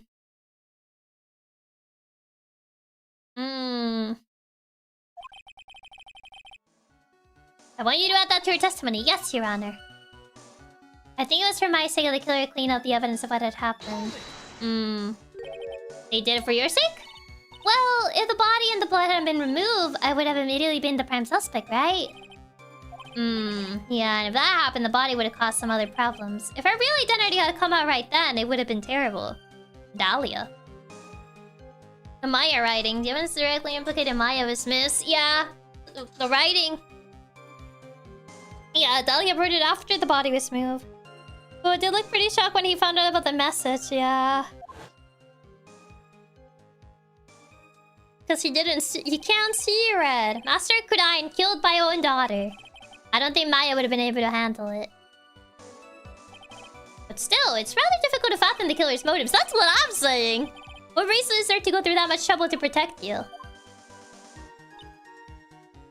But why? There's the why. The why is the big elephant in the room. Why? Oh, this had been around.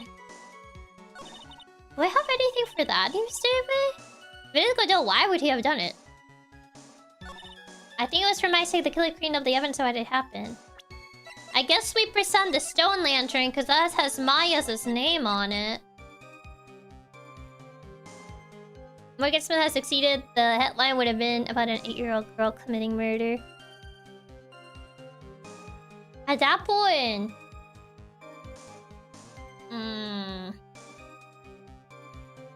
It would be... Because, yeah, they... essentially, they messed up the stone lantern. It still has Maya's name. The body of Elise Dunim was carried all the way to Hasakuda's temple courtyard. At the garden, the real scene of the crime. The snow that we suspect was covered in blood was scooped up and removed. It's reasonable to believe all this was done in an attempt to hide the true crime scene. However, there's still one matter that seems somewhat odd. Yeah, the Maya name. Oh, and what would that be? You must have figured it out by now, Mr. Godot. It's the message written in blood in the lantern. It was written very clearly on the white stone lantern. Maya. Ah. If the killer was so motivated to protect Maya from suspicion, then why didn't they wipe the writing of the lantern? I mean, the only way that would make sense is because they didn't see it. Ah, you're right. Order. But Mr. Wright, isn't it a fact that the killer was trying to cover up the crime scene? Indeed, but it doesn't make much sense to move the body and remove the bloody snow, and then not wipe off the most incriminating thing of all, the bloody writing. You're in like your 50 cup of coffee. But if that's the case, do you have an explanation for the killer's mysterious behavior? He couldn't see the color red. Why would this killer move the body and remove all the snow, but then leave the bloody writing on the lantern? I mean, it was done when he was gone, or he just couldn't see it. I don't know what the killer's plan was, but it's a fact that the killer left the writing on the lantern. There must be a reason for it. 22! Undone by his own virtual boy. Or the killer wrote it to pin the crime. The killer didn't notice it. I'm assuming it's this one. The killer didn't notice it. Prosecutor Godot, early in this trial you gave me some good advice. Once you eliminate the impossible, whatever remains must be the truth. Maybe you're not as dumb as I thought. The real killer wanted to disguise the fact that a crime had occurred there. If that's the case, they wouldn't have left the bloody writing on the stone lantern on purpose. Therefore, it must mean that they didn't notice it. But that doesn't make any sense. The torches were all lit and everything. There's no way any normal person would miss something as glaring as that. Meanwhile, Godot is like, ugh. At least he wouldn't have to worry about jail timings. All those coffees are definitely gonna kill him. It was written later, it's not a choice. Yeah. You're right. There is no way any normal person would. You don't gotta do him like that. What? What are you trying to say, Mr. Wright? There's only one person involved in this incident who could have misseen the bloody writing altogether.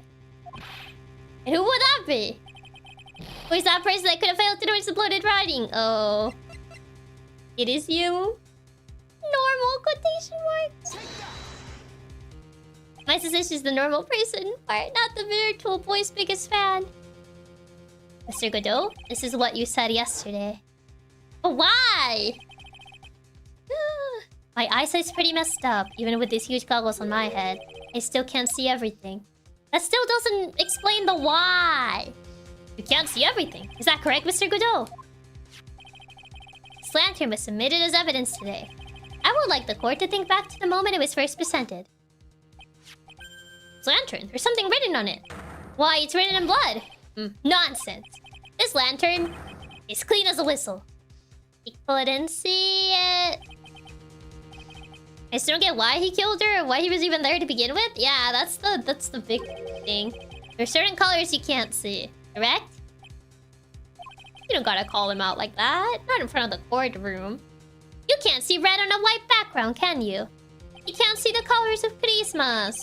That's right. We went through this once before. During the poisoning case at Tribulations. Oh, well, it's kind of white. I guess so. It's the apron that delightful Miss Bird was wearing at the time and somehow spilled coffee on. Yeah, we still have no clue what Bro was doing there in the first place. Yeah. There's something still bothering Mr. Godot. Why have you not explained the bloodstain to the court? Bloodstain? What bloodstain would that be? Don't play games, prosecutor. The blood color stain that's smeared all over the apron. That's ridiculous. No one told me anything about a bloodstain. Bro thinks Santa must be invisible. No! You could see the coffee on the white apron, but you couldn't see the ketchup because it was red. My guy is already on caffeine overdose. It's strange. In a black and white photo, those letters would have appeared black to me. I wonder, why am I the only one that can't see them? So then, Mr. Godot, are you admitting it?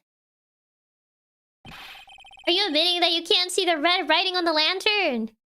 23 coffees, he's over his limit. He can't see Phoenix's tie. I mean, his tie is not over white, is it? Hey, Gramps, didn't you know? That's the reason why I don't drink red tea. He doesn't like... Oh, wait, his shirt is white. He can't see his tie, then. Is it invisible or just, like, the color is, like, distorted? I wasn't sure about it until now, but... I just can't believe it. Prosecutor Godot is the murderer. But there's no going back now. I finally figured out the truth. He sees a cup of red tea and thinks it's just water. Oh, it is over white. He can't see the tie then. Mr. Godot, the defense at this time formally accuses you. You are the murderer of Miss Elise Dunim. Also known as Misty Fate, but why? But why? It's hard to believe this may be true, however. Once again, Mr. Wright has brought up the disquieting fact about you. Just let him have his virtual boy vision. Like, yes, but why? Just make sure you don't fill out the indictment in red ink, Gramps. I'm not gonna be able to read it, please. Come on, how does a little graffiti make me into the killer? Besides, it's not like it's my name that's written there. Objection! I'm certain that the killer wasn't able to see the color red. This is rich. Do go on, try it. Answer is right there at the crime scene. But I don't want him to go to jail. The snow. The snow? How so? Well, for example, why did the killer move all the snow? Your Honor, you said it yourself. If he wanted to hide the bloody snow, why not take out just that area? Yes, why didn't he just take out that area? He couldn't see it. He had to take a guess. Legendary coffee chugger. No, not him. Yes, the killer couldn't see the red blood that had seeped into the snow. And so, he had to remove all of the snow. He couldn't be sure of where the blood had landed, so he removed the whole area. Smack.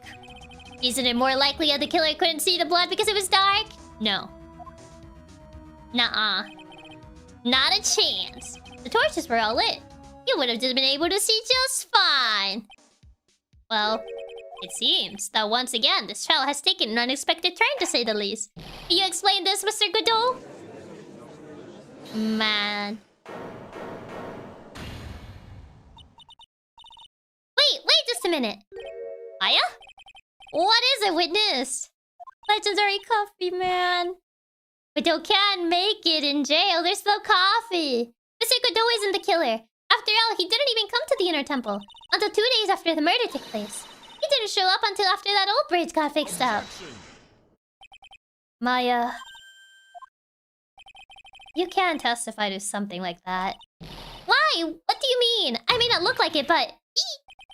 After the murder happened, you didn't even exist. She didn't exist? She despawned? Didn't exist? I'm afraid I don't follow. Are you senile, old man? We established this just a little while ago. Oh, right. She was being possessed by Dahlia. After the murder, this witness was unconscious for a long time. Because she was channeling Dahlia Hawthorne. Oh, that's right. Please, Your Honor. Let me add to my testimony. Nick, please listen to me. Why is she so desperate in protecting him, though? You plan to cover for Godot no matter what the cost? That's the case, and I've got no choice. Your Honor, let's hear her testimony. If it means we're going to hear the whole truth, I say we should not silence her. I guess because she was being possessed by Dahlia, yeah. Very well, let's hear the witness's testimony. Please tell us what happened at the inner temple after the murder. Yes, sir. After I woke up, I began channeling, and my spirit left me, as it were. But little Pearly was there at the inner temple, too. Yeah, why does she even want to cover for Godot? Is it because, like, Godot was her sister's boyfriend? Pearly was also stuck on the inner temple side that night. Next morning, she looked around but couldn't find anyone. Next day, when the bridge was finally fixed, she was in the spare prep room. Sears bald? It's only red on a white background. Like, he can see the color red otherwise. But if it's on a white background, he can't see it, essentially. It's a certain combination of colors that he can't see. That's when Mr. Godot arrived at the inner temple for the first time. He found Pearly first and cheered her right up. Pearly is a murderer! She couldn't do it. It was just Pearly. That's my little cousin, Profate. So when did you hear about this? Oh, just a while ago, while I was in the medical office. Now he knows how Mia felt when she defended him the first time. Man. I'm terribly sorry, but have you heard from someone else? But what you heard from someone else is simply not admissible as testimony. What? Come on, Pearly would never tell a lie. She's way more honest as a person than I'll ever be. Real smart, Maya. You always know the best things to say when you're under oath. The prosecution has no objection. We believe the witness. Mr. Godot? Let's just move on to the cross-examination. The defense has no objections. This is highly unusual, but well, Mr. Wright. Let's get this cross-examination started. I guess we're entertaining the idea that essentially we're just using hearsay. The next day in the bridge is fixed. She was in the spare prep room. That's Godot arrived at the inner temple. I don't know, Maya. It was your first time on the inner temple side, Mr. Godot. That's funny. Am I imagining things, or did the defense ask me a question? Mr. Wright, please have your questions for the witness. Nuh-uh, he needs to answer. What you heard from someone else is simply not admissible as testimony. For cross-examining hearsay. Yep, those are your words. Touché, Mr. Wright. Ha, I win. Checkmate. Well, what do you have to say? You have drunk so much caffeine. You already went past your 17 cups of coffee. Nights and even hotter coffee. That's what I always say. If it hadn't been for this case, I never would have visited there. They're really going full. I've investigated myself and I found no wrongdoings. Case closed. A freezing cold temple in the mountains. I think I'll pass. So he had never visited Hazakura Temple or the Inner Temple, huh? You want to say something, Trite? In any case, I have to find a crack in Goto's armor. 24 coffees. Man. After fixing the bridge, the policeman came over to the Inner Temple side. He cheered her up. That's what Pearly said. She said he was a very nice older gentleman. Thank you for looking after my cousin, Mr. Godot. And here I was thinking you were nothing more than a coffee addict. Cut it out. You're making me blush. Man, Godot and anime protagonists are past this limit. The truth is, there aren't that many places to look on the Inner Temple side. The policemen were all busy going over the garden with fine-toothed combs. So I decided to carry out an investigation my own way. Godot style investigation. I'm the same way. I like to hand down verdicts in my own way. Judge style. Maybe I should ask some questions. Phoenix style. Where's your investigation? You said that you conducted an investigation of your own. Did you find anything? It looks like my investigation went about as well as yours, Trite. After all, I didn't miss the bloody writing on the lantern. Well, I didn't miss it, so you speak for yourself, Goggles. The only odd thing I discovered was the beauty in the training hall. Beauty? Misty Faye, naturally. Clad in her stunning Japanese garb, surrounded by the hue and aroma of Western tastes. Chiaki likes to hack people's Wi-Fi, Chiaki style, yeah! Western taste? Couldn't you find a stranger way to describe gravy? From there, you headed for the prep room? Wait a second. What did Godot just say now? I think I just found his proverbial weak spot. There's only one thing of any importance here. Was it the fact that he met, Wait, he knew Misty. Didn't he call her Misty? He must have already been at the Inner Temple when it happened. Otherwise, he couldn't have killed Elise Dunim. Wait, he called her Misty, no?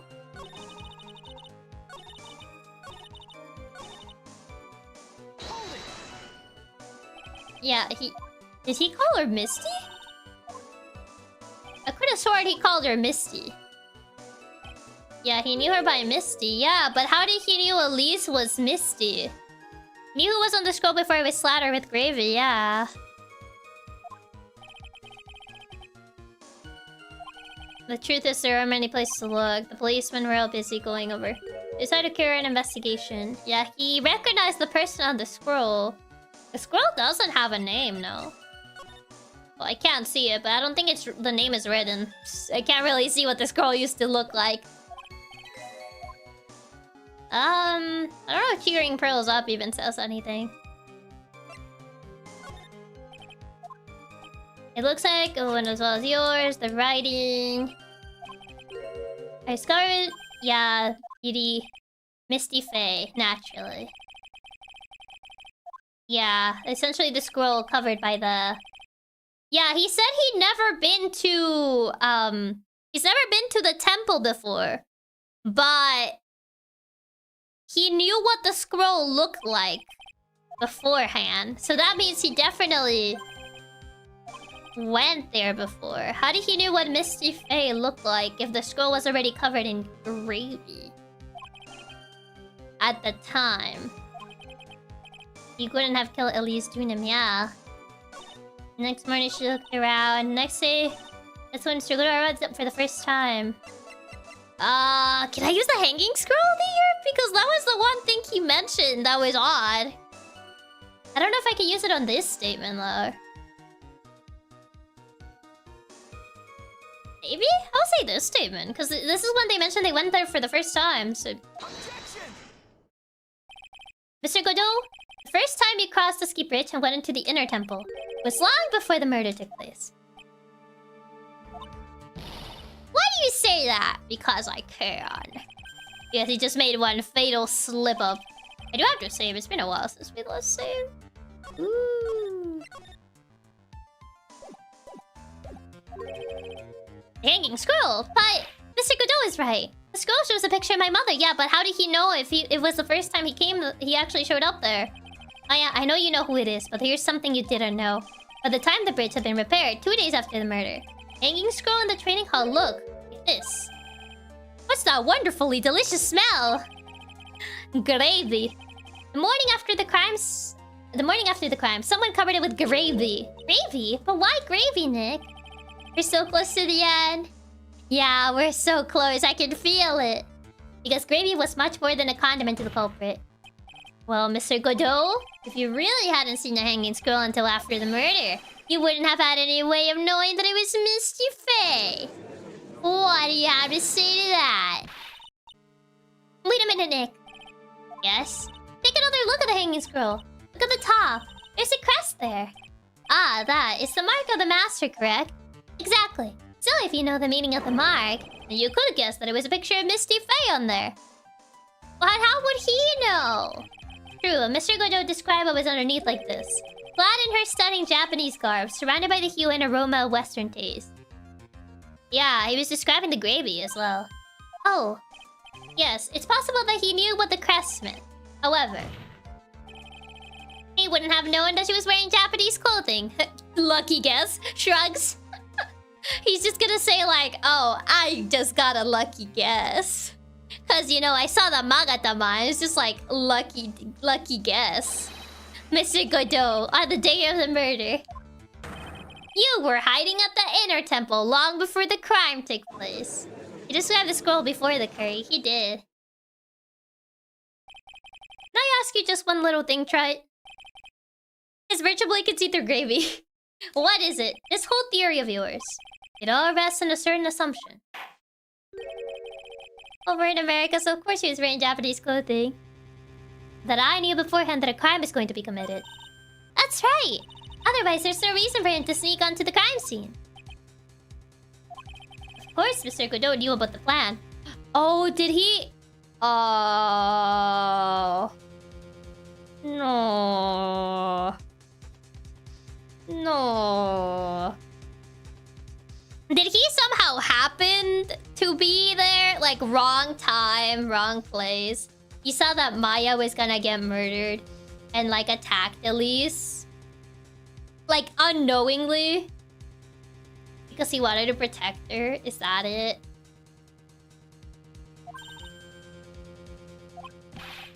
I feel like no, but... What do you say? Is it really possible that another person knew of the plan? I feel like that's not it. I feel there's something else. That another person knew of the plan. The instructions, I guess, but... Who else would know? Unless he found the instructions, he would know, but... How else would he know of the plan? It feels weird that he would cooperate with, like... Morgan, to be fair. But yeah, but he maybe he opened this letter first. It wasn't Elise who opened it first, but it was him. But how did he find this? Is that it? Opened once before? Yeah, I was thinking the open once before was Elise, but doesn't seem to be. The instructions were opened before Pearl got them. It must have been him, yeah. I know they were opened once before, but I wasn't sure who opened them once before. This crime was actually planned over a year ago. Morgan Faye authored the plan for her daughter's future. And these instructions were hidden somewhere in Faye Manor for a year. But if he actually did it knowing who, like, the Kudain Master was, what would he gain out of this? What is his reasoning? However, by the time Little Pearl found these instructions, they had already been unsealed. Unsealed? Yes. The killer had read these instructions long before Pearls even found them. So he knew of the crime ahead of time, but, like, why would he interfere? He's definitely doesn't seem to be working with Morgan, so it seems to work against her, but why? That's how he knew the crime was to take place at the Inner Temple. And you still insist this crafty killer is me? You bet I do. But you just said that the instructions were hidden. That's right! The Sequodo couldn't have known where the instructions were hidden. I feel like if his goal was to stop the plan, he could have done it in a better manner. Yeah, but also it's like... It doesn't seem he's working with Morgan also. Like, he knew of the plan. That's why he was at the inner temple. But also, he didn't know the plan would involve Maya. Essentially, the plan was against the... I mean, the instructions read that it's Elise rather than, like, Maya. But it seems it was Maya, question mark? Because Elise was nowhere to be found, so I guess it was against Maya. Because they call her the Master, even though she's technically not the Master yet. If he really wanted to do that, he had one great chance to find out. Yes, and what was that? Knew the plan, but still really botched the job. During a visit. A visit? Morgan Faye told her daughter, Pearl, about where the instructions were hidden. During one of her visits to a detention center. Wait, so that means he heard them. He knew the hiding spot. Seen jail before? How would he be at the detention center? What was he doing there that he just like, yeah, I know where the instructions are, and he got to them ahead of time, read the plan, left them in the exact same spot, and then Pearl got them, but they were already open before. Like, at what point in time did he open them? He was the guard in the background. That would be the only time for someone to have learned where they were hidden. Eavesdropping on a visit to the detention center. What was he doing at the detention center? I mean, he's a prosecutor. He used to pick criminals from prison. I mean, I guess, but like, not related to Morgan, though. Yeah, it just seems really convenient for him to be there. Yeah, it's odd. Yes, it could be arranged if you were someone with easy access in and out of there. I get the prosecutor, I guess, but... prosecutors such as Mr. Godot. I guess he could eavesdrop like that, and then he could figure out where the instructions are. Still, it's like... sure, he knows where the instructions are. He gets to the instructions. But it's still like, what motive does he have to do this? This murder could not have been carried out without prior knowledge. You! You were the only one that could have acquired this information before the murder. Did he just put 2 and 2 together that the... essentially the murder was towards Maya? Humans are afraid of the dark. Would he have any reason to spy on Morgan to begin with? If it's Dali, I would understand. Yeah, that's the thing. Like, what reason does he have to spy on Morgan, of all people? And yet, at the same time, we're fascinated and bewitched by it. Maybe that's why humans drink that darkness that is coffee. Sorry for always asking, but what does that mean? Hey, it's not like he can just go and snoop in people at the detention center. 26! Jesus, he's nearing 30. Means there's a reason for everything. According to your theory, the killer in this case eavesdropped on a conversation during a jail visit where he learned of a hidden plan for a crime. After discovering the plans, he hid in the inner temple and waited for the crime to occur. Then he ultimately took a person's life. And he did all of that just to protect this witness. I mean, that's the theory that I was going for as well. That he did it to protect her. But why though? Is it feeling indebted to Mia in some way? Like, that's also my theory, that if he is the killer, he would do it to protect her. But also, it's like, why go that far? That's right. I guess he saw Iris visiting, he thought it was Dahlia. But it was Pearl who was there at the time. That is not Dahlia though. I mean, not Iris. Yeah, he wouldn't clean up the crime scene if he didn't want to protect Maya. The question is why. Yeah, that's like, this is the why. Why was he even like eavesdropping on that? What if Pearl had channeled Dahlia's plan? Would he have killed her too? I wonder. If you're accusing me of this crime, I have to ask you, why would I do this? That's what I'm saying! This girl is nothing but a stranger to me. But it isn't. I got no reason to go through that kind of trouble to protect her. I am what you see. I'm certainly not the type to rescue that damsel in distress. The killer's behavior is certainly extreme, for lack of a better word. Even considering that the killer wanted to protect this witness's life. Glad we're on the same page. I'm getting deja vu of something. His behavior is still a little too unnatural. However, You had a good reason, didn't you, Mr. Godot? An unshakable reason that forced you to protect this witness at all costs. I knew it. You figured it out, haven't you, Nick? Maya, I guess you were doing your best to cover for Godot. For the same reason, huh?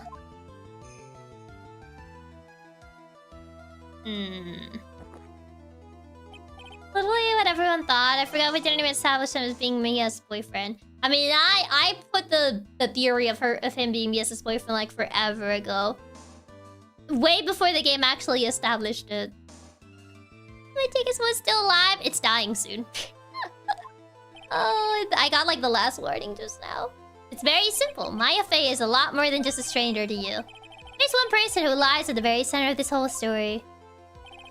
One person that ties you and Maya together. Mia Fey. Mia Fey. There's a very good reason why Maya Fey's life is so precious to you. Also, hi Mia. Welcome, welcome. After all, she is Mia Fey's only sister. Mia Fey! You once worked alongside her? That was when you were a defense attorney. Wait a second here. Mr. Godot is a defense attorney. I'm getting big deja vu momento. I can't say why because it's kind of like a spoiler for another game. But I'm getting big deja vu momento right now. With your honors piercings intellect, you must have figured it out by now. The real name of this man who calls himself Godot. His real name is Diego Armando. Isn't that right?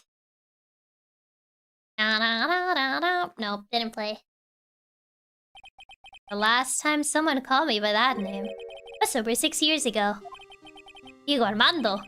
That name rings a bell. Because as we know, you can't possibly apply the skills from one side to another. It showed, Your Honor. All of this is related to a single case. It's actually the biggest plot to Godot being a defense lawyer, not a prosecutor. A case in which a convict named Terry Falls eliminated himself from the life subscription. Unsubscribed to the life subscription. Mia's first time in court, the tragic outcome left a deep wound in her heart. She knew that behind it all was a heartless, scheming demoness in disguise. Diego Armando, yeah. It's on the name. The Diego Armando Godot. She knew that behind it all, it was Dahlia Hawthorne. But in the end, Mia couldn't tear out that disguise. However, there was one man who reached out to help her. Diego Armando, senior defense attorney at the office where Mia worked. There he is. It's my fault. It's all my fault that Mr. Falls unsubscribed from life. Mia? You can't cry yet. Oh yeah, that's when he crushed the mug! The only time a lawyer can cry is when it's all over, and this is not all over? I'm pretty sure this is what qualifies as it being all over. I was moved by her. The way she put all her faith in her clients. That pure sweetheart of hers. That's why I could never forgive Dahlia Hawthorne. Alright, when he crushed his mug with his bare hands. I remember that. Yeah. That should be just coffee. Yeah, it was coffee. Mia and I thoroughly investigated that fake kidnapping incident. Then one fateful day, Dahlia wanted to meet with me. It had been 6 months since the trial. We met in the courthouse cafeteria. Yeah, that's when she tried to poison him. I just remember, 6 years ago, right here in this courthouse, you were poisoned. My death was greatly exaggerated. Even I didn't see it coming. Dahlia Hawthorne slipped some poison into my coffee. Some newspapers at the time called it a murder. But very little information about the case was released to the press. Essentially, his death was greatly exaggerated. But you weren't dead at all. No, he just got the Kaneki-Ken syndrome and his hair became white. No official reports ever actually called it a murder. I was just in a deep coma. Oh, he ended up in a coma. He rapidly aged. I see. Somehow Diego Armando returned. I died, but don't worry, I got better. My body shut down and my life became nothing but a long, deep sleep. He woke up and Mia was dead! No! That woman's poison did a real number on my central nervous system. I lost my sight, and all of my hair turned white due to the damage it caused. Oh, wait. That's actually... It's terrible. By the time he woke up, Mia was already gone. Yeah. Apparently it was a miracle that I ever regained consciousness. You got up being in a coma such a telenovela plot. Oh. 5 years have passed since I drank that poison brew. Oh, then one morning my eyes flew open. From the smell of a doctor's cup of coffee, that's when I met my true love, caffeine. Everybody thinks about Phoenix, especially after discovering everything that happened when he was in a coma. Oh, he doesn't like Phoenix. He said that Mia's death was all his fault and yada yada yada yada. And the worst possible news was waiting for me. Oh yeah, that Mia was dead. It's like he's addicted. His one true love. Mia Fey was dead. From the very moment I opened my eyes, I had already lost everything I thought I had. The woman I love had been murdered. And the woman I loathed had been sentenced to death. The woman you loathed? I mean, take a guess as to who that could be. The woman who had spiked my scalding hot coffee, Dahlia Hawthorne! It all comes back to her. Huh. Good old Mia. She didn't let me down. Caffeine. He met his one true love, caffeine. He got her revenge before she checked out. In the end, it doesn't even matter. There wasn't anyone waiting for me when I woke up. No, don't say that. That's so sad. Please delete. Too sad. That's so sad. That is really sad. For someone like me, for someone who had slept away their best days, there were only 2 reasons left to live. And it was for those 2 reasons that I decided to become a prosecutor. He didn't get to see red, white, and much like he can see red or white. I mean, I'm pretty sure if he had seen red and white and he was awake by that time, he would have become the killer for red and white. If I may ask, what were your 2 reasons to live? 1, coffee. Oh, the second, I guess you. It was you who tried, huh? Me? One of them was coffee, yeah. If I hadn't drank that stupid poison, Mia Fey never would have died, much less the way she did. I would have actually protected her. That's probably what he would have said. Oh, sorry, bro. You were the only one who was there to protect her. In other words, I'm only living here due to spite and caffeine, but mostly spite. But you let her die. It was all your fault. It wasn't like that. I wanted to see for myself what kind of a man you really were, Jesus. So that's why you became a prosecutor. Essentially, there were 2 things keeping me alive. Caffeine and spite. But mostly caffeine. I could protect her, not you. Exactly. That's why you became a prosecutor. Sorry, bro. Mia died in the second case of the first game. In other words, how dare you not live in the office 24/7? My other reason for living, she goes by the name of Maya Fey. Huh? You mean me? Oh, it would have been funnier if you said caffeine, though. I'm living through spite and caffeine, but mostly caffeine. You were the only one I could make up for the sin of not saving Mia. 1 year ago, when the Gridine Village incident was resolved, it was obvious that Morgan Fey was planning something. Whatever her evil plan was, I was determined to stop it. My role as a prosecutor put me in the perfect position to do something about her. That's how you overheard Pearl's visit with Morgan at the detention center. I knew that the time was drawing near.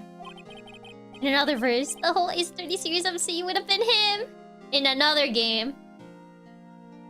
I knew the plan. I thought I could foil it. My goal was to outwit the plan. Outsmart. I thought that if I could do that, I could keep that girl from being caught up in it. That makes sense. Happy would have been good of an answer. They had to hold back. Yeah. If Pearl had known that the actual purpose of the plan was to kill Maya, she never would have helped out. I mean, it's good that she essentially didn't summon Dahlia, or else she would have been the one killed. Finally, the day of the plan was drawing near. I contacted both of my accomplices. Accomplices?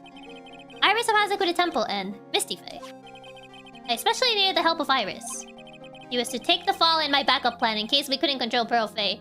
Wait, so you outsmarted Morgan by essentially countering her plan by you having accomplices and like, what? She was to take the fall in my backup plan in case we couldn't control Pearl Faye. But how do you contact my mother? Had her on speed dial. Is that why she showed up to the temple in the first place? She had been missing for almost 20 years. Officially, yes. What? What do you mean officially? Had her on speed dial. You see, Mia introduced me to her mom. We had some coffee. She was pretty nice. She liked me. We took that revenge stone at MCR and looked at Phoenix. We talked over some coffee. She's pretty nice. Oh man, he already knew his swag and I never told him why. You already knew his future mother-in-law? You haven't heard about it, haven't you? About the strong ties between the Maine family and the government.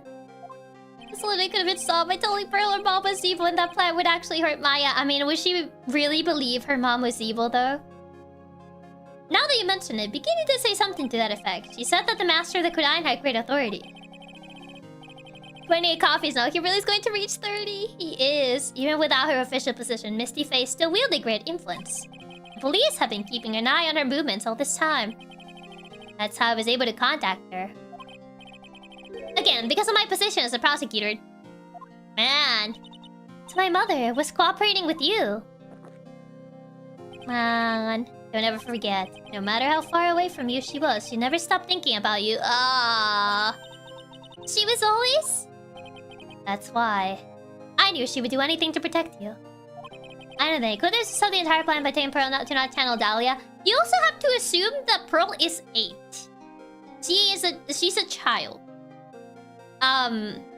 So Pearl really loves her mother to the point that she was even going along with this crazy plan. So even if they told her, hey Pearl, your mom is evil, don't do that, I think Pearl probably wouldn't have believed it. She's also a kid, so I feel like even if they told her, she probably wouldn't have actually listened. You want to know how strong her resolve to protect you was? Look at her staff. Her staff? The day the plan was to be carried out arrived soon enough. We met for the first time at Hasekura Temple. That's a good point, yeah. Pearl probably would have trusted her mother over Godot. Yeah, exactly. Like, her mom or this random man. Like, I feel like Pearl would have definitely trusted her mom over this random man. Most kids don't want to be told their mom is evil, even if true. Exactly. Even if true, like, their first instinct is not gonna be to believe that. Especially told by someone completely unrelated to them, like Godot was. That's when your mother showed me her special staff. I realized it then. Just how far she was willing to go. She was ready to use that sword to protect you from Morgan Faye if necessary. Random man that's been Phoenix's enemy so far? Essentially. Like, less reason to believe it. Yes, even if it meant paying the ultimate price. Mother. Yep, she sacrificed herself. Not just a random man with a virtue, boy. The night of the crime. There was just one way to stop Morgan's evil plan. You mean Pearl's, don't you? We had to make sure she didn't channel Dahlia Hawthorne. Well, Pearl? What are you going to do tonight? Misty, man. Well, if you would like, you can come to my room. Ah, this is sad. If it was Maya the one telling her, she probably wouldn't trust her right away. She wouldn't trust her right away. Just based on how kids are. So, Mibi, thank you so much for the raid. Welcome, Mibi and Peanuts. Hope you guys had a good stream. What are you guys up to?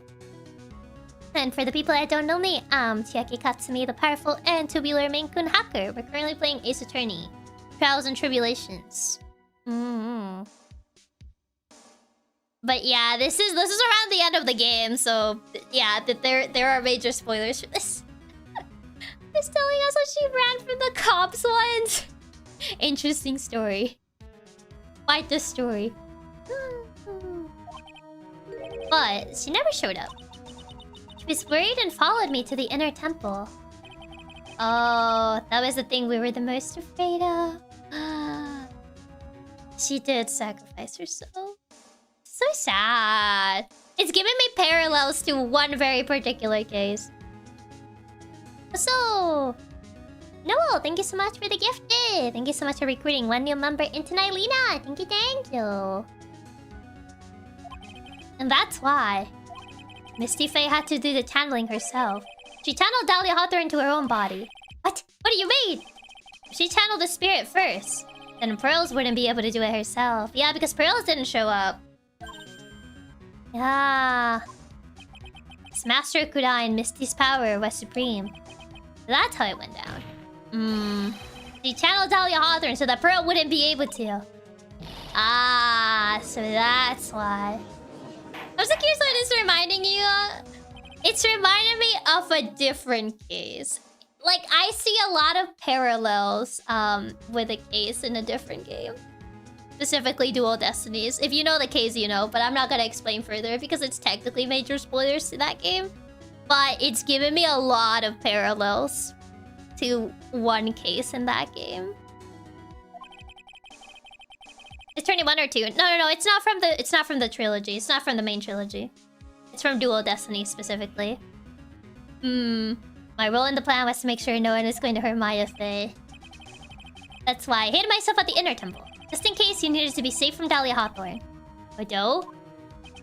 Anyway, that's all I'm going to admit to you, right? Huh? There's no doubt about it. You're a great defense attorney, but you're going to have to do the rest yourself. Of course he's not gonna.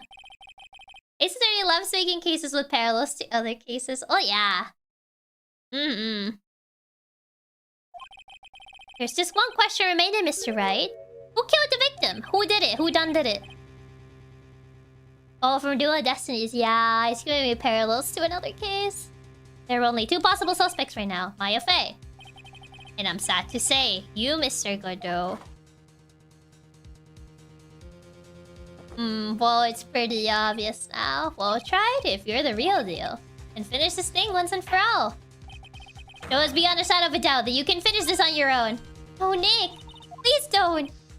I'm sorry, Maya. I heard the whole thing. My sister in the medical office.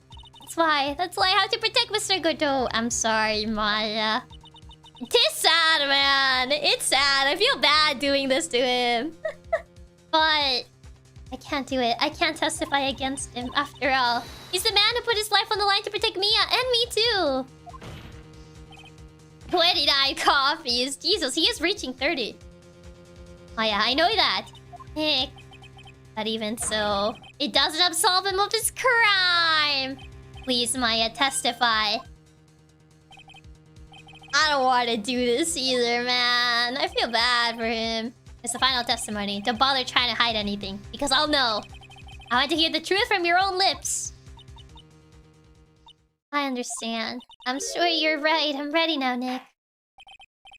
Sorry, Maya. We have to protect him, or you have to choose you. That was about the moment before you lost consciousness. I don't want to do this. So before it happened, I think I saw some red lights, 3 of them. I thought I asked for help, but just then I was splattered with blood. He wasn't dead though, and she struck back at the enemy behind her. Suddenly the red lights went out, and the whole area was dark. So at that moment, it was a horrible scream. Right after that, Dahlia collapsed and lost consciousness. Did Godot stab her? These red lights. I thought you said you don't remember seeing them. Sorry, Maya. Can we just say Misty decided to unring the notification bell from life and call it a day? I don't think so. I don't think it's possible. Sorry. I thought I saw them, but then they disappeared all of a sudden. Thanks, Brick tried, even the best of theories. Sorry, he removed his virtual boy. It wasn't a stab, Misty Faye. It looks like you still can't prove it. Maya's telling the truth this time, I know it. The rest is up to me. What do you mean? Who else has 3 random lights on his face? Who else has it? There's no one else. I thought I asked for help, but didn't spy with blood. She wasn't dead. She struck the enemy behind her. These virtual boy ran out of batteries. They went out. Yes. Suddenly I couldn't see them at all. What could it mean? Red lights were coming from Godot's mask, and they went out. Maybe the mask was damaged. Or maybe it was knocked off. Or maybe the batteries ran out. Or maybe those little red pinhead-looking lights just stopped working. What could have really happened then? So many possibilities. What do you mean by just at the moment? Do you mean the one with the red lights went out? Yes, that's right. They're all just pointing random possibilities. I don't think so. I'm pretty sure it was a man's voice. Ah! It was Godot. What? Did he get stabbed? Do you also have a bullet on your shoulder? Are you Manfred von Karma? So then the scream came from the killer. It's gotta be it. I think Talia Hawthorne must have taken the blade and attacked the killer with it. And then the killer let out a scream of pain, huh? If it's actually the batteries I'm flipping my desk, that'll be really funny though. If it's the batteries. After that, the killer stole the blade back and delivered the final blow, I guess. Diego's secretly long-lost cousin of the Von Karma family. Seems to make sense to me. Looks like a reasonable deduction, but I still kind of wonder. So he was stabbed? I mean, we don't have any proof that he was stabbed. At least we haven't seen anything. But Dahlia was stabbed as well. I feel like there's probably something else here. There's at least something else here. Maybe? No? Sorry to say this, but that interpretation would create an enormous contradiction. After all, my deductions are almost certainly never correct. Remember the testimony she just gave. Before the killer let out the scream, Maya said she had already been splattered by the victim's blood. If he was stabbed, we need to find a wound, yeah. In other words, the blade and the staff had already been plunged into the victim. Yeah, so how would... Is it the other blade? Are we finally using the dagger? We couldn't have struck back with a sword that was already stuck in the body. Oh, this is where the dagger comes in, no? The weapon that caused the killer to let out a scream was the dagger. Yeah, because the victim was already stabbed with that. So if you're so sure about that, then don't keep us waiting. Only one thing I can think of. That could have been the weapon used here. We haven't used the dagger at all. Is it finally its turn? Hey, Talia Hawthorne had already been stabbed with the staff. The dagger. I think it's probably further back. There it is, the dagger. Finally, the dagger is being used.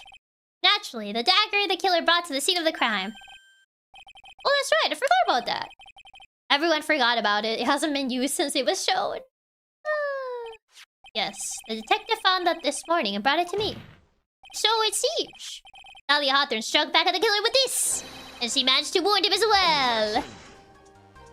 What? Just because he let out a scream doesn't mean he was wounded. Ah, yes. Everyone just screams at the top of their lungs because they find it funny. Yeah, Godot, I definitely take you for a screamer that would just burst out into screams out of nowhere. Bro, we know the blood of the dagger could have been from the victim. Battle cry, random battle cry. Have you forgotten that the blood has already been tested? Yeah, it's already been tested that it wasn't from the victim. His pride was wounded. Since we learned it wasn't the victim's blood, it must be the killer's blood. Ah yes, he was just yelling for intimidation tactics. What is he, Ronda Light? The killer must have a wound somewhere on his body. Oh, are we gonna pull a Manfred? Where is your wound?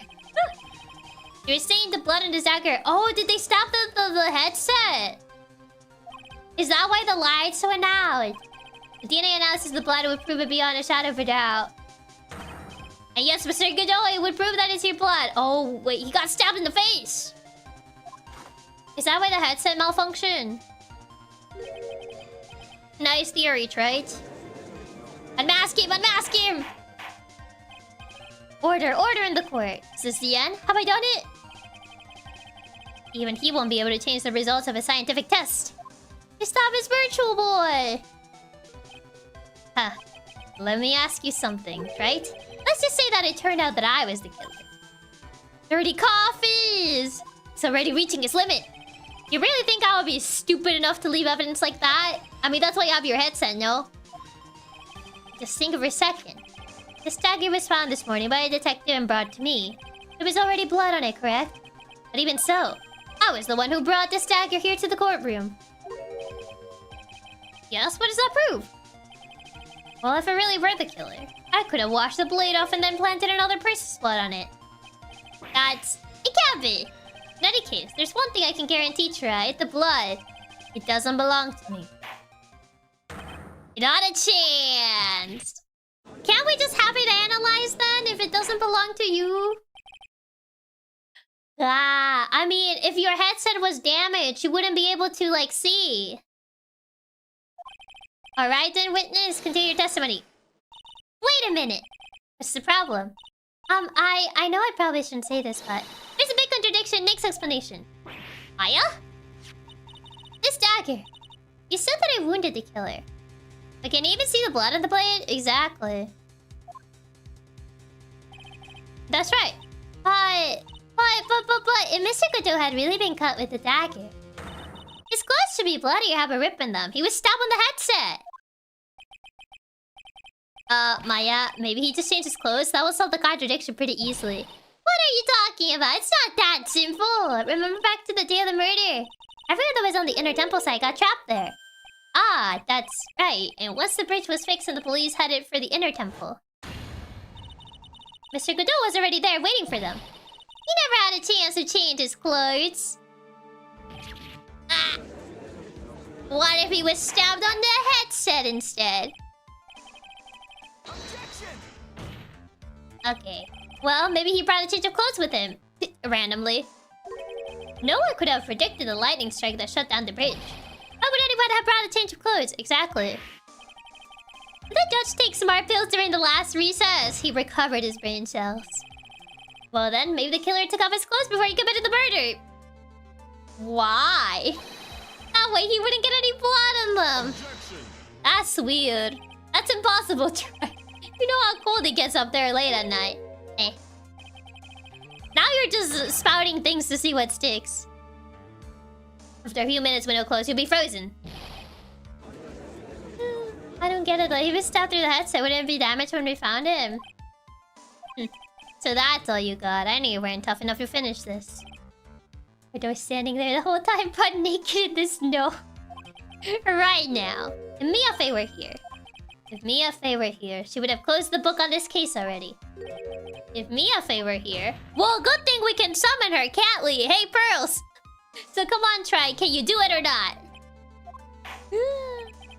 Sorry that headset isn't working properly? It may be so. How about it, Mr. Wright? You accused Mr. Godot of being the killer, but can you prove it? Have you gotten even one piece of evidence? The question isn't whether I can prove it or not. The fact is, I have to prove it. That's the only choice I have. Just drag Pearls back here. I was taught that it's one of the rules of being a lawyer. Bam, bam, bam, bam, bam. I can prove it. Right here, right now. I'm going to bring your magnificent vengeance to fruition just as you wanted. Huh, that's good. A fighter till the bitter end, right? Since there's just one piece of evidence that can prove your point, why don't we go for the unlimited penalty? Get out of here.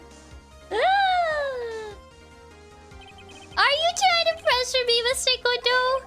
Because it doesn't matter to me. I got one piece of evidence I need. Give me a break. You got nothing. And why do I do at a time like this? Tell him to remove his headset. It's simple. I gotta think outside the box and approach it from a different angle. Alright then, Mr. Wright. Let's hear what we got. There's one thing I've demonstrated in the previous cross-examination. The killer was wounded. That was proven by the blood on the dagger. But we decided it was impossible for him to have hidden such a wound. Is it though? On the headset. Ah, my battery died. He picked up by a dagger. There should have been a blood stain on his clothing. There would have. There would have indeed. I actually gotta go get my other phone. Hold on. I'll be right back. I need to go get my other phone. Hold on, I'll be right back.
Okay, I'm back.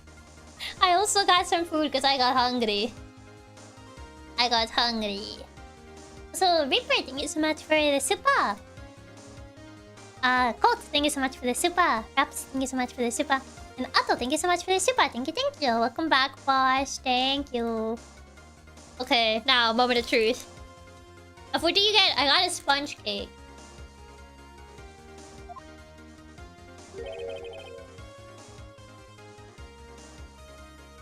There's one place that killer could have hidden his wound. Headset. I know it. It's his virtual boy. What do you say? Ha ha ha. I got you cornered now. Hidden? Can't hide it now, Gojo.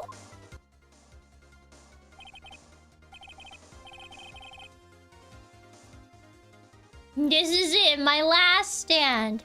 I knew everything about this from a different angle. I don't need to think about why there were no bloodstains on his clothing. I need to show how he hit it.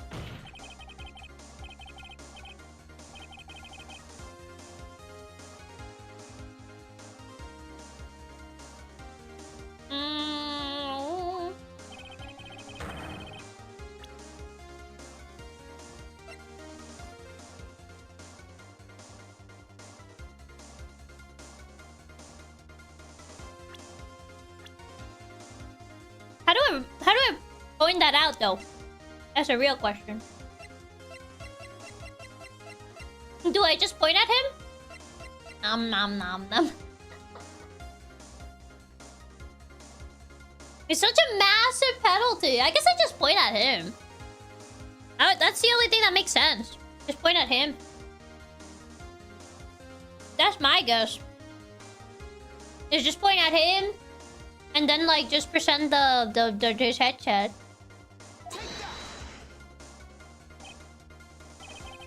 I don't know what you're talking about. Wait, is that wrong? And frankly, I don't need to know. What do I know is that you'll never be half the lawyer she was! Get over it! She's dead!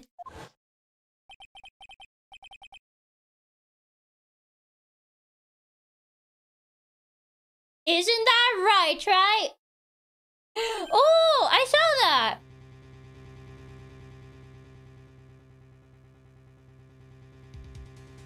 She was right there! She was standing by her side. What was that just now?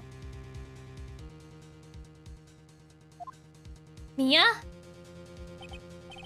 Can be. She was standing by my side, not your side. Ha! I win. You're living on through him!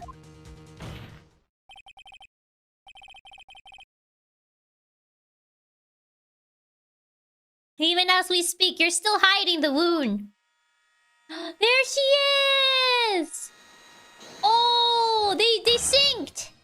It's beneath your mask! I was right. During the fight, the red lights given out by the killer suddenly disappeared.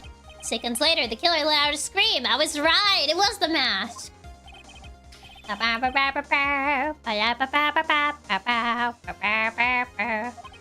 I'm a shapeshifter.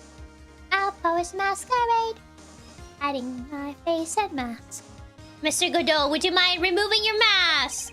If you have a dagger wound under there somewhere. The objection I'm using for the first game, then I would say this whole case is solved. The Greaves didn't allow you to see the truth. Beneath the mask. Oh, he exploded! He's dead! Ah! The virtual boy exploded. Now he's gonna be fully blind. That can't be healthy for his eyes. He died! Oh no, he's fine. Never mind. Okay, he's okay. Never mind.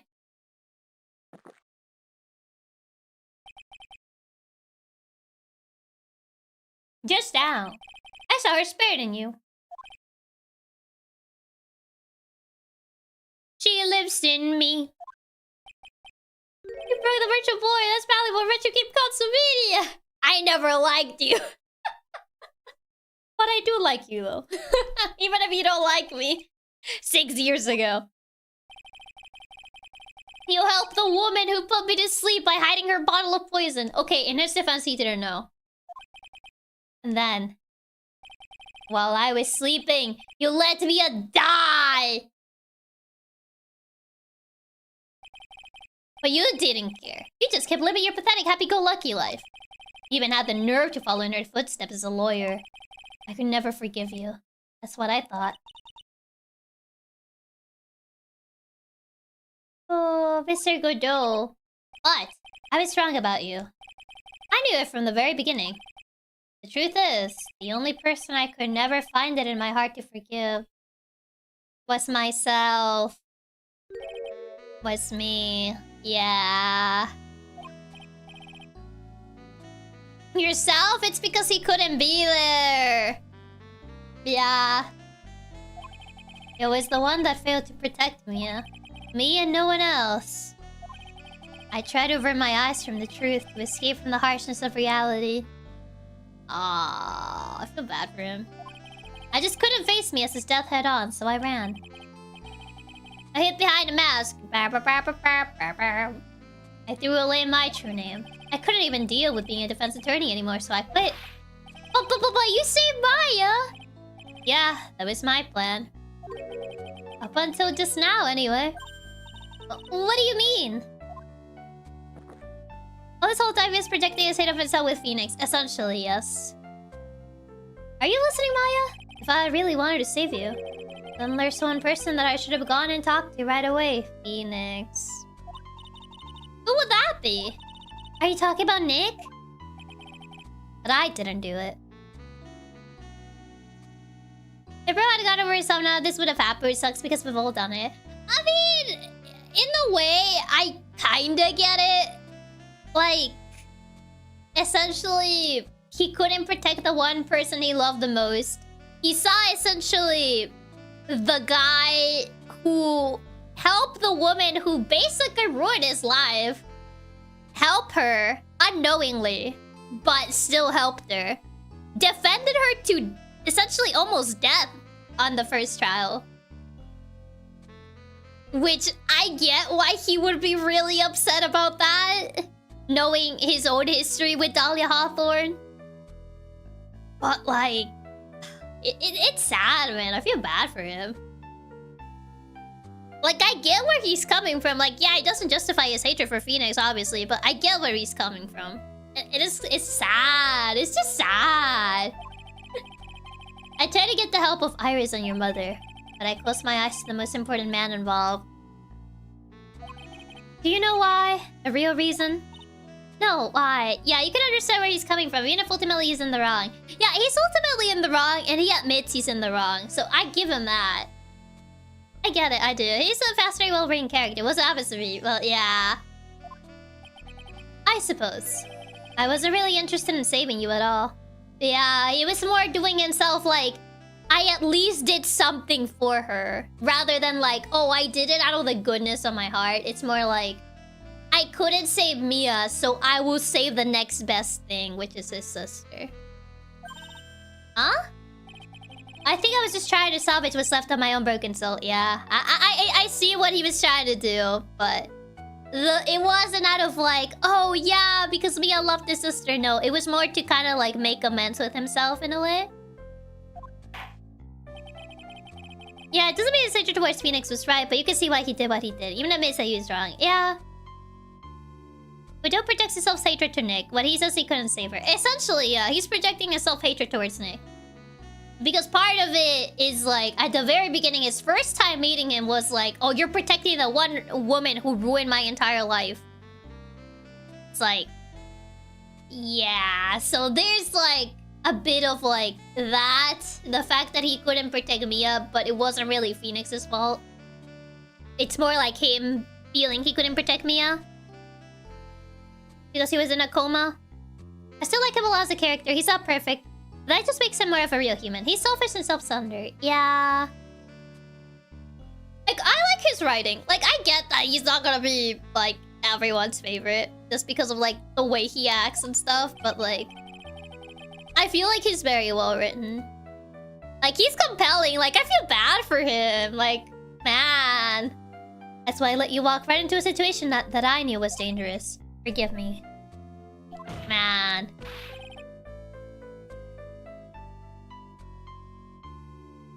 He was smart to try and justify himself, and the fact that he couldn't save Mia, so by saving Maya, he was surely just saving himself from his own self-guilt. Essentially, it was his own way of like, oh yeah, at least I'll redeem myself in some way. Dahlia's Zebra ruined so many lives, yeah. Considering he woke up from a coma to see the one he loved is dead, while Phoenix is living his best life, the bitterness is 100% understandable, yeah. His character is my favorite for the prosecutors of the trilogy. Yeah. It's not perfect, that makes him even better in my opinion. He'll be a Gary Stu otherwise. That's exactly the thing as well. The fact that he's not perfect, it makes him more of an interesting character. Like, he's not a Gary Stu, he's not just like, oh yeah, perfect prosecutor and yada yada yada. It makes him more interesting as a character.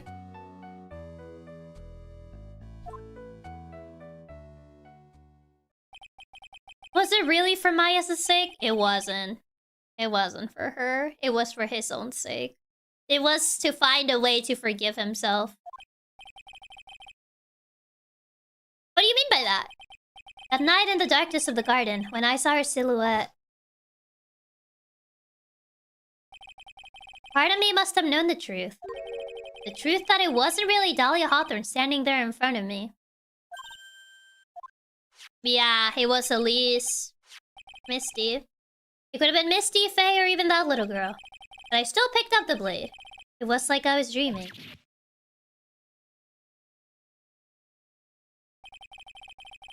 I might have liked him more if he wasn't such a jerk towards Phoenix. I mean, it makes sense why he's a jerk towards Phoenix. Like, yeah, he... I get why he is that way towards Phoenix, considering, like, the entire narrative with him. It'll be weird if he was nice to Phoenix. Especially considering Phoenix did help Dahlia in the very beginning of the game.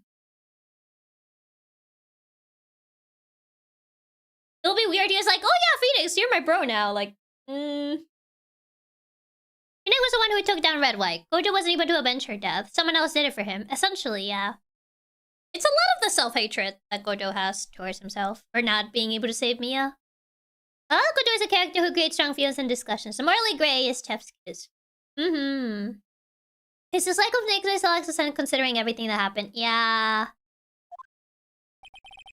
That's how he knew him initially, from being involved with Dahlia. Yeah, like his first impression was him being involved with Dahlia.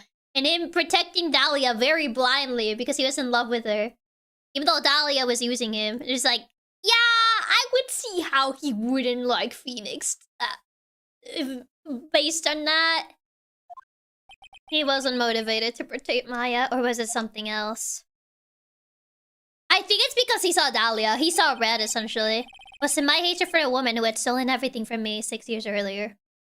It was because he saw Dahlia.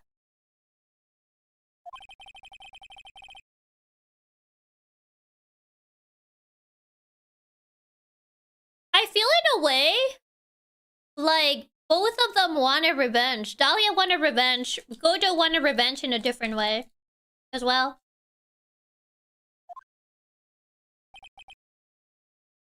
And now, I don't know anything anymore.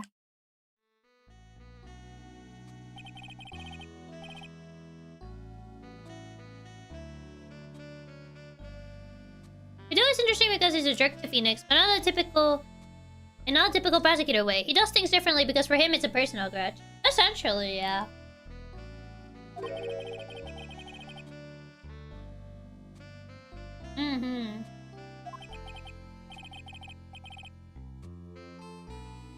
I do feel bad for him though.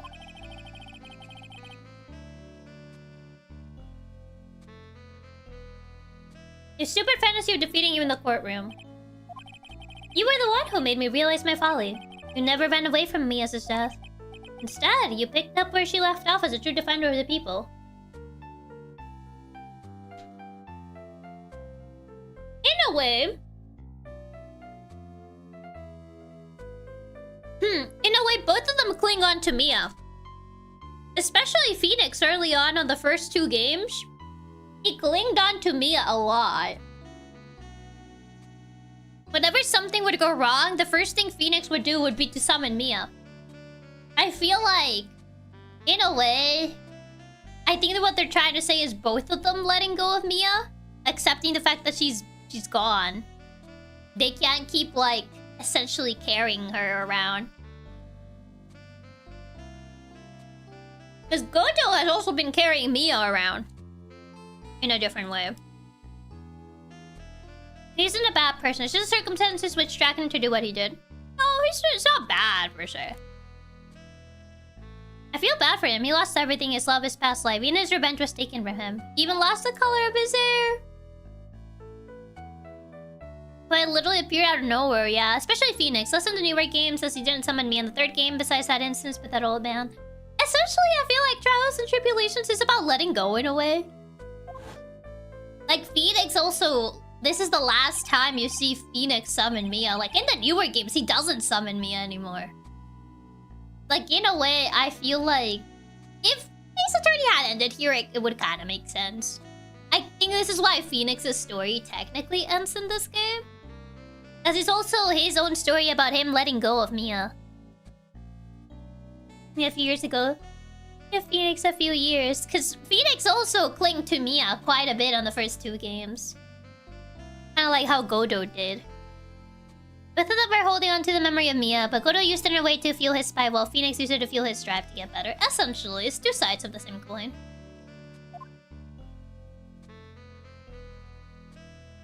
Honestly, after everything that has happened, I wouldn't be surprised if Maya never wanted to Spirit Channel ever again. Yeah. Mr. Godot. Feel bad. Feel bad for him. I think you already know this, but if you don't...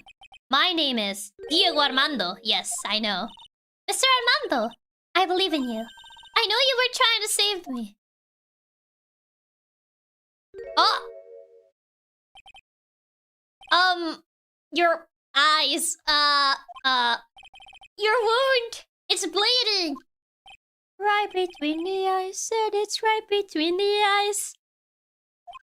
You forget already, in my world, the color red doesn't exist, but your blood is still real. Actually, Apollo didn't come up many years later. This was the ending of the trilogy. Essentially, like, this was the ending. It probably was gonna end here. That's why Apollo was essentially, like, a new story, but... It was experimental, because it was... Phoenix's story ended with this game. We might need to get you to the hospital, bud.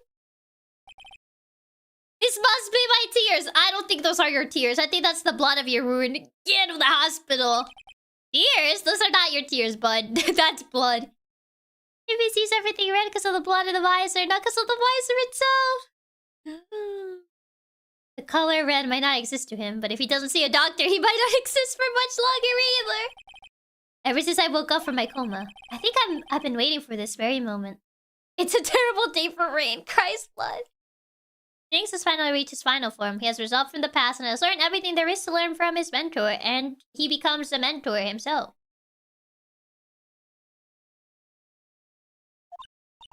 Mr. Armando.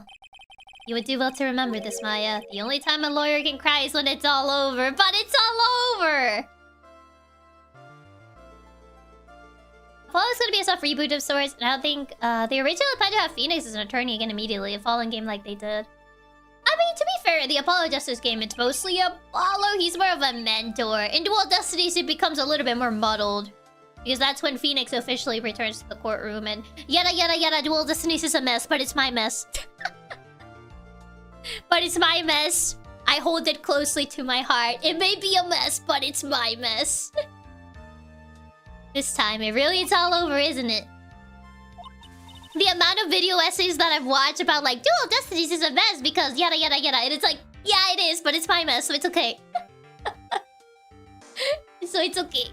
It's her beautiful, precious mess. But I don't think Phoenix was ever going to be a mentor. No, I think I was supposed to just take a backseat to Apollo. Kind of be a mentor for him. Although you weren't directly involved in the murder, I'm brave with the body of the crime scene. It's a serious offense in and of itself. It's my mess too, girl. Let's go. I understand, Your Honor. Mr. Armando explained that to me very carefully. I knew the risk and I willingly cooperated anyway. Very well. Before I hand down my verdict, is there anything you'd like to say? Oh, there is one thing. I'd like to say something to Mr. Right. Oh, me? I want to apologize to you. Apologize to me? For what? For the case 5 years ago, of course. Don't, not the Dahlia! No! Stop it. Not that, na na na na na. Don't play the Dahlia soundtrack! Not you! You're giving it PTSD again! I just remembered. Weren't you poisoned by your own lover? Not exactly, but yeah, something like that. Cameron Doozy OSC is like do do do do do. Even now, 5 years later, I can hardly believe it. She was going to do it. She was planning to kill me. It's not all that surprising. The two of you hardly knew each other. Huh? What do you mean? You and my sister. You only met twice. Huh? We only met twice? The first time we met was on that fateful day. Yeah, the courtroom? The day she poisoned Mr. Armando in the cafeteria of this very courthouse. Next time you met her was 8 months later. You met her again on the day that she stole your cold medicine. Wait, does that mean he was dating Iris? And Doug Swallow was killed. So we don't date with Iris and not Dahlia. He was dating Iris, yeah. He only met Dahlia when she gave him the necklace. And then after she killed Doug Swallow. No way! It can't be true. I mean, during our whole relationship, we were... For those 8 months, the woman that you thought was Dahlia Hawthorne wasn't actually my sister. Did Dahlia just set her up with her sister? She was like, I don't want to deal with this man. You actually date him. She was like, sure, I guess. Huh? It wasn't Dahlia. I hope one day you can forgive me, Phoebe. You lied to this man! You mean... That's right. I lied to you. For 8 months. 8 months? You're gonna give this man trust issues. It was me all along. Dahlia just used Iris to date Phoenix. Bro. You see Dahlia totally doing that, using your sister to date Nick? But why? Why would you do such a thing? Ever since she gave you the bottle that day, my sister was trying to get it back as soon as she possibly could. Because of the police investigation and their surveillance, she couldn't move about freely. Gordon Nick never gets in romantic relationships after this? Yeah, I think this kind of just traumatized him. So that's why you... He does have trust issues. Didn't you see him in Apollo Justice? So this is where they originated. My sister from the beginning, she was prepared for the worst. Prepared for the worst? You thought it was Dahlia, but it was me, Iris. She thought that you might somehow discover the truth. That's why she was always ready to deal with you at the moment's notice. Jesus.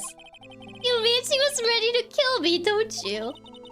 She already had so much to answer for. I didn't want any more sins on her soul. I begged her not to do it, and she agreed to give me a chance. And that's why you came to me? Oh god. Deputy's birthday was supposed to avoid being the fall girl.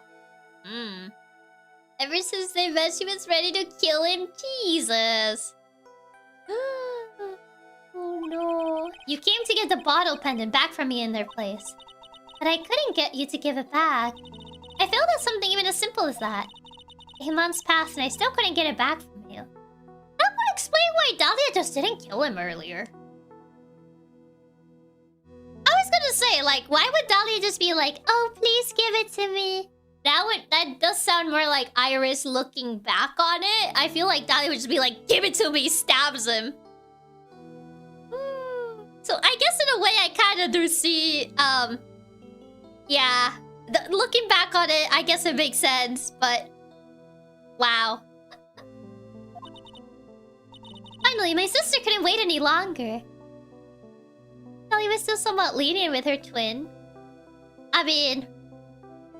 It was more that she needed the pawn rather than being lenient. Yeah, that was why the story was really wondering about the entire game. Yeah, it explains why she was trying to take it nicely instead of just killing him. That explains a lot about why Dahlia didn't kill him for like 8 months. Yeah. Because of the investigations, she had to be a bit more cautious about her killing. Yeah, I see Dahlia pushing him off a cliff or something. They didn't hand it over for a week. Yeah. Like, I was like, why did she wait that long? She didn't come tell me about her plans for you that day. It was the first time that had ever happened. Yeah, she just got annoyed at that point. It was a bit strange, wasn't it? Up until that day, you two were partners in crime. She would confer with you. I think she must have noticed. Oh, she caught feelings. My feelings for you. If I had found out she was planning to kill you, I would have done whatever was necessary to stop her. Aww. Even if it meant her life. Or mine. Iris? After spending those 8 months by your side, my feelings towards you, they change. She caught feelings. I'm sorry to say to you two. You gave me trust issues, Leaves. Yes? You really are the person I always thought you were. Ah, so that's why he was like defending Dahlia so much. Because he's like, oh, she's so nice and like she would never hurt me. It was because he was dating Iris. Even after Dahlia Hawthorne was found guilty, I still believed in you. Ah, you still lied to him for 8 months though. Thank you. She's like the polar opposite to Dahlia. Yep, they're the opposing twins. Yeah, no wonder he actually was not into Dahlia. It was Iris that he caught feelings for. Turns out Nick wasn't a bad judge of characters, he's a bad judge of hair color. But you lied! Maybe she lied for his best. Even so, I can't get over it. Phoenix really corny sweater. How many cups of darkness have I drank over the years? Even I don't know. I'll tell you though. Right now, this one here is the greatest cup I think I ever had. Because it'll probably be the last cup you'll have. I don't think they will serve coffee in prison. So better enjoy this cup while it lasts. Thank you for the tip. Whenever someone goes with the argument of why I like something which is divide or hate it, I'm gonna use the line, I know it's a mess, but it's my mess. That's the line I just use whenever I say I like Dual Destinies, because apparently the fandom really hates that game. And I'm just like, I know it's a mess, but it's my mess. So I love it greatly. I thank you for the tip, play. Thank you, thank you. You can say it's his last cup of coffee.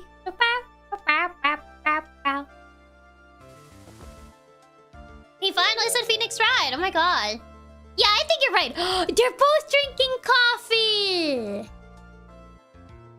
Ah, they're bonding. The purpose of this trial is to rule on the murder of the victim, Elise Doonan. Coffee bros. At some point, I expect you will be tried for your role as an accomplice in this case. I understand, Your Honor. The coffee bro ending. They bonded over one last cup of coffee. Very well. On the charge of murder, I hereby find the defendant not guilty. Where did Phoenix get the bug even from? Godo's assistant threw one to him. So they could have that bonding bro moment. Get yourself a bro, they'll sip coffee with you. Aww. They bonded. One last time before he goes to jail. No courtroom confetti.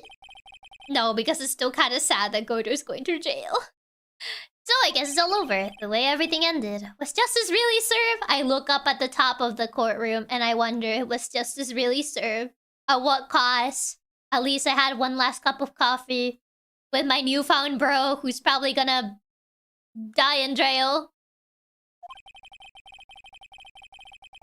Too bad Matt and Quan couldn't unlock the steak-cutting bro ending, huh? Exactly. It would have been solved if they just unlocked the steak-cutting bro ending, but alas. The man who risked his life to save Maya is being sent to prison by my own hand. One last cup of coffee before he went to jail, man. Of course justice was served. Sorry, Mia, I got your boyfriend convicted. Mia! not proud of you, Phoenix, even if you did get my boyfriend convicted.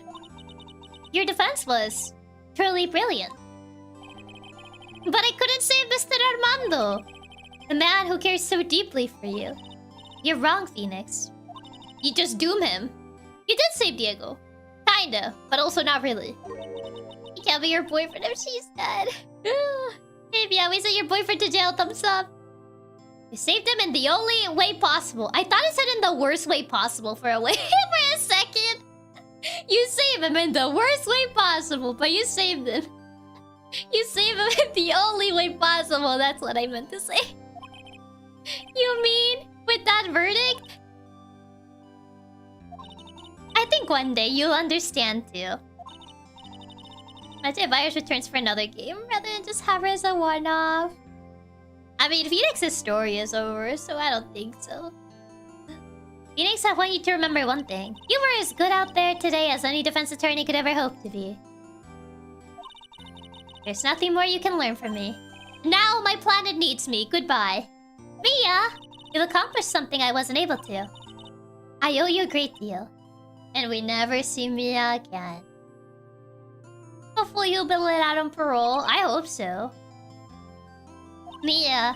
I'm imagining Mia saying, wow, you kind of sucked at saving it, but I guess you did. I'm sure we'll meet again someday, Phoenix. I mean, he saved his soul. In a way, and then she floats away into the sky. I've handled lots of cases and seen lots of things. And this case was definitely one of the crazier ones. And along this journey, I found myself asking just one thing. Why? What does it really mean to defend someone? Okay, that one too. I suppose today's case produced one possible answer. Nick! Maya! No hug from Maya? I mean, she's here. I guess it's just like my sis said. Mia? What did she say? I mean, close to it being why. What am I defending for? The night when I channeled Mia to get her advice on what to do. This is what she wrote back in my notebook. Don't worry.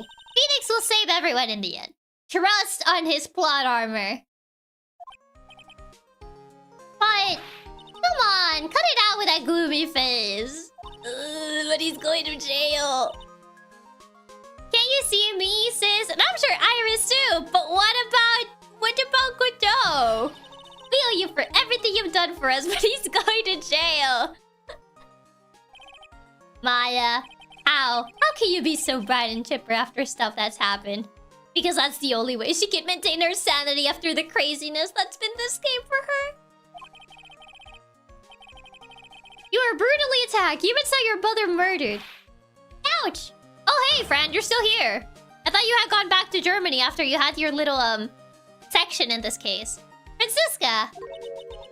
Still as softy as always, Phoenix, right? I'm here too. Why does he look so awkward? Like, Francisca was so confident and then Edgeworth's just like, I'm here too. Please don't forget about me. I'm like the main prosecutor. Excellent work, right? Oh, Mr. Edgeworth. When did you get back? Oh, that's right. Took them a while to show up again. They were kind of watching from the gallery. They were enjoying the soap opera that was going on. You got his salary cut, Chiaki. He's giving me that look like, oh yeah, do you remember that one time you threw me under the bridge? And I'm like, no. Edgeworth's good with people. He's learned about feelings. Elsa's jealous that Nick got himself a coffee partner. Hey guys, I'm still here too. You didn't forget about me, right? Edgeworth is socially awkward. He's always been socially awkward. Edgeworth and Francisca have actually been helping me. You know, they thought this was the last game ever. So, you know, Fran had to get back after they low-key kind of did her dirty in her own game. She didn't even get to prosecute on the last case of her own game. So, you know, she had to interrupt Godot's section at least a little bit. Helping you? As she popped out from the bus we threw him under, essentially. After this game is Edgeworth's games, I think that Apollo Justice happened. Did Investigations come out first before Apollo Justice? I forget the timeline of those two. But these two hadn't been here on the trial of the day. The first trial of the day. The defense wouldn't have gotten anywhere. I honestly feel they did Fran better in investigations. I was, not gonna lie, was a bit disappointed in her debut game. Cause like, I feel like she barely has involvement in her own debut game. It's kind of sad. Like, she doesn't even get a case dedicated to her like the other prosecutors do. Wow, but where were you, Nick? Right here. I heard he fell into a river and caught a nasty cold which forced him to sleep all day. Hey, I was trying to save Maya. Yes, he laid in bed shivering from his fever with Iris's hood pulled over his head. Do you want me to bring up the time when you passed out because of an earthquake and Iris ran off? And then essentially Dahlia got freed? Huh? You want me to bring that up, eh? You throwing me under the bus? Well, two can play that game. It takes two to dance tango after all. Not you too. Oh, ouch. Talk about embarrassing, Nick. Damn, she felt really flat and interesting as a rebel in her intro game. I feel she gets fleshed out a little bit more in investigations. They're bullying Phoenix! Personality case is actually just more Edward development. Yeah. She gets such the short end of the stick. It's kind of sad. Apollo Justice came out in 2007, so it was Apollo Justice first. Like using a sportsman trauma against him, he started it. I don't suppose. Oh, no, sorry. The celebration does not include you, bye. Banter really shines in the investigation games. I only played the first investigations games, but I kind of liked her better in the investigation games. I feel like they gave her more character there than in her debut game. There's room for me in the group hug, is there? No. Oh, Larry! What's with that longer than usual face? I realized something when I was reborn. I realized that Larry was never of any use to anyone, not even once. That's not true. Right, Nick? Oh, wow, look at the time. I got other places to be. What? You're asking me? Well, Nick, is it true? I got a place in this world, right? Oh, yeah, of course. Get me out of here. I knew it. Everyone would be better off if I were gone for good. No. Oh, yeah.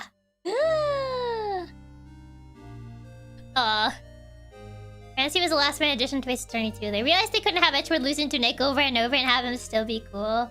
It does feel like Ace Attorney 2 is the more experimental game of the trilogy. Those portraits you painted, they were really good. Oh, God. I mean, the guy pretty much just sad. Iris doesn't love at him. Isn't that right, Edward? What? Me? Why are you making that face, Hawaji? Oh, well, yes, indeed. I certainly can't say they lack resemblance. Do you really mean it? What about you, Francie? Did I draw you well, too? Ah! My beauty can't possibly be captured by a mere crayon. Glare. Do we actually have to? Does he have to be included? Do I have to? Come on now.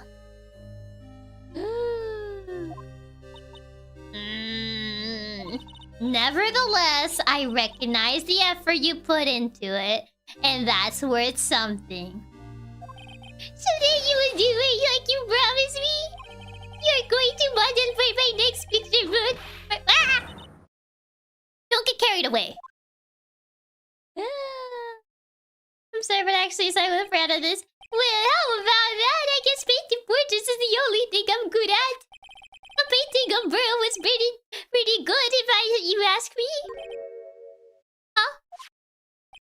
Now that you mention it, I haven't seen her around. Where's Pearls? Did we lose the baby again? Uh-oh. Baby gone. The little last... His little woo baby voice. Normally, she would have made a beeline for Maya. Oh! I'll go look for her. Be right back.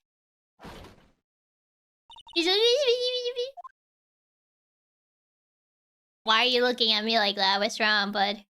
Right. You seem to be uncharacteristically puzzled. Sorry, this game, this ending did make me uncharacteristically puzzled. I suspect you're wondering how Maya can be so cheerful despite all that has happened. No, it's just like the entirety of this case is like, huh? But yeah, sure. We'll leave it at that. Yeah. To be honest, I can't understand it either. Francisca? That's right. She lost her father fairly recently as well. Right, Manfred is dead. Oops. I think I understand how she feels. Maya's a much wiser person than she appears, and I think she realizes something. Wait, what did she realize? Now is exactly the time when she needs to be as strong as she can. What do you mean by now is exactly the time?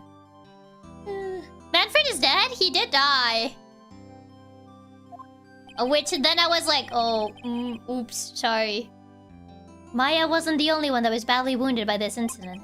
In fact, there was someone that was hurt far more deeply than she. I believe it's for that person that Maya's trying her best not to cry. Easy to me! Nah, I don't think it's me. Someone who was hurt more deeply than Maya is Ikoto. Edward, I think I'm starting to understand. Either her or Pearl, I feel. Ow! And tell me, Phoenix, right? Who is Maya Faye being strong for? Is it Pearl? Is this entire incident like her mom? Is that why Pearl isn't here? Pearl, isn't it? That's why she isn't here. Pearl Faye. The poor kid, after all the reasons that she worked so hard to follow the instructions. Yeah, Pearl. Yeah, that's why she isn't here. Pearl, no. Maybe Pearl, since she didn't find out her mother used her to try and kill Maya. Yeah, I think it is Pearl. It's for the good of the Fae clan. I'm sure she believed in every word. She's only 8. Man. The Babu. This is too sad. Please delete. But it's a cruel irony that it was her exuberance that led to this tragedy. Maya Face's mother was killed and Maya herself was put into the deepest peril imaginable. And that's exactly why Maya's putting on a brave face. She's doing it for Pearl's sake, until she can see her smile again. Man. Hiding Pearl from seeing her mother get a kiss in a previous game probably wasn't a good idea. That's pretty much Pearl's only family left. Everyone else is dead or in prison. Well, yeah, Iris is in prison. Her mom in prison. Her dad gone. Yeah, it's only Maya. Misty, her aunt, gone, dead. So, yeah, there's not a lot of family left, I'm afraid. Oh, hey! So this is where you all were. Wow, looks like we got a bunch of... Ah! What was that for, sir? Sorry about that, Scruffy. My whip just seems to have a mind of its own. What's up, Detective Gumshoe? Dad is just out grabbing milk and cigarettes. I'm sure he'll be back any day now. No. Oh, you know, this and that. Anyways, congrats on your win. Let's go out tonight, pal. Dinner's on me. With what salary? My salary has just sort of kind of gone down by a teeny whiny bit, but it's alright. I made reservations at a first-class French restaurant. Wait, first class? Where do you get the money for that? Ah! Pretty good work, Scruffy. That whip was your reward. Detective Gumshoe, you said a first-class French restaurant. You don't mean... Tribulations! Ah, not that place! I knew it. We're doomed! Come on, let's go, everyone. Can't keep Maggie waiting. No! Hey, you crybaby, you're invited too. The food there is awful. Ah! Oh, forget about me. Pearl and I will be at the loser shack eating potatoes. You know, Maya's taking an awfully long time to get back. She's still out looking for pearls. Not the awful $20 lobsters again. Oh, Maya, what's wrong? Nick, what do I do? Pearly. I can't find her anywhere. Huh? I'll bet she just went back home, that's all. I thought so too, so I called the village, but no one has heard from her. Uh-oh. As I figured, she has been badly hurt by this incident. Refused response over the tragedy has befallen you, Maya. But none of this was her fault. What should I do? Detective Gumshoe? Yeah? What is it, pal? But you guys go on ahead. What about you? We need to find the Babu. Maya and I will join you guys once we find pearls. Nick? Don't worry about us, Detective Gumshoe. We may be a little late, but we'll definitely be there. We have a lot of celebrating to do tonight, and I wouldn't miss it for the world. Yeah, but you're the... Ah! Very well, Phoenix, right? We'll go on ahead. Don't keep us waiting, right? We won't. But where should we look? Where could Pearly have gone? Let's go, Maya. There's only one place I can think of the pearls might have gone to. The Babu is gone. Oh, right, she would be here. Asakura Temple. For pearls, I bet this is a very important place. After all, it's where this whole incident started. Oh, what's this? You're all back again so soon. Sister Bikini? I thought we'll be eating mashed potatoes alone tonight. No, she's here. Pearly's here? She's in the training hall. Why don't you hurry along and go see her? Is she here with Bikini? Apparently. Oh, is she trying to become stronger? Pearly's not here. Ah, Maya! The hanging scroll. Oh, she cleaned the scroll. Someone cleaned it off. It's gotta be pearls. Ah! Mystic Maya! Oh, Pearly, why? Why did you just leave like that? Mystic Maya. Mystic Maya! Yeah, she cleaned it. I swore that I would never trouble the two of you ever again. Because it's all my fault that Mystic Maya's his mother. That's why you came here. It's the least I could do, to pray for your happiness. Aww. You don't have to do that, Pearly. It wasn't your fault. You didn't do anything wrong. If anything, you didn't do anything wrong, luckily. Of course I'm sad that my mother is gone. But how do I say this? I'm still happy. You don't have to lie just to make me feel better. No, really. It's true. The only reason I'm still here at all is thanks to everyone who was there for me. Oh. She's blaming herself for everything, even though none of it was her fault. Exactly. My sis, my mother, Mr. Armando, Nick, and you. If even one of you weren't there, I'm sure I wouldn't still be alive right now. That's why I have to be strong. Technically, Misty's watching over Maya alongside Mia now, kinda. Yeah. For all the people that were there for me when I needed them. That's all I can really do. Mystic Maya. I'm impressed. You truly are the daughter of Mystic Misty. Sister Bikini. Your mother, Mystic Misty, was a strong woman indeed. I want to tell you what she said to me that night. After dishonoring the good name of Kurain, I don't have the right to face my daughter. But still, Maya is always in my thoughts. It's true. She'll always be with me until the day I die. Bow, bow, bow. Your spirit was with her. That's why your mother was so strong. Even at the end, I'm sure she had no regrets. She can probably channel Misty if she wanted. I mean, yeah, but it's not the same. She'll always be with me until the day I die, huh? There's a rule or something all masters are to follow, isn't there? Never take the charm off until the day you die. That's the master's talisman. The thing that Misty kept by her heart and would never take off. It wasn't the container that was important. Rather, it was the content. Oh? That's... a picture! A photo! Ah! Mother... Picture. It's only natural for living creatures to fight to protect their own lives, but what makes us human is that we fight for others. And who do you fight for? Who do you fight for? How hard must you fight? That's the true measure of what human life is worth. Your defense attorneys are warriors who are constantly challenged by that question. Mother. Oh, it's Maya and Mia. Ah. Oh, even when the battle is over, And the bonds are severed. Penelope. I'm on my way.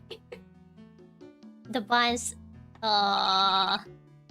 We always return, time and time again. Mia, Maya, Pearls, Mr. Armando, even though he's in jail. And Maya's his mother, too. I learned that from all of them. Wait, did Maya also break the urn? I think it was a family tradition at this point. Well, shall we get going? Everyone is waiting. Ah. This is a day to remember. A day when a lot of things were finally put to rest. I also broke the urn. I think we should celebrate what we've overcome today. The urn still lives. But I still can't. Oh, go on, sweetie. You can come back for training anytime. Okay. Alright, I'm going to make a brand new start too. Sister Bikini, I'll be back for more training, I promise. I know, and I won't go easy on you just because you're the future master. I'll make sure to prepare reservations for 3 for you for when you come back. Oh, hee. Alright, we're going to have a great feast today, Pearly. You know why? Because training is a battle of endurance. Okay, Mystic Maya. I'll eat lots and lots of food tonight. You know, there's one thing I don't get, and probably don't want to, but... Oh, what is it, Nick?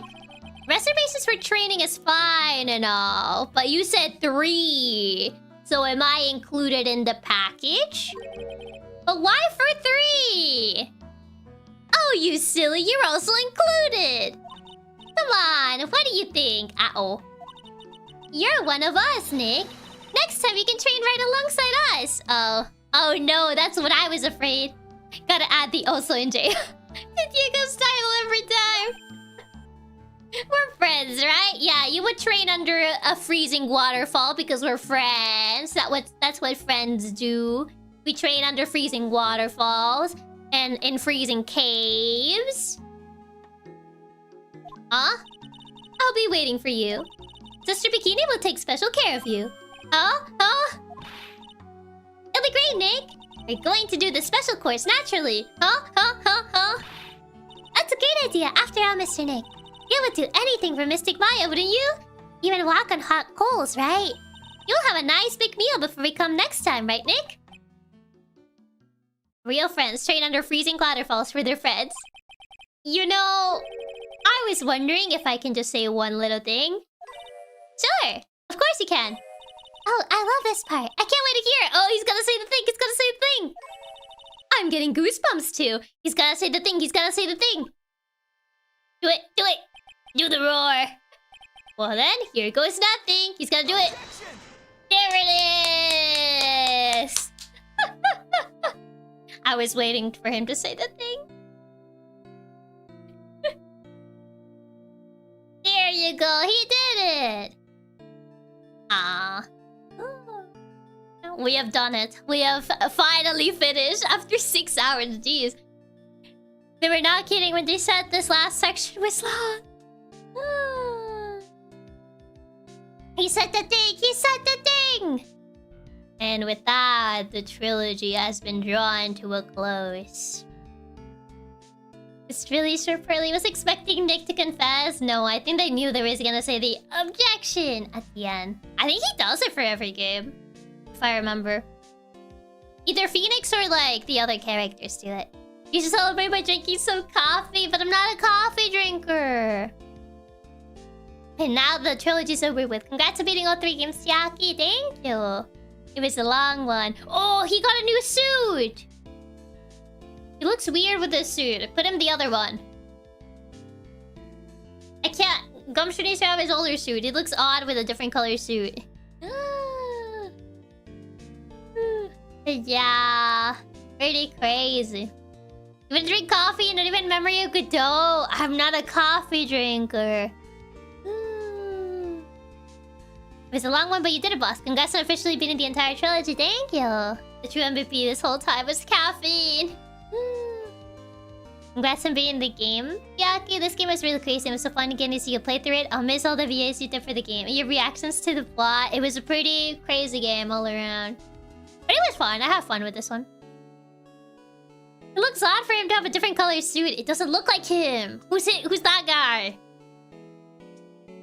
Jesse and I started a company called Master Mass Consulting. No, I'm not doing his voice again.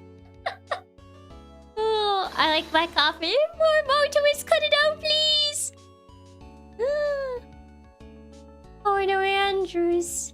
I like black coffee more because of Godobi. Before that, I'm a latte guy. Really? He just got his winter coat like a real dog. Dumpster with actual new clothes looks weird. It does. Oh, Viola. I thought she got... Thank you for the tip. I thought she actually got sent to jail because she was an accomplice with Furio Tigre, but I guess not. Oh, the Mafia probably built her out. Also, wait, thank you so much for the tip. Thank you. Congrats, I'm happy you got to see a play a series so close to you. I didn't like some aspects of the final case, but you're what made the series so enjoyable in the first place. Haven't done the final case. It was fun enjoying it with Yoshizaki. Ah, thank you. I guess that you're the daughter of the Yakuza jail doesn't mean much, yeah. $500,000 rated Tigre. I'm sure you have old clothing. Like the poor broke man he is. No, poor guy. Kudo, yeah, there was Kudo right there. Oh yeah, the girl that I thought she was an AI lady. Yeah, Basil. We got a new program. I do hope everyone will get along. His name is Adam Mada. Oh wait, is it the same as well? Like the same name backwards and like forward? Sound effects.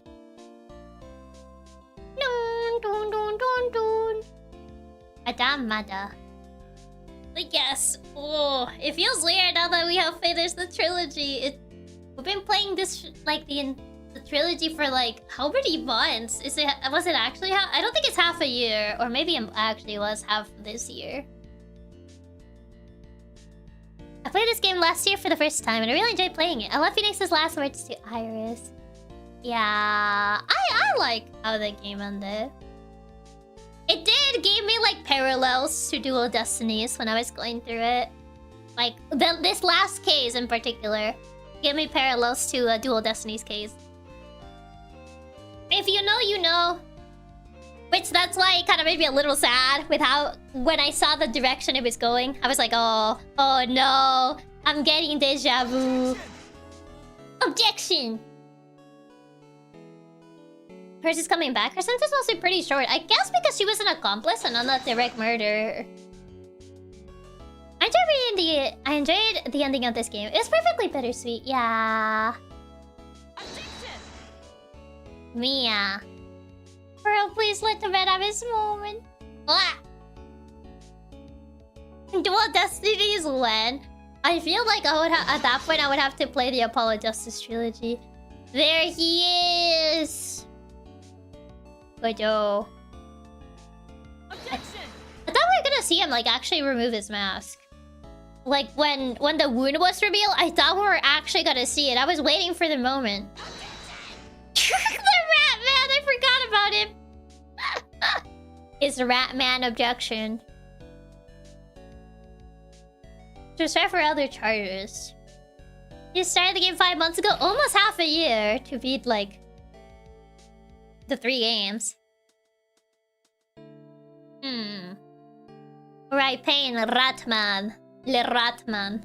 Old bag. How to forget her. How to forget this lady. Because the Ramen objection didn't change. The regional didn't voice Phoenix until UMBC3. Originally Ben Judd voiced him. Didn't they change his voice actor recently with the new update? The first Ace Attorney stream was 5 months ago. Yeah, so we have essentially been playing like the trilogy for half a year already. Same year, but I guess I ran out of pixels for Godot to take his mask. No, I was waiting for that moment. It did take like a month break after the second game, so maybe like 1/3 of a year. That is true. I did take a little bit of a break after the second game. Because I was kind of mixed on the second game, to be fair. Like, I don't know. Something about the second game was just like, I was kind of lukewarm on it. I enjoyed the first game. The second game, it's fine. I liked the second game, but I didn't enjoy it as much. Ah, gets to be in the Hall of Fame there. Here's a little painting. The consequence of going experimental. Second game is very experimental. It feels that way.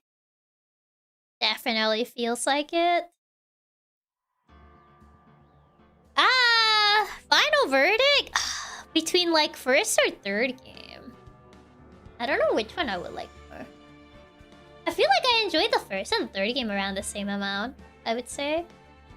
They're kind of like very tied. Second game is definitely on the lower side of the spectrum.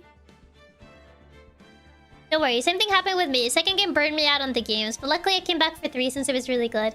Yeah, like after I finished the second one, I did get burned out a little bit on the trilogy, which is why I didn't start the third game immediately after, like I did with the first game, that I started the second one right after. Congratulations on the complete of the trilogy. I found your stream when you popped up randomly in my feed during Manfred's case. I wasn't able to watch your journey from the start, but it was a pleasure. Thank you for stopping by.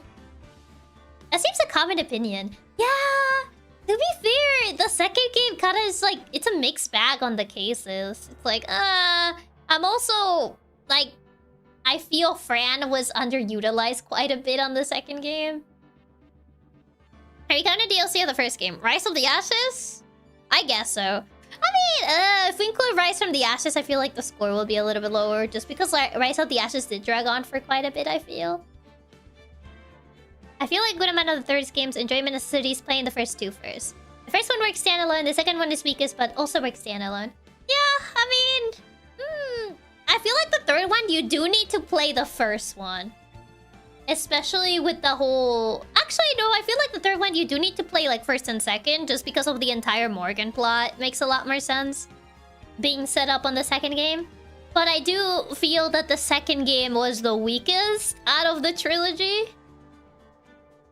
Rise from the Ashes had some really highs, but also some really lows. The base puzzle, yeah. But yeah, that's like the problem. I feel like the second one was kind of a mixed bag for me. We're not allowed to cry till it's all over. Now that it's over, it is over. The third one really works with the other two, but it's a perfect way to tie everything together. Essentially, yeah. Now I can actually look at the gallery. Haha. I mean, it's probably just like the scenes and the backgrounds. Yeah, it's probably just everything here. Oh, the cutscenes. Oh, the cutscenes. The Morgan plot was the most important part of the second game for sure. Yeah, it's just kind of weird that it paid off until, like, what? This game? Because it didn't pay off on its own game. They were too busy having Matt. They were too busy having Steel Samurai Electric Boogaloo. So glad I could see the cases. It was so much fun. Thank you, Chiaki. Thank you for stopping by. You see the blue creature video again? No! He's getting destroyed. The blue creature is getting destroyed. I had to see the horrible realization that they gave him a pink creature too. He got a girlfriend.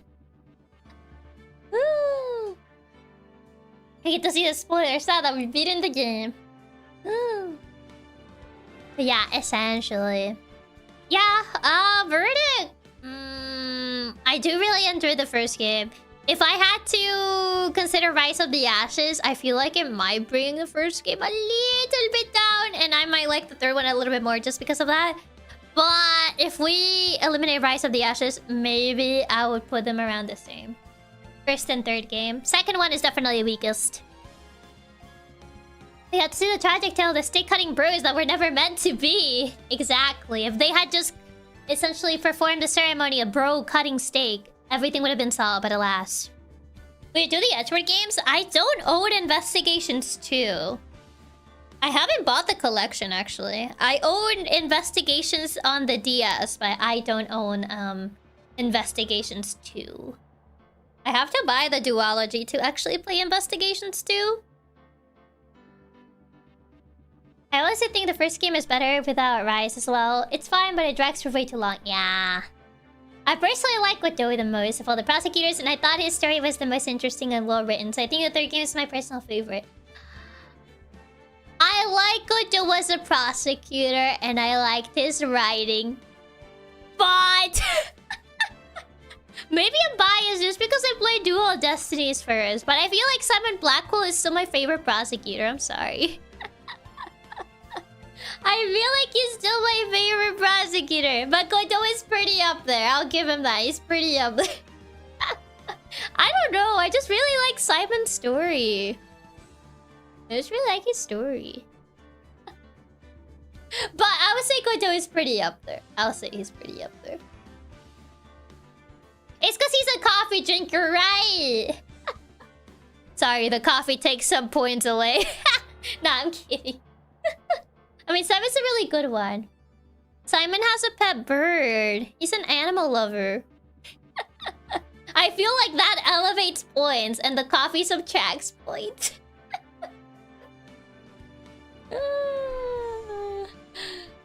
Nah, I'm kidding, but yeah. Anyway, I need to go to sleep. Bye, take care. Remember to stay tubular. Have a good rest of your early morning. A Railgun, thank you for stopping by. Hope you have some good sleep. Don't forget to stay tubular. But why do the birds drink coffee? You can't drink coffee though. For me, I would say Edgeworth, Godot, and Simon are my top 3. Like, I like Edgeworth. Would I put him in my top 3? Flavor is fun, but I feel like I need to replay the Apollo games to like redo my opinion of Clavier. It's been too long. I just remember he was silly, but every time I think of Clavier, I remember that one clip in Apollo Justice that they really like replaying. And they get it, and I'm like, ugh. I gotta call it here. Welcome. I gotta call it here, so I gotta wake up early in the morning. I should go to bed like an hour ago. Hope you have a good night, Raps. Thank you for stopping by. Don't forget to stay tubular. And also, thank you so much for the 5 gifted. Thank you so much for recruiting 5 new members into Nylina. Thank you, thank you. That's pretty great. I quite like Van Zeeks. Van Zeeks is interesting. He's an interesting lad. I like that he throws wine into chandeliers.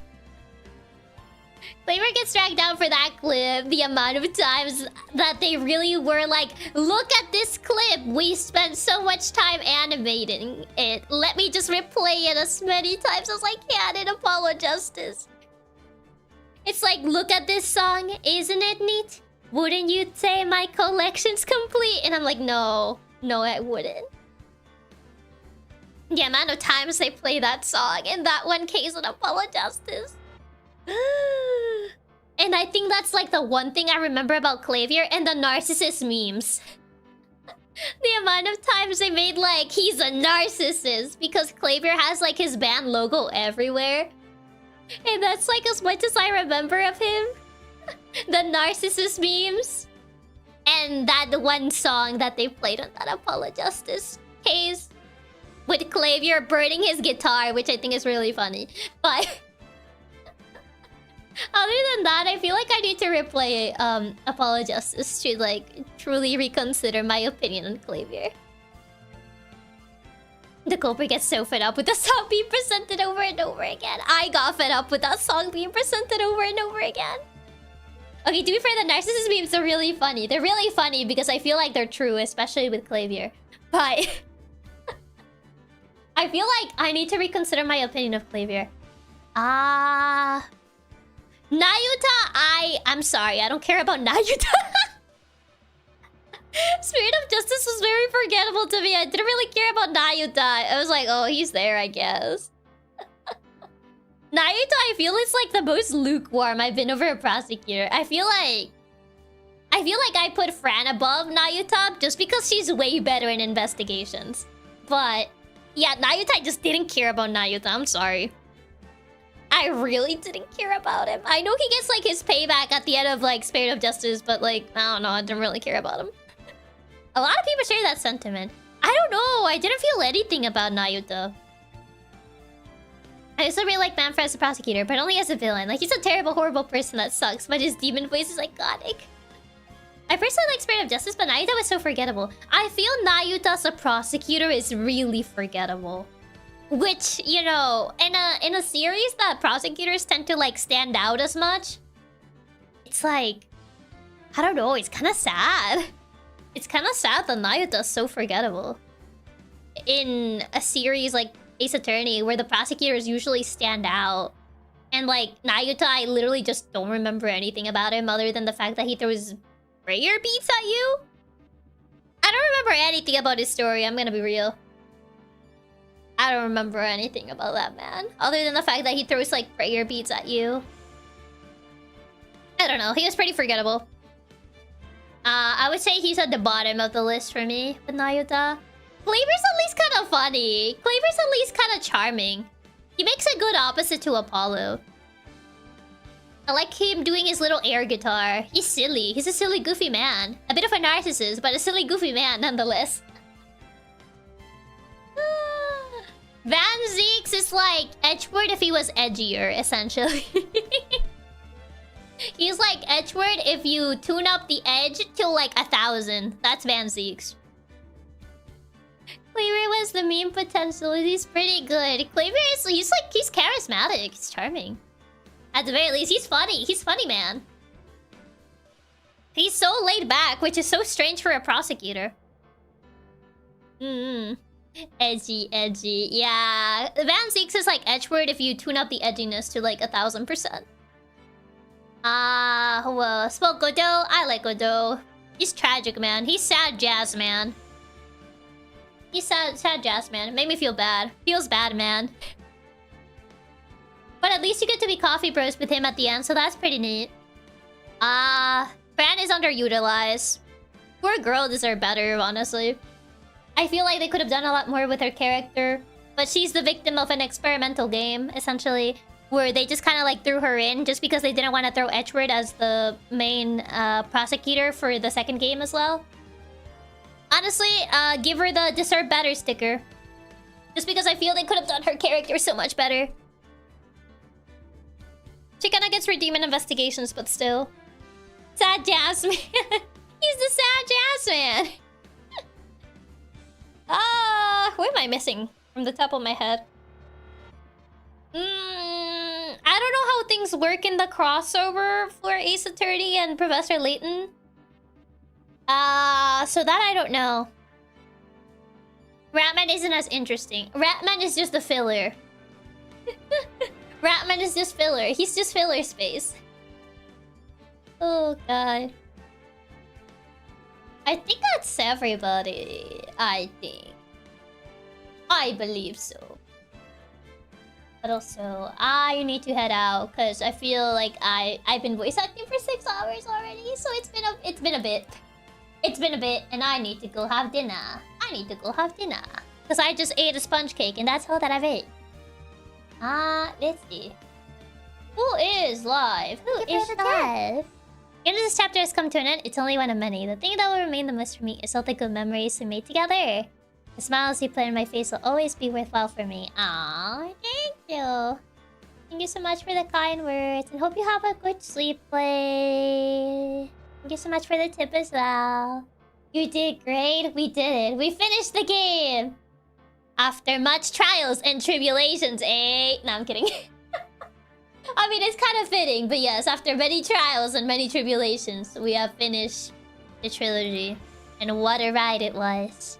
Till the bitter end. She said the title. I feel it's quite poetic in a way. Thanks to the stream, Chiaki. It's crazy for this trilogy to end finally, but it really was such an amazing journey. It was a ton of fun, and I love watching you play it. Make sure to have a nice dinner. Thank you. Thank you. Okay. I think she's still streaming. Title drop. Hey. Gotta do one last title drop. It's gonna feel weird not playing Ace Attorney on stream anymore. I'll miss it. I'll miss the funny lawyer antics. I get it. There were trials and many tribulations. This is true. This was true. Thanks for the stream, boss. It was a lot of fun playing Ace Attorney. Seriously, was my favorite playthrough done. Looking forward to apologies in the future. Have a good night. Thank you. Here is the rate message. Hope you guys have a good rest of your day, night, afternoon, whichever time it is for you. And I shall see you on Thursday. Yeah. Bye-bye. Don't forget to stay tubular. Bye-bye. Bye-bye. Bye-bye. Goodbye. Bye-bye. Bye-bye.